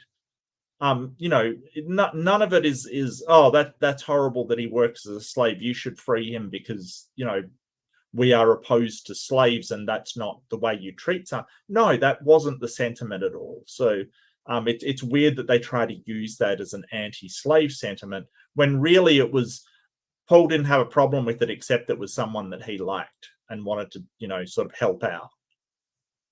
There's tons of other slaves that, Paul didn't like, that he didn't have a problem with, like it's that kind of hypocrisy that really gets me. Yep. Slaves obey your masters. Mm-hmm. Even the seriously, and do need to be taken essentially at face value. That is some of the very specific legalistic commandments of the Old Testament, for example, or of the Hebrew Bible, I should say.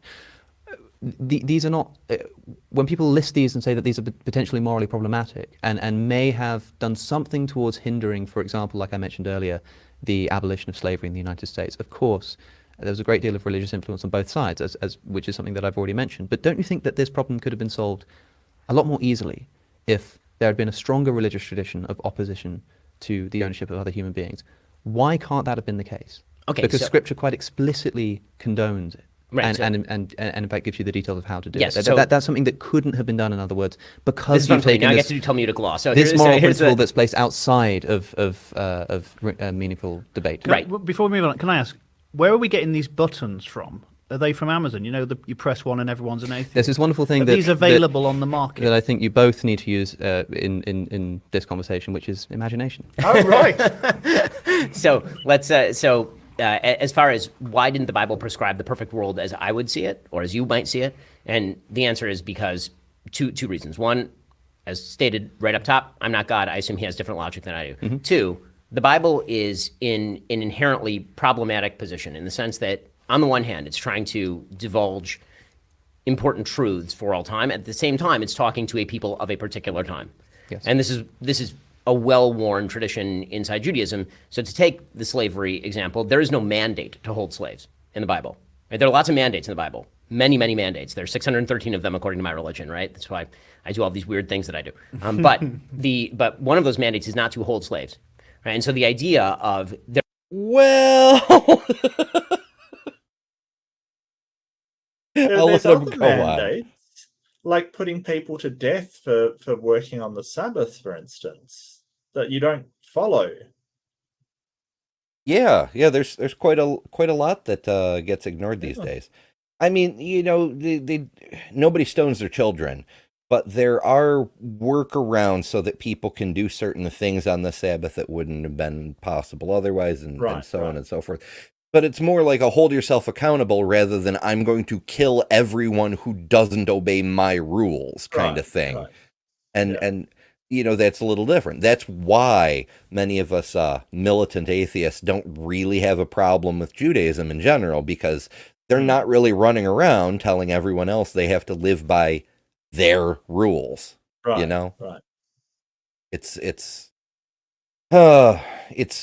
weird, but you wouldn't have any of these situations without the religion there in the first place, telling people to do the things. And Alex's point is still valid. It's wouldn't it have been better for it to say, "Thou shalt not hold people as property"? Yeah, and isn't it a sign against the reality of the God that this religion is based on, that he didn't just come out and do that? Yeah. Because, I mean, you just can sort of make the argument, oh, well, at the time, people were doing these actions, so God was speaking to the people at the time. Yeah, but people at the time were running around killing people as well. So, he's managed to say, "Thou shalt not kill," and "Thou shalt not steal." I'm sure there were plenty of people running around stealing during the late Bronze and early Iron Age. So there are tons of people stealing. He still managed to say, "Thou shalt not steal." Yeah, which ostensibly actually means thou shalt not steal from other Israelites. Well, yeah, obviously, but Yeah. yeah, he managed to give down these very serious and very contradictory to the behaviors of humans at the time. He managed to hand down those. Why can't he hand down "Thou shalt not own people as property"? Except that the people of the time didn't know it was wrong. They thought there was the right thing to do. But when you've got objective morality, you can't say, well, they thought it was the right thing to do, so it was right for them at that time. You have to say, well, God knew it was wrong. I suddenly realized I still had SpongeBob up. Okay. Well, I mean, I thought it was a personal choice. So it wasn't. You know, I was off in imagination land. But speaking of imagination land, I've heard a few theists, not proper apologists, mind, just people who were just ideating on their own, say something along the lines of religion gave us slavery because it was an improvement over the pre-existing situation of human sacrifice. That slavery in that context is actually a moral upgrade. That's weird. That's really weird. I don't, if you're going to change the law, why not just change it to, don't kill people and don't enslave them? Why do you need to change it to, hey, I can't stop you from doing things to these people. Hey, why don't you enslave them instead of killing them? Is that what we're saying? That seems weird.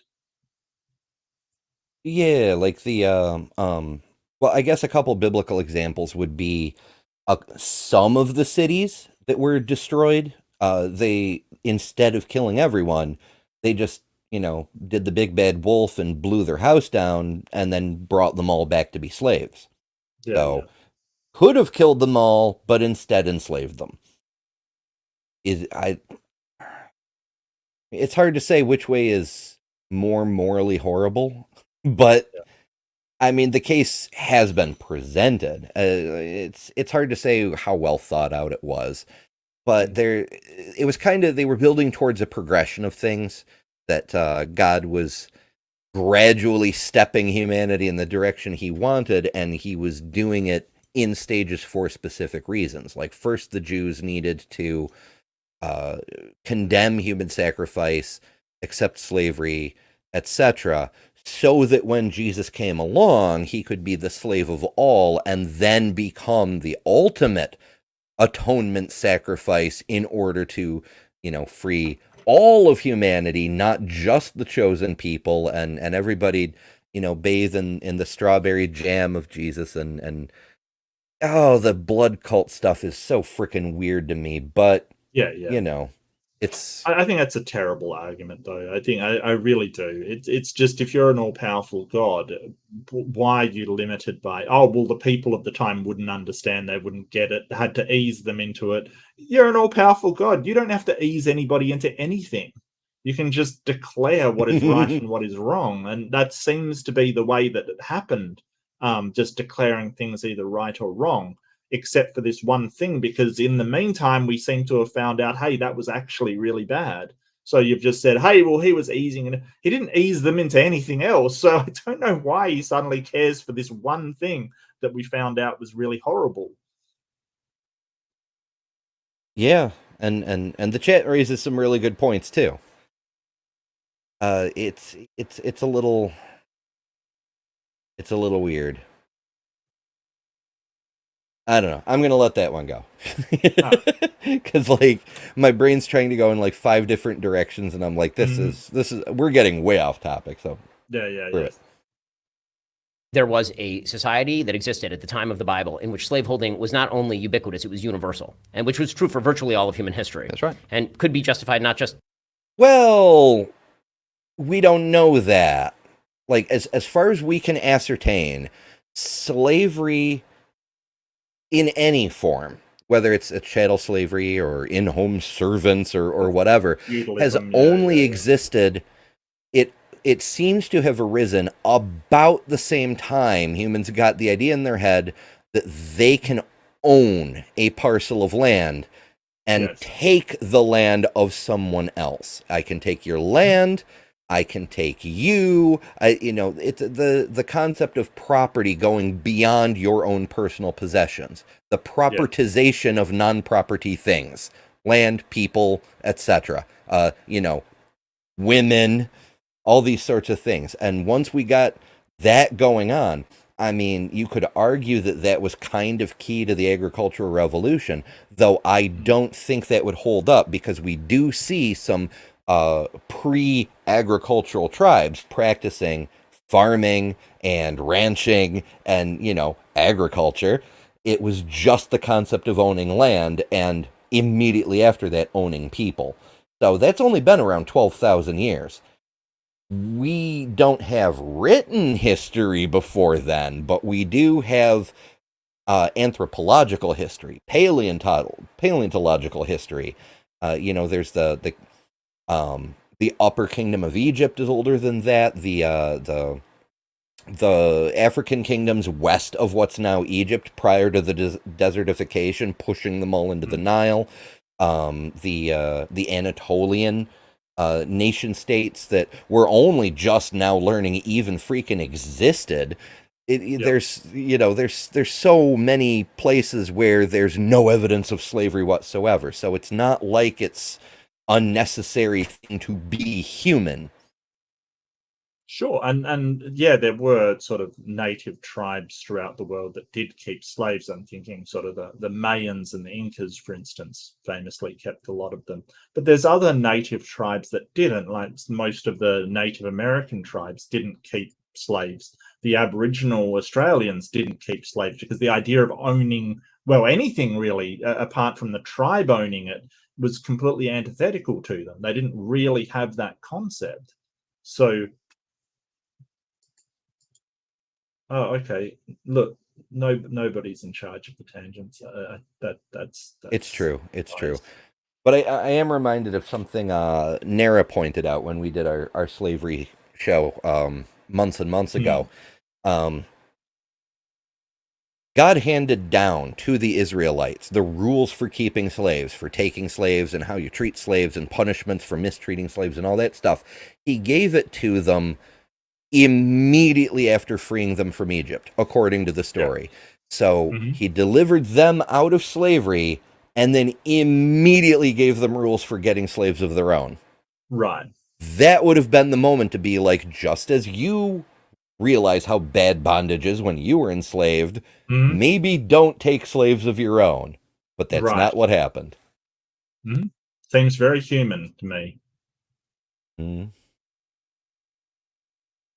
In terms of religious scripture, but in terms of Aristotelian thought, right? I mean, the great philosophers we like to cite sometimes in the secular tradition are big fans of slavery, and that's true virtually up until the 18th century. Yes. So the idea would be, is this verse?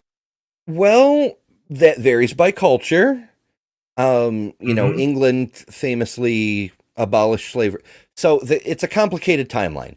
France abolished slavery first out of the European powers, but Britain followed, and then France re-legalized slavery, and then the U.S. abolished slavery, and it's messy as hell. Yeah. But the thing of it is, even when the Israelites were first rolling out their rules for slavery, the surrounding kingdoms, particularly Persia, had better rules for slavery, and it was kind of frowned upon. It wasn't strictly illegal, but it was so rare that it was almost non-existent. So he can whine about how the super advanced Western cosmopolitan Europe only banned slavery around the 1800s, but other parts of the world banned it before Christ, effectively. Yeah. Attempting to woo people away from a tradition of slavery or to humanize the slaves? Or is it attempting to reinforce that by making it harsher and more difficult? And that's why actually one of the things I enjoy doing in terms of how I study the Bible, for example, is I like to look at contemporaneous religious texts of the time. So I like to study the Bible alongside, for example, Hammurabi's Code. And it's really interesting to notice the differences and where the Bible is liberalizing Hammurabi's Code, for example. Absolutely. And so the idea that a divine revelation has to be given to human beings who are capable of following that in the time. Again, that's part of the difficulty of I think. Wait. Is he arguing that the laws of Moses were a liberalization of Hammurabi's Code, or is he arguing that they were divine revelation? Because he's saying both in the same damn sentence. Does it come from men, or does it come from a god? And if it comes from men, it doesn't come from a god. Maybe God was in a bad mood when he talked to Hammurabi, and then he felt a bit more liberal later. What is Ben trying to say? God plagiarized from Hammurabi because he's lazy and didn't want to do his own homework? Maybe. It's a really weird thing to say, though. Yeah. I think rebutting religion in a certain sense, because again, it seems wiggly, but it really isn't, in the sense that if you believe, as I do, in a God who spoke to human beings in some form or fashion and has to speak to them on a level that they can understand, in ways they can understand, then that immediately is going to discount the ability to do a lot of very radical things that would have appeared radical in 1200 BC, but now frickin' excuses. If you're an all-powerful God, you can get your message across somehow.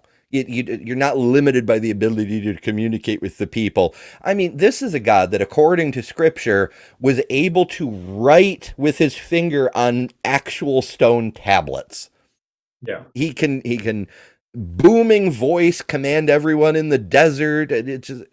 He has no trouble communicating. And if he is all powerful, he could use telepathy and skip right over any possible language barriers in the first place. Or, better yet, he could have made humans with the correct morals already baked in.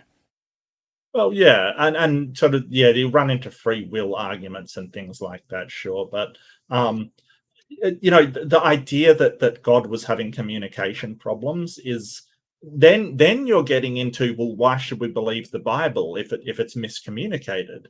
You're undermining your own book there, because if he can't communicate what he needs people to do, then your interpretations are based upon miscommunication, or could be. You're undermining your own religion there, Ben.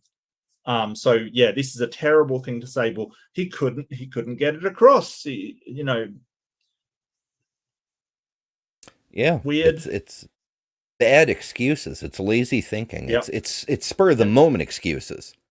It is, yes. It's accounting for things rather than coming up with a suitable explanation. He's just, yeah, and I think someone said he backpedaled a lot. He kind of is. He's kind of really edging around what he wants to say, and sort of giving these accountings for these things without really justifying them in any way, shape, or form.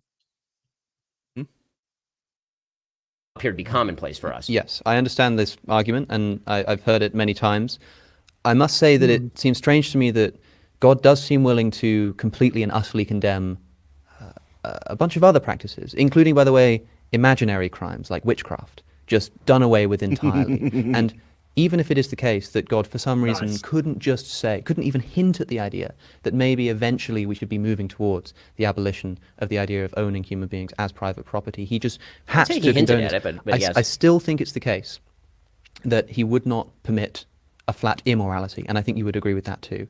And so when I open the Old Testament or the Hebrew Bible, and when I look at the texts saying that if you lay siege to a city, you can kill, if the Lord delivers it into your hand, you can kill the men and the women, you can kill the men and keep the women and the children and the livestock as plunder, as Deuteronomy says. And in the very next verse, the very next chapter says that, if you see a good-looking woman, and I'm not interjecting that. If somebody finds an attractive woman, yes, if Toar is the actual Hebrew, yeah, then they can take them for themselves, and if they want them as their wives, and they take them home, they shave their head, they cut off their fingernails, they give them 30 days to mourn their old husband, who you may very well have just killed, and then you can take them as your wife. When Numbers 31 has Moses instruct the slaughter of the Midianites, saying, kill all the men, and this time the women get killed too, but not the women who haven't slept with a man. Why might that be? And it says that, keep them for yourselves. And I hear all the time that this is some kind of liberalizing process. Maybe it's because, these people wouldn't survive on their own. It's some kind of protective measure to make sure that you're looking after them. If that's the case, then why does it only apply to the virgins? That seems a little bit suspect to me. It's sort of Scripture's littered with these kinds of well, again, so to go back to the sort of oral tradition nature, and I don't think God would permit a proactive immorality, even if he can't, for some reason, abolish the practice altogether. Oh, actually, he ordered it, according to Moses. Well, no, that last point. He ordered it. Mm-hmm. Moses said, "Did you kill everybody?" No, God wants you to kill everybody, is what Moses sort of said. Yeah, no, God ordered that slaughter and taking of that plunder. It wasn't just that he allowed it; he ordered it. Yeah, the people carrying it out tried to be merciful and not be as brutal as God commanded, and Yahweh wasn't having it. Yeah. It was so it's as Alex was saying, the whole freaking thing is littered with obvious, undeniable cases of humans saying, here's the crimes I committed. Now I'm going to justify them by saying God wanted it that way. I'm going to let myself off the hook. That's the obvious explanation anyway. That's what comes to mind. I don't see. So when you say even if he can't abolish the practice altogether, well, which already I think he would be able to do. Right. So the question is whether he can or whether he can't. If he can't abolish the practice, then the idea of wooing people away from a particular type of sin through a gradualistic process is known throughout societies across human history. I mean, the gradualistic processes are the way that most things get done across human history. And by the way, when humans do it, yeah, because we have to fight tooth and nail to drag our more conservative brethren into a new moral paradigm where certain things that are morally reprehensible are treated that way, often uphill against religion. The universal practice, unfortunately, up till today in many places in the world, is in fact the extreme version of what you're talking about. Raise everything, kill everyone. Right? That sort of stuff, unfortunately, does take place, even on planet Earth, even in the year 2023. And so the idea of a culture arising from the Bible that not only abolished slavery on its own shores, but then abolished slavery literally everywhere else, which is what Great Britain did. That, again, to separate that off from a tradition that also says that every human being is made in the image of God, right, which is the verse from Genesis, or that you have to treat the stranger well, right, which is repeated more than any injunction in the Bible, right? There are these traditions that are at war with each other inside the Bible, which is why there is this hotly fought kind of argument inside biblical circles about all of this stuff, which again is one of the reasons why I said right up top that when it gets to I can't just open the Bible and interpret the text as I would see fit. You say, well, I don't like this verse right here. Contradictory? What was that? You say that Scripture is contradictory? Yeah, that's Well, what I was I said- thinking.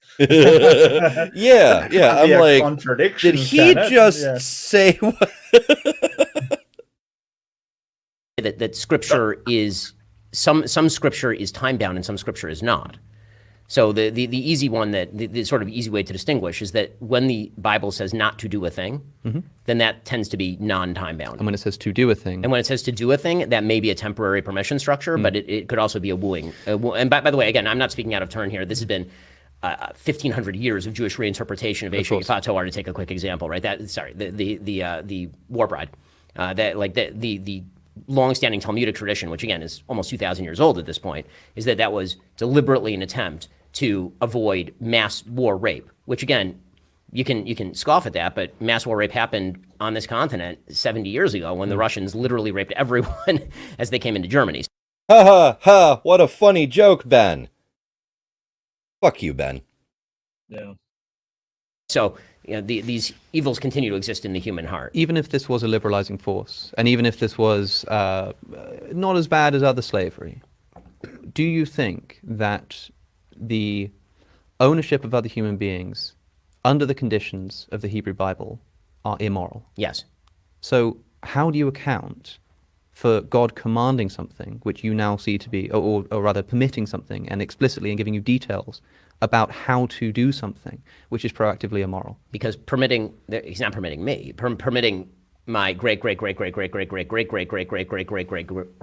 do something immoral. to do something To do that something in the time, immoral. that in the time was not considered immoral. It wasn't considered immoral, Right. but was it immoral? Now, By today's standards, by today's now standards who's that the were moral developed by the relativist? Judeo-Christian tradition, sure. By Yes. today's standards developed Yes. under the This has been my point again and again. If you want to say, hey, it was, that's what the people of the time understood, that's moral relativism.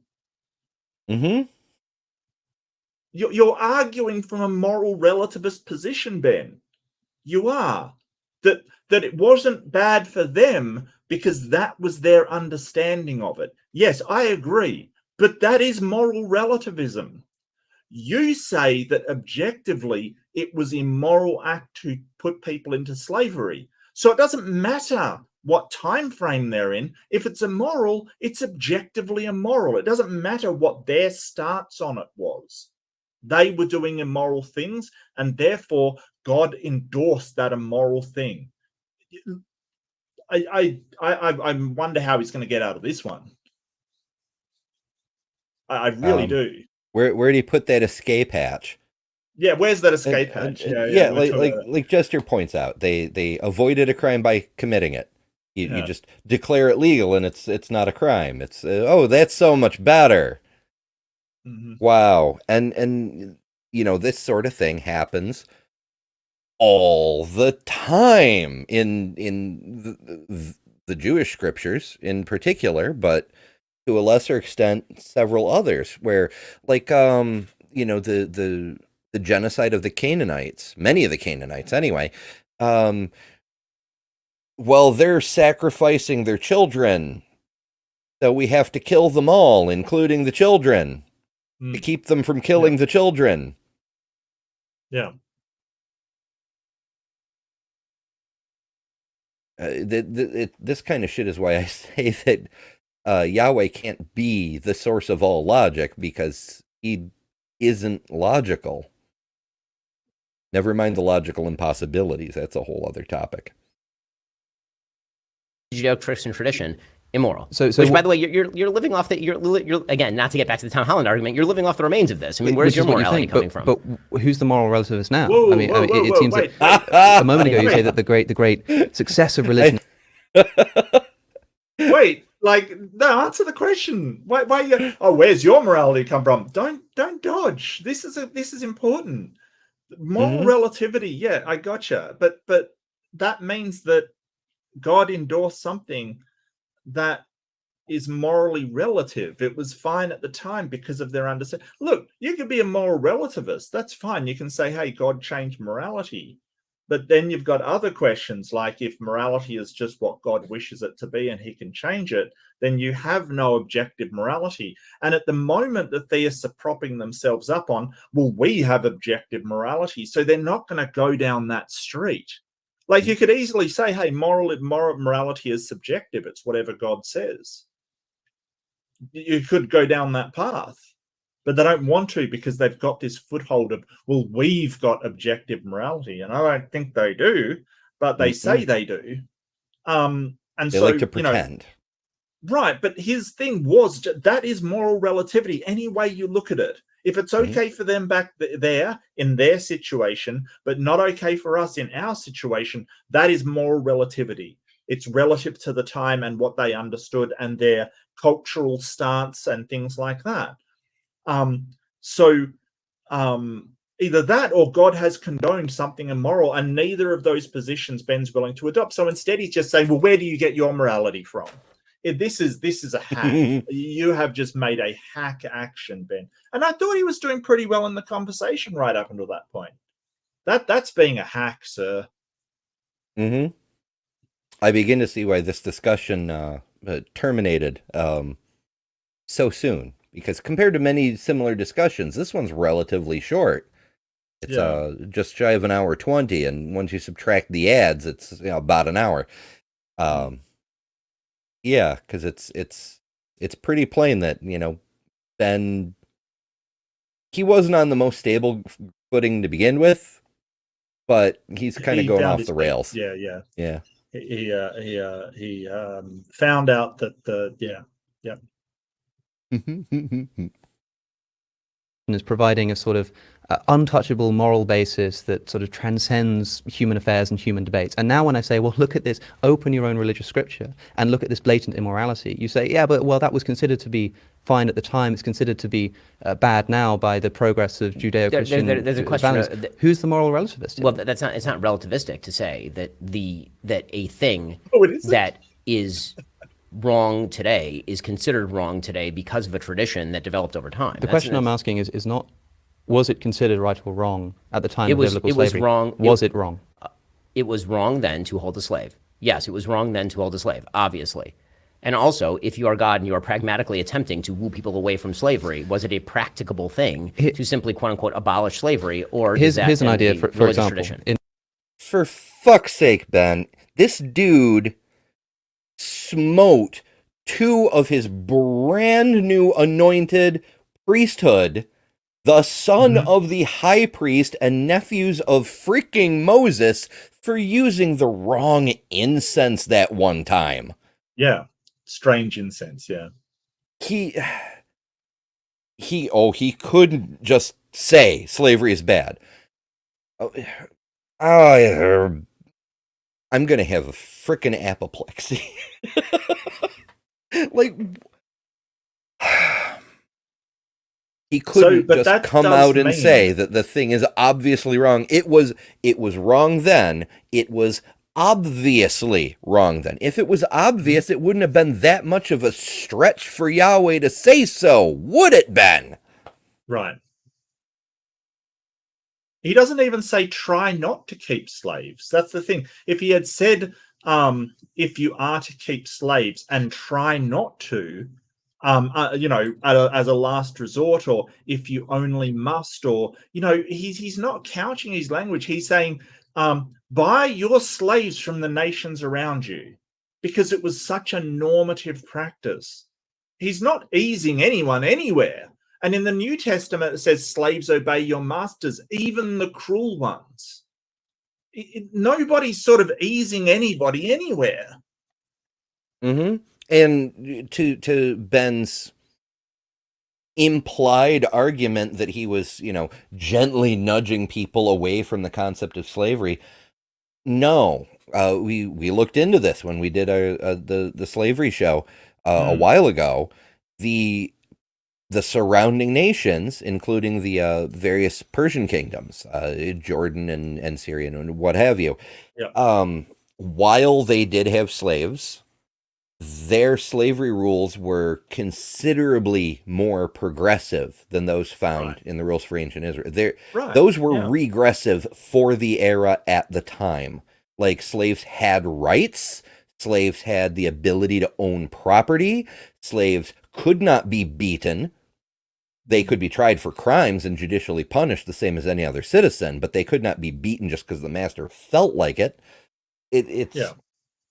Well, I talked to Dr. Josh about this, and he sort of said, well, because I sort of said it was a good version of slavery for the place and time it was, and he said, well, it depends what civilization you compare it to. At times, for instance, the Roman Empire had worse slavery laws than the Judaic tradition. Sometimes they had worse, sometimes they had better. Other nations around them did have worse slavery. Some, as you point out, did have better. They were kind of, as he described it, and I hope I'm not misquoting Dr. Josh, because I'm always afraid of doing that, quite frankly. It was kind of middle of the road as far as how sort of harsh it was. It wasn't particularly, egregious as far as slavery went, but it was particularly kind either. So it was kind of just average. So other people were doing better, and God couldn't get them to that point. Like, it's nonsensical. Mm-hmm. It's like if the argument doesn't hold any water to begin with, but the fact that it's not the most progressive by a whole entire step over everything else in the area, it destroys the entire argument. Knocks all the cards off the table. In the book of Exodus, God says, I think in chapter 21, maybe 22, says that if you have a Hebrew slave, you are to let them go after 7 years. If that Hebrew slave comes to you with a wife, then after the 7 years, you let them go too. Mm-hmm. If you give the Hebrew slave a wife. Yes, that's an important distinction. Male slaves. That's what females are just straight up property, period. They could be let go on the Jubilee, which was every 50 years or 49 years, 50 years or so. So on the Jubilee, they'd be released as well. The Jubilee doesn't specify male or female. But yes, the 7 years maximum for a slave, you had to release them after 7 years, was specifically for male slaves. Mm-hmm. An important distinction. If they said that they loved their master, so basically it sets up this series of conditions that if a male slave comes in with a wife, they will leave with the wife. If they come in with the children, they leave with their children, right? So whatever he brings into the slavery, he leaves with. However, if he goes in alone and the master gives him a wife, so in that time, women didn't really get to choose who they married. It was just whoever had authority over that woman said, hey, marry, kind of thing. And there were some exceptions to this, but generally that was what happened. So if the master gave him a wife, so he was married and had kids, he would have to leave on his own because he came in on his own. So he would leave the household by himself, leaving behind his wife and children to slavery. And that's really important. But if he said he loved his master and his wife and his children, they could drill an awl through his ear in a doorframe, signifying he was a slave for life. And that slave could be passed on to the master's descendants as property. So it kind of is a way that you imagine you're a slave in ancient Hebrew times. That if you you get into debt, you have to go into slavery. So you go into slavery in order to offset your debt. You're in there for 7 years. In those 7 years, you are given a wife because, say, you like another slave, and then your master says, "Hey, marry that slave." You have some children, and then you've got to leave by yourself, leaving all of your family behind. It's kind of a really insidious way um, of um, attaching that person to the household, so they will never want to leave, right? Because you don't get to keep your children; you have to just abandon them. So the choice has to be made by that person over his wife and children and the institution of working for somebody for all their lives for no pay whatsoever. It is a TARP, yes, it definitely is. Hmm. And one that's spelled out in the frickin' Bible. But there's also a lot that isn't covered by any of that, like the children, for example. Those rules only apply to a male who is born free. If his father was an owned slave, then he just was a slave from the beginning. There's some discussion as to whether the child of a slave born into slavery was permanent property or got freedom at whenever the Jubilee year was. Well, It's all of that, what I've talked about, is just for Hebrew slaves. Different rules applied to non-Hebrew slaves from the people around you. Them you can just keep forever. Like that didn't apply. So yeah. And if you were a daughter born to a family, you were just basically a slave for life. Women were treated absolutely horrendously in this system. Yeah, which you'd have a very hard time making the argument that books that literally describe women as property, even without regards to slavery, that the equality movements that came along later, women's suffrage and so on and so forth, had any basis in that system at all. It's another case of the advancements in spite of the religion, not because of it. And they have children. Then after those 7 years are up, you give the man a choice. He can go after the 7 years, as per, but you keep his children and his wife. Or, and here the scripture says, if he says, I love my wife, I love my kids, and my master, as if that's going to be one of the principal considerations, then he can stay with you, at which point you take him outside, you pierce his ear like cattle, and he becomes your property for life. Now, here's a suggestion, for example.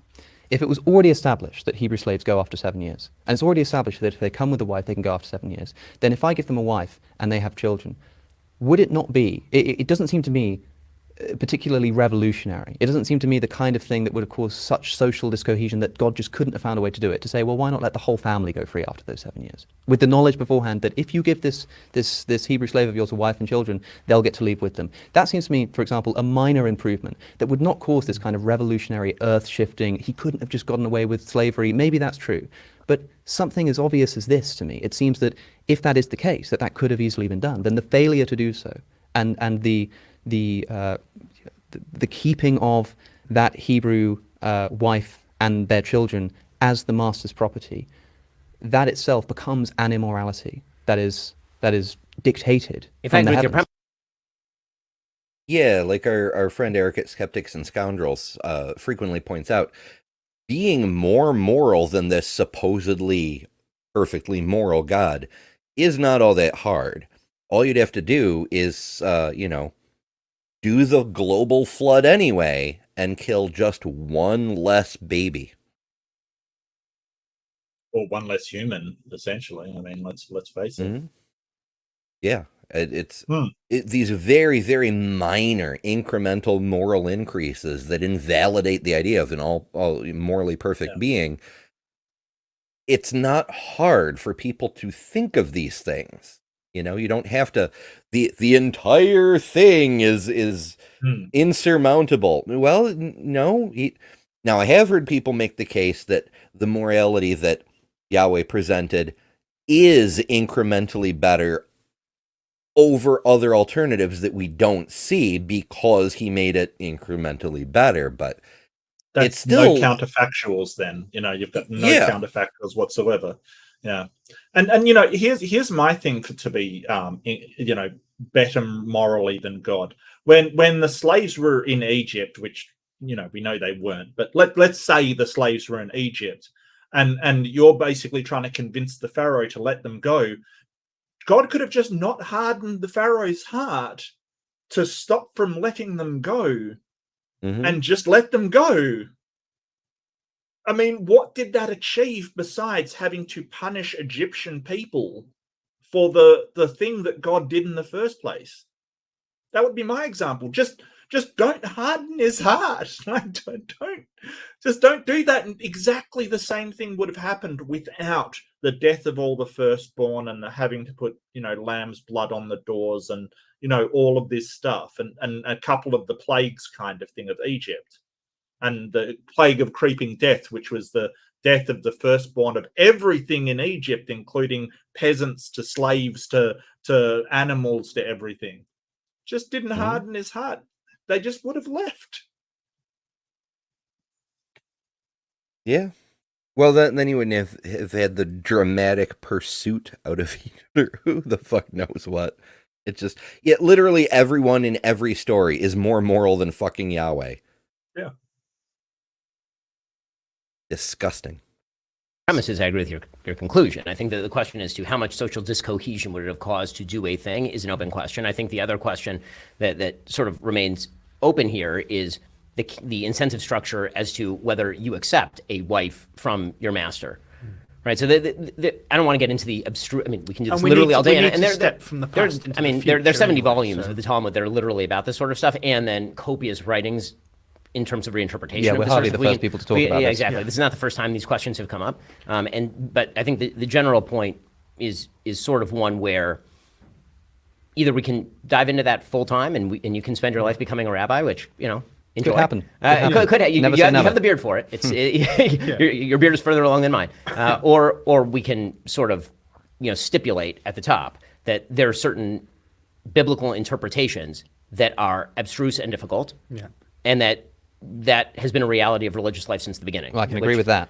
So That's we need to certainly true. we need to step from the past into the future through this conversational portal that we've got available to us. Obviously, everyone at this table would agree that holding a slave is wrong, in the same way that the man you kept talking about who you thought was coming to kill you, we would all agree that that's a problematic thing. And it does seem, so I'm not going to get you to defend this because I want you to come up with another game show where you solve the future problems of society for us, Alex. It does seem that on an atheist worldview, it is difficult ultimately to say what is good, what is right, what is wrong. But has he been listening to this conversation he was sitting here for? I don't know, under any worldview, it's difficult to say what is right and what is wrong. There's a lot of religious people that disagree over what is right and what is wrong. And not just within religions, within denomination, within the same denomination and the same church, people can disagree over what's right and what's wrong. So it doesn't seem to be a problem that's expressly there for atheism. It seems to be a human problem rather than an atheistic problem. Yeah, that's very true. Humans, 10 humans, 10 different opinions, right? 11 different Right. opinions. Yeah. But what I'm referring to is like what just happened here, where Alex was saying, how about we do something slightly incrementally less evil, maybe? And Ben waffles like a freaking toaster oven. Like, what do you mean it's hard for atheism to come up with this shit? What are you talking about, Andy? Well, I think he's talking about sort of in the modern day for atheists to have a metric on which to define what is good and what is evil. I think that's what he's getting at. And even with a Bible, that's hard to do. I don't think that's a problem for atheism specifically. I think it's a problem for everybody. I don't think a Bible or some kind of religion gets you around that problem, because what seems to happen is all that happens is people disagree on their interpretations of that book. It doesn't seem to get you to any resolution of that. So yeah, it you know, I guess yeah, you know, you're really, because I mean, Ben said, oh, it's immoral, which means that his immorality isn't objective, or rather that God does immoral things. So who's to say that what God is telling us to do is the wrong thing, and we're just too entrenched in our culture to be swayed any differently, right? If he's deciding to put out rules that don't apply, that are in fact immoral, how do we know that we've got this culture and it's actually immoral to I don't know, walk on a Saturday, but because it's too entrenched in our culture to walk around on a Saturday, he's lying and saying, oh well it's moral, but it's in fact immoral? How do we know? You've undermined your entire moral stance from your book, because now we can't rely on the book giving us what is moral and what's immoral, because you've already conceded that God said you may purchase slaves around him, when in fact the reality was that's immoral. Yeah, Ben's going to burn in hell for daring to judge the morality of Yahweh. I mean, not that Jews actually have hell, but details. So why use the book? This is the thing. Why use it? If it can lie to you about what is moral, or rather, I guess I'd speak a bit more politically if I was in this debate, rather than say lie to you. If it can be placating your cultural understanding with things that are immoral, then why look to it for morality at all? That's what I'm saying. We can be practical about it. We can be functional about it. So come on then, for the future, give us some practical secular philosophies that can really help to build social cohesion for the future. You've got about a minute to do that. Then we'll give Ben a minute to respond. Well, and then we'll wrap up. I can provide an answer that I don't think will be cause of further debate, which is to say That'd be shocking. Yeah. I think everything that I've heard you say, Ben, on this subject, and everything that I think you may be about to say, not everything, but some of it, involves saying that, look, you know, what we need to do is encourage strengthening family and having children and you know, not doing drugs and all of this kind of stuff, which people, like you say, have traditionally, this has been somewhat the prerogative of the church to maintain. I think that people just don't believe in God anymore, and so what I would say is just to encourage those things without the God. The question I would leave, and I'm sorry, I've just promised no debate, but here's something. Look, suppose it's the case that I agree wholesale with your proposition that religion is good and maybe even necessary for society in some way, right? Suppose I just say that that's true. I don't believe it's true. I've tried, I'm sorry, I just don't believe it. And so, I'm now left with a choice here. I don't think it's true, but I become convinced that it's somehow useful or beneficial. What am I to do with this information? You can't just choose to believe in God. People say you can choose to act as though you believe in God. That's kind of true until something really testing comes along. If you don't really believe it in your heart, you will falter at the first opportunity. How am I to raise my children? Am I to lie to them? Am I to say, well, I don't believe in any of this nonsense, but because I think it, you know, promotes a sort of non-replacement, birth rate, then I'm just going to bring them up believing things that I think are false. I don't think this can happen. It's amazing how quickly ostensible deontologists transform before our very eyes into utilitarians on this question, that outgo the idea of being, you know, truthful and being honest and talking about things that you think are philosophically sound. Now it's looking in your direction. Oh, I was thinking of PragerU. Oh yeah, that's another one. Yeah, someone. Yeah. Again, I can't remember where I saw the video, but They got called out hardcore because they had a child psychologist or something like that on she was outright saying, lie to your children. If Yeah. you don't believe, lie to them. Make them believe anyway. Because studies show that religious people are more happy, even though they say the exact opposite. But details. Yeah, I want to say it was Emma Thorne, but it was absolutely disgusting. Yeah, there Yeah. are people who outright say, if you don't believe, doesn't matter. Lie to your kids because that's the moral thing to do. Wink. Well, I'm not. I'm not going to tell anybody how to raise their kids. I don't think I'm qualified in. As you know, I'm not a parent myself, so I'm certainly not qualified. But I don't think it's moral to even tell your kids about Santa or the Tooth Fairy and things like that. I think that the wonderment of growing new teeth is enough, and I think that sort of acknowledging the sort of coming together of people over Christmas just to renew societal bonds is enough. I think that that's really. I remember being very, very upset about being lied to about Santa. I was upset about it. Like I was very upset about it, and I don't think it is a good thing to do because at some point you've got to reveal the truth. You can't keep that up forever, and so you may cause a lot of damage to some children if you do lie to them about the nature of reality. I don't think it's ever a good idea at all. It's yeah. I have mixed feelings because the controversy about Santaness is how I got into my very first debate in elementary school. Interesting, yeah. Whether, yeah, the teacher went out of the room and we immediately started discussing whether Santa was real or not. And other kids were like, I've seen my parents do the da da da da da. It was disillusioning for a lot of the other kids in the class. They were like, oh, my parents lied to me. And that's frankly, that's exactly the experience I had. Yeah. I think I was 5 years old, maybe. Had to go to the bathroom in the middle of the night. I know you're supposed to stay in bed so that, if Santa sees you, he won't come or whatever. And Right. I came out and my parents are shoving stuff under the tree. And I'm like, huh. And they're like, you didn't see this. I'm like, yeah, no. As they say, once you've peeked behind the curtain, you can't unsee the Right. wizard.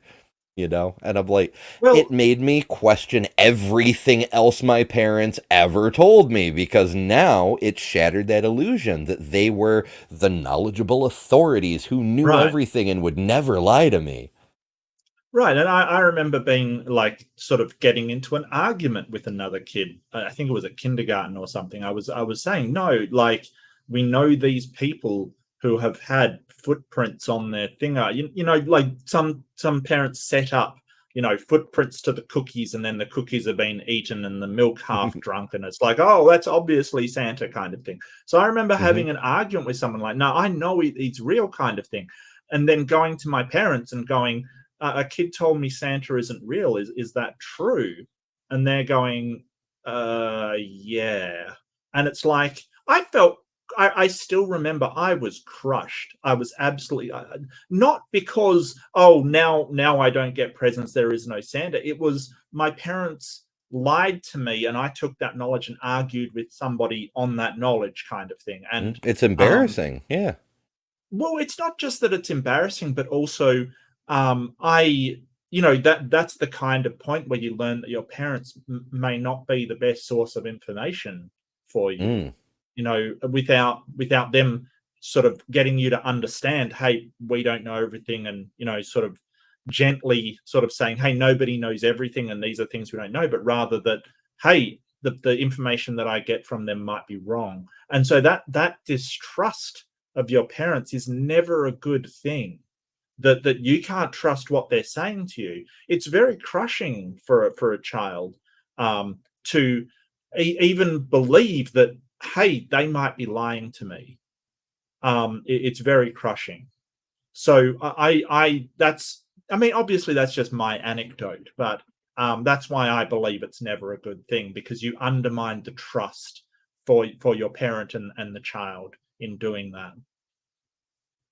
It's a thing that can be discussed. I I could see someone making the case that that's necessary at some point for the child to start to develop a sense of independence. Like, But they will.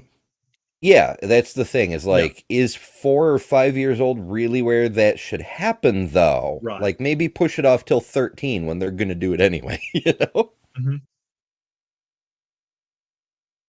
Oh, well, let's see if we can wrap this thing up.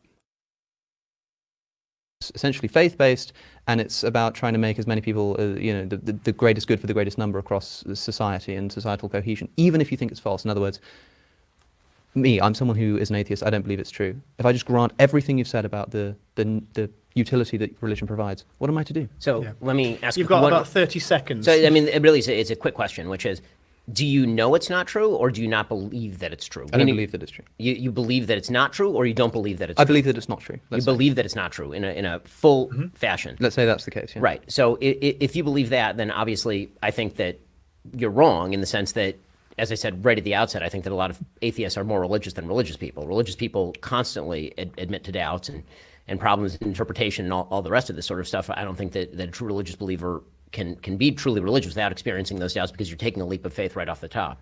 Well, And what I would wait, normally say to somebody who is not fully... He never said he didn't have doubts. He never said he knew. He said he believed. You can still believe in a God and have doubts, and you can still believe there is no God and have doubts. I mean, I have. I believe there is no God. At other times I've gone, well, maybe we just lack the evidence. I'll be more in the agnostic camp kind of thing. But, what that doesn't... that... what? I don't know. Yeah, no, I get you. It's this idea that you reject my nonsensical proposition that I've given you no reason to suspect may be true, let alone believe in, and you're so sure of it. It's an absurd mischaracterization. Yeah. That said, this idea that atheists never doubt, never question, we're so certain is absolute nonsense, because we're surrounded by these constant invocations of superstition and ancient narratives and so forth. I mean, we see it all over the place. There's people who are technically atheists who, believe Nibiru is crossing paths with the Earth soon, the spirit of some ancient Middle Eastern monk has come to guide them to riches, or any number of crazy shit. Yeah. I've said myself many times, I've experienced supernatural things. I've had a near-death experience. I've encountered what seemed to be a ghost, etc., etc. But just because I don't have a scientific explanation for those things doesn't automatically mean they're fucking magic. Yeah. So yeah, we have doubts. Yeah. Part of being human. I think it's reasonable to review your beliefs and, see if they are warranted or not. I think that is more than reasonable.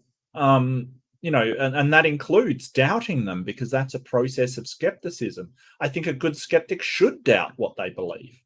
But, the more that I think about it, the more confident that I become, because not only are there a lot of good arguments against a God, but the lack of evidence forthcoming from those who say there is outstanding. I mean, you are sometimes begging for any evidence whatsoever, and still sometimes you get nothing. You get nothing from these people.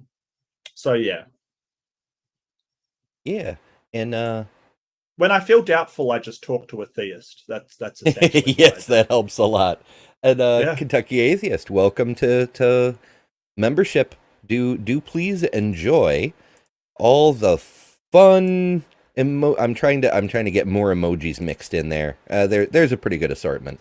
Fun emojis like these can be yours too. We have several membership levels.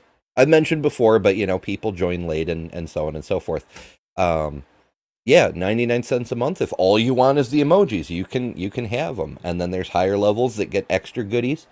I forget what all the perks are off the top of my head. Yeah, I got to do more member stuff, to be honest with you. I really do. Yeah, it's all kinds of good stuff. But Yeah. when we reach the new level, the number of emojis is determined by the number of members. When we get more members, a new emoji slot opens up, and the members get to vote on what the new emoji is. So I have a whole bunch pre-made, ready to go. It's tons of fun. Okay, now let's let's try to wrap this up again. If Ben doesn't piss us off again. Yeah. No certainty there. Yeah. Committed to disbelief, I would say, is that you'd be in the position of being able to say to your kid, I don't know if it's true or not, which I think is a more honest answer, Yes. by the way. I And I think that is something that you can teach your kids. You can say, here's an atheist perspective, here's a religious perspective. I don't know what's true. I can provide you evidence on my side why I don't believe it fully, but there are people who provide evidence on the other side and arguments on the other side that are not foolish, that are not out of the sky crazy, like and make your own decision. I think that's the way that you would address that with a child. If you're somebody who believes in the social utility of religion but doesn't necessarily believe in the religion itself, I think giving the child the ability to choose that themselves by saying I'm not sure, or by presenting both sides of the argument, would not be a bad way to go. I mean, just in terms of practical solutions. In terms of what I would say to better society, I have a much easier answer. It's such a fucking double standard, though. Yeah. Like, Ben raising his kids is absolutely not going to go, here's what I believe, but also here's the atheist side. That is never going to happen. Or here's Islam, or here's Buddhism. Like, choose for yourself. He even said, I want my kids to be Jewish, kind of thing. Do you think he's really giving an open theology to his kids, or is he saying, hey, this is the one that's true? Let's be honest here. Yeah, it's the same hypocrisy we see across the board with the creationists and the flat earthers and the intelligent design people and etc. Well, it's only fair to present my side too, but I'm not going to present any other perspectives ever. The fuck out of here. Which is, I think that you should re-engage with your social institutions, including your church. I think that saying to people on an individual level, don't do drugs, study hard for your tests, get married before you have kids, get a job. Like it's easy to say that to people. And I think that without supporting social institutions that reinforce that nearly every day and make it part of the culture that surrounds you, it's very difficult for people to live that. And so I think that removing God as sort of the capstone of these institutions, the whole institution tends to fall apart. So on a practical level, Except it doesn't. Once again, there's very secular nations where the societies are doing very, very well. It's a matter of, as long as we're immersed and surrounded by believers who have all these extra perks and extra communities and so on and so forth, then it's a problem. But as the rates of religious subscription continue to fall and secularism continue to rise, that's becoming less and less of a problem, as evidenced by this very community right here on YouTube.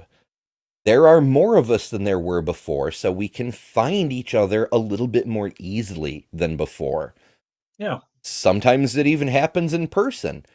Prior to the plague, we were starting to see secular events popping up here and there, like Better and Faithless Forum and so on. And hopefully those will start happening again, but it for the first time it was becoming possible because of the rise of secularism. There's more people. And just from my country, the last two prime ministers that have been secular, or let's be clear, non-religious, they were basically atheist in all but name. They had no religion, didn't state any religion whatsoever, were the best leaders that we'd had, while the religious leaders, one of them was booted out halfway through his term. His name was Tony Abbott, and he was absolutely terrible. He was absolutely shocking. In fact, so shocking that John Oliver did a segment on him. That's how bad he was. And the other one was Scott Morrison, who after he got voted out, rather quickly, I might add, we found out he had taken ministries of the government to himself in a totalitarian way, causing a constitutional crisis, because that is so egregiously authoritarian that basically now we're basically having a commission into how bad that is. like horrible stuff. So if you want to, like, and it's the secular people that have actually been the more stabilizing force in my country. So and now we have literally Lord Voldemort trying to get to government, which is just fantastic. Gotta love it, or something. Also, Jester reminds me, Gather. Gather's a possibility. I don't have links for that one because that's Dr. J. Bundy's thing. If you head over to his channel, though, Pocket Locker 86, there's links in just about every one of his videos. Join and Gather. It's basically Zoom, except it's like a town weird. where you can have a little avatar walk around and things, and I can't even describe it. It is weird. Yeah, go check it out. It's really cool. That's I drop Jay in there from Bundy's time to time channel? myself. Yeah. Pocket Locker 86. Yeah, I haven't been there for a while, to be honest with you. I think I want to go back and visit Jay. I had some really good conversations with him about the time I was debating Hovind, because of course he was doing the same. But yeah, I haven't dropped in there for a while. I really should. Yeah. Oh, Pragmatics. Got the link. Way ahead of me, of course. Of course. Oh, look, Pragmatic Krista, like, yeah. She's a river person that is way ahead of me as well. Don't worry about it. Just accept it. Just accept it. Yeah.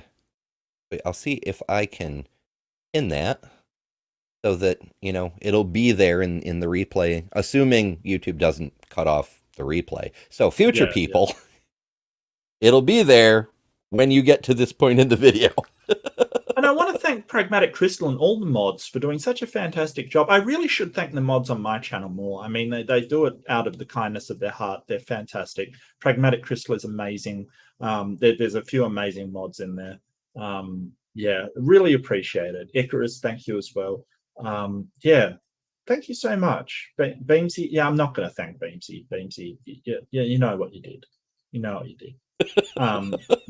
I'm only joking. For some reason, Beamsy can't chat in my chat, and I've checked every single setting. I've even written to Google and talked to one of their customer service people going, allow this man to talk in my chat. And for some reason, we don't know why, it just can't. I have no idea why. It's so trippy. So, yeah, no, lots of love, Beamsy. Yeah, it's on a related note, has anybody seen Tighten your anus. Tighten your anus. lately? Not today, but he has been around. I mean, I've got him. I haven't seen him for like 3 days, and he's usually at least puts in an appearance. So I don't know. I'm just slightly concerned because he's usually everywhere. Yeah. No, I get you mean. Yeah. Oh, okay. Pragmatic saw him earlier. So he's alive, just busy multitasking. That's all right. I mean, I've got him on Discord, so I can hit him up if you need to. Oh yeah, I'm actually in his server too. It just I don't know. Yeah.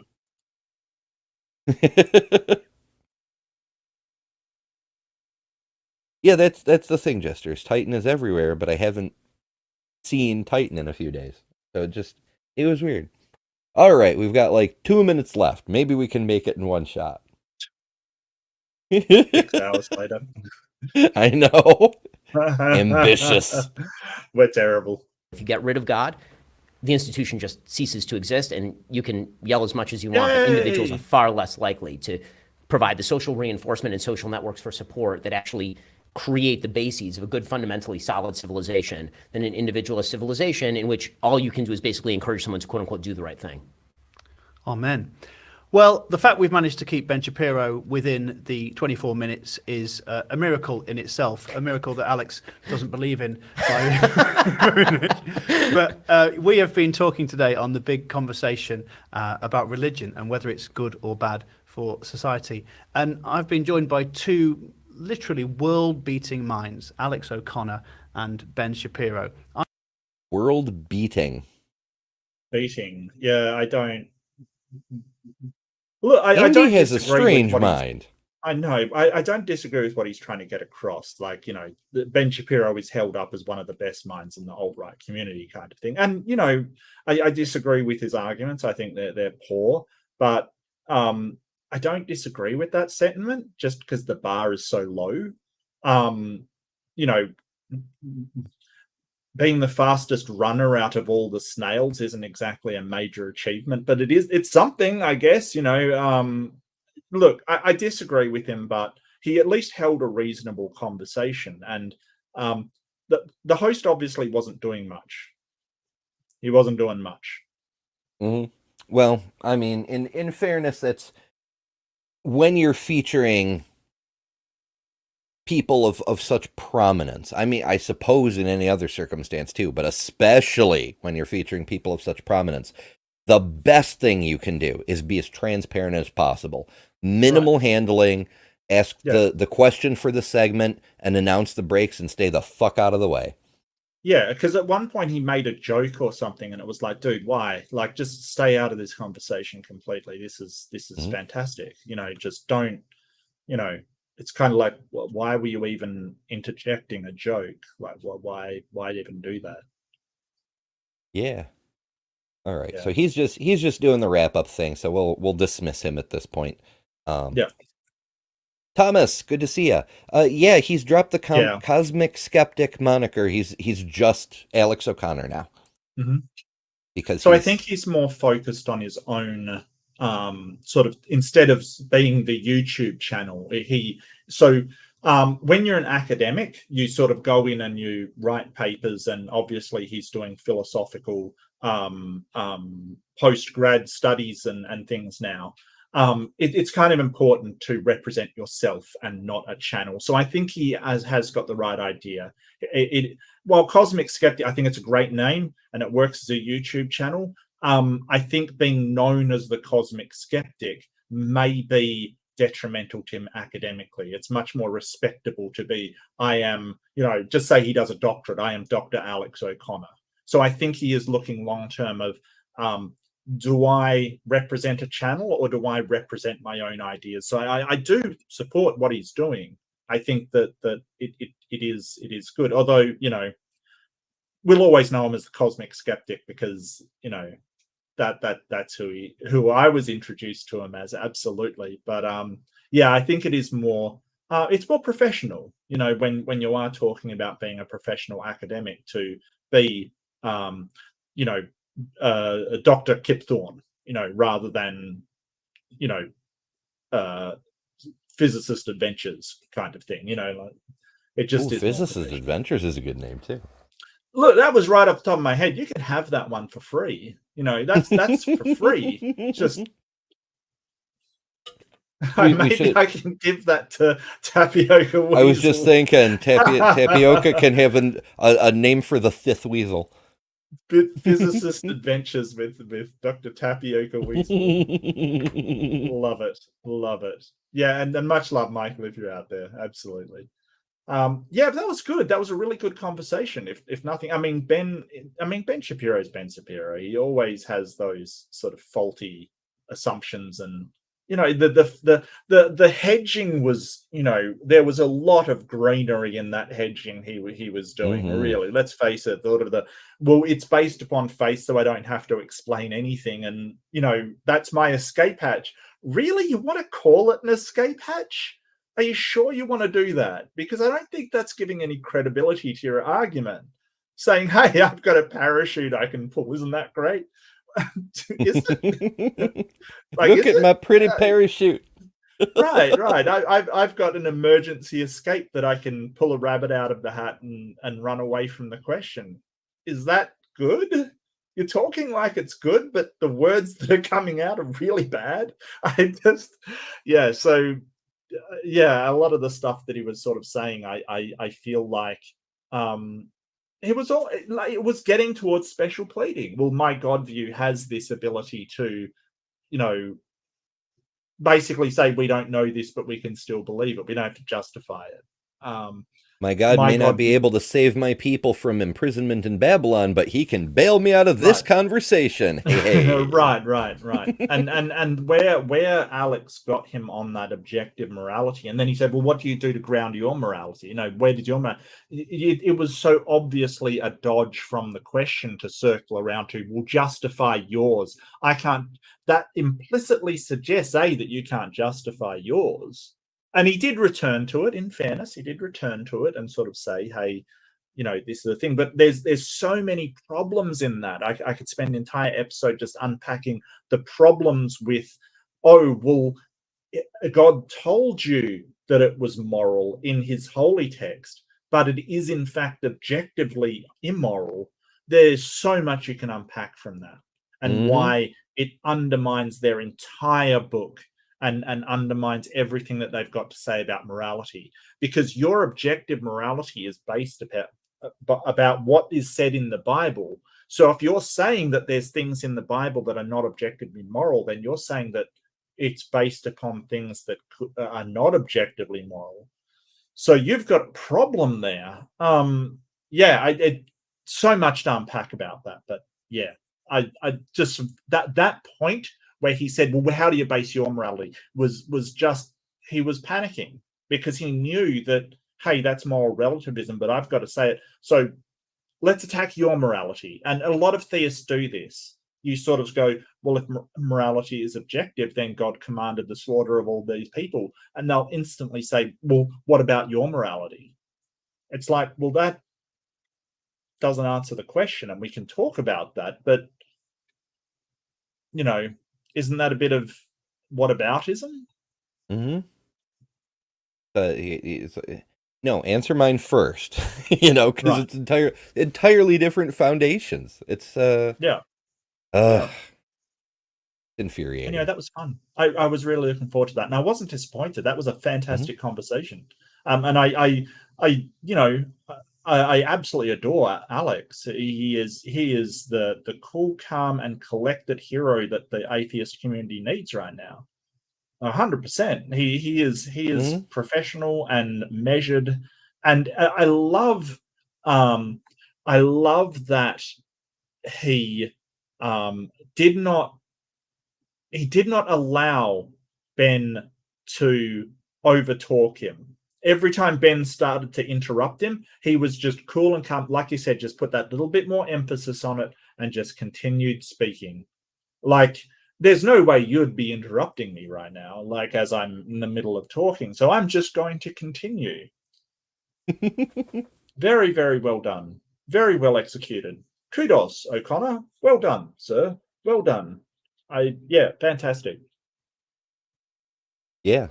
It was, regardless of what may or may not have actually gotten resolved, it was definitely a thought-provoking conversation. It provoked thoughts from both of us and much of the chat at many, many points, and that's always sort of the top-level goal. Like, successful art makes you feel something. Yeah. Successful, I don't even know if we want to call it a debate, but conversations like this make you think about the things that are presented. So I'd say it was definitely very successful considering how relatively short it was, because this wound up being one of our longer reviews overall, even though it was a shorter thing. So yeah. Good stuff for the brain fuzzies and whatnot. Yeah. But I give credit for Ben Shapiro being he wasn't as condescending as I usually find him. He was a kind of a bit more respectful. Maybe that was because of Alex's credentials. Maybe that was because of Alex's mannerisms. Maybe it was the way that he answered with confidence. Maybe he's used to talking to teenagers and things in conference rooms. But he did seem like he wasn't being as condescending as I usually find him. So at least I can give him credit for that. He was very respectful. He had some good arguments, but I don't agree with them. I think sort of Alex really pointed out some of the flaws in his arguments, especially where he sort of said, well, even if religion is good for society, what are the implications of that? Do we lie to everybody? Do we trick people into thinking that a God is real so it's good for society? Is that a moral thing to do? Which brings up more questions than it's worth. Like if something is good for society, like for instance, if believing that you are part of a computer program that, you know, where you have to obey or else you'll die of anti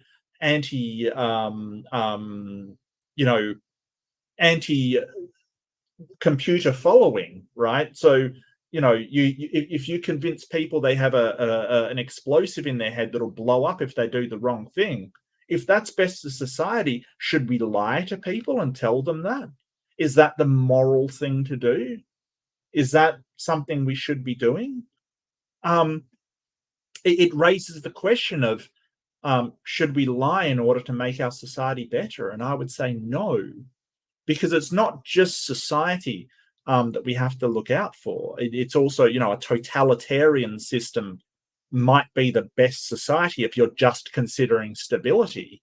But, you know, you've got to consider what's good for individuals as well. And so is lying to people about a God good for individuals? I don't think so. I think that leads to all kinds of faulty reasoning and faulty thoughts. So I think Alex brought up a really good point. Even if it's good for society, is it a good thing to convince people that it's true when they don't think it's true? Good question. Yeah, and if it were actually true, why should it be on you to convince people or lie about it or what have you? An all-powerful God ought to be able to speak for himself, one would think. Powerful God can't even stop slavery, so. Yeah. So that, you know. Sorry, I didn't mean to cut that's you a off. bit of an Go, Ember. I think I interrupted you mid-rant. So rant away. Go for it. Oh, it's all good. That was the majority of my thing there. I'm just kind of I know it's late for you. I know it's really late for you. It's like 3 a.m. What are you doing, Ember? It's only 2 a.m. local time. Okay. Well, yeah, 2:11. We should probably wrap up, mate. I feel Details. bad. Like it's fine for me. It's just in the afternoon kind of thing. It's perfectly fine. Yeah. Alrighty.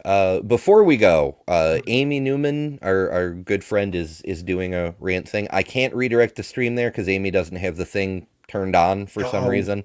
I tried to look into it earlier. Before we scoot, what do you have coming up this week, Mark? Tomorrow I have a flat Earth debate against. I'm not sure of one person, but the other one is the Murpher, the Mormon flat earther. So it's a flat Earth versus globe Earth.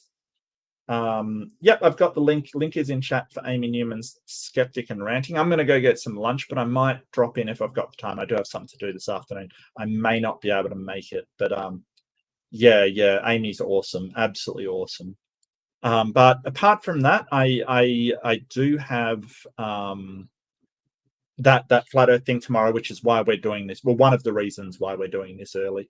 And then from there, I think I'm going to be doing some more fundamentalist fails. I do have to do some more room rumbles, so I've got to find some rooms to crash. Would be fantastic. Well, by crash, I mean politely enter and have civil discussions, or at least try. Yeah, that is on MDD, Robin. The Flat Earth debate is on MDD. I do have to put up something today about it on my community page. So yeah, that'll be fun. And apart from that, I've got to make some more emojis because I always feel like I don't have enough, and I've got so many slots, it's ridiculous. And I have Tapioca Weasel to blame for that. So, but love you all. It's been amazing. But yeah, that's what I'm up to. Praise the weasel. Praise the weasel. Alrighty, cool beans. As for me, I'm still not sure what the week ahead holds. Got a premiere tomorrow morning, and then that'll bring you over to Blasphemers Bible over at Aaron's, and we will see what the future holds from there. So, yeah, thanks for joining me, Mark. What do you say we go out on some fossils? Yeah, I'm always about fossils, sure. All right. la la la la la la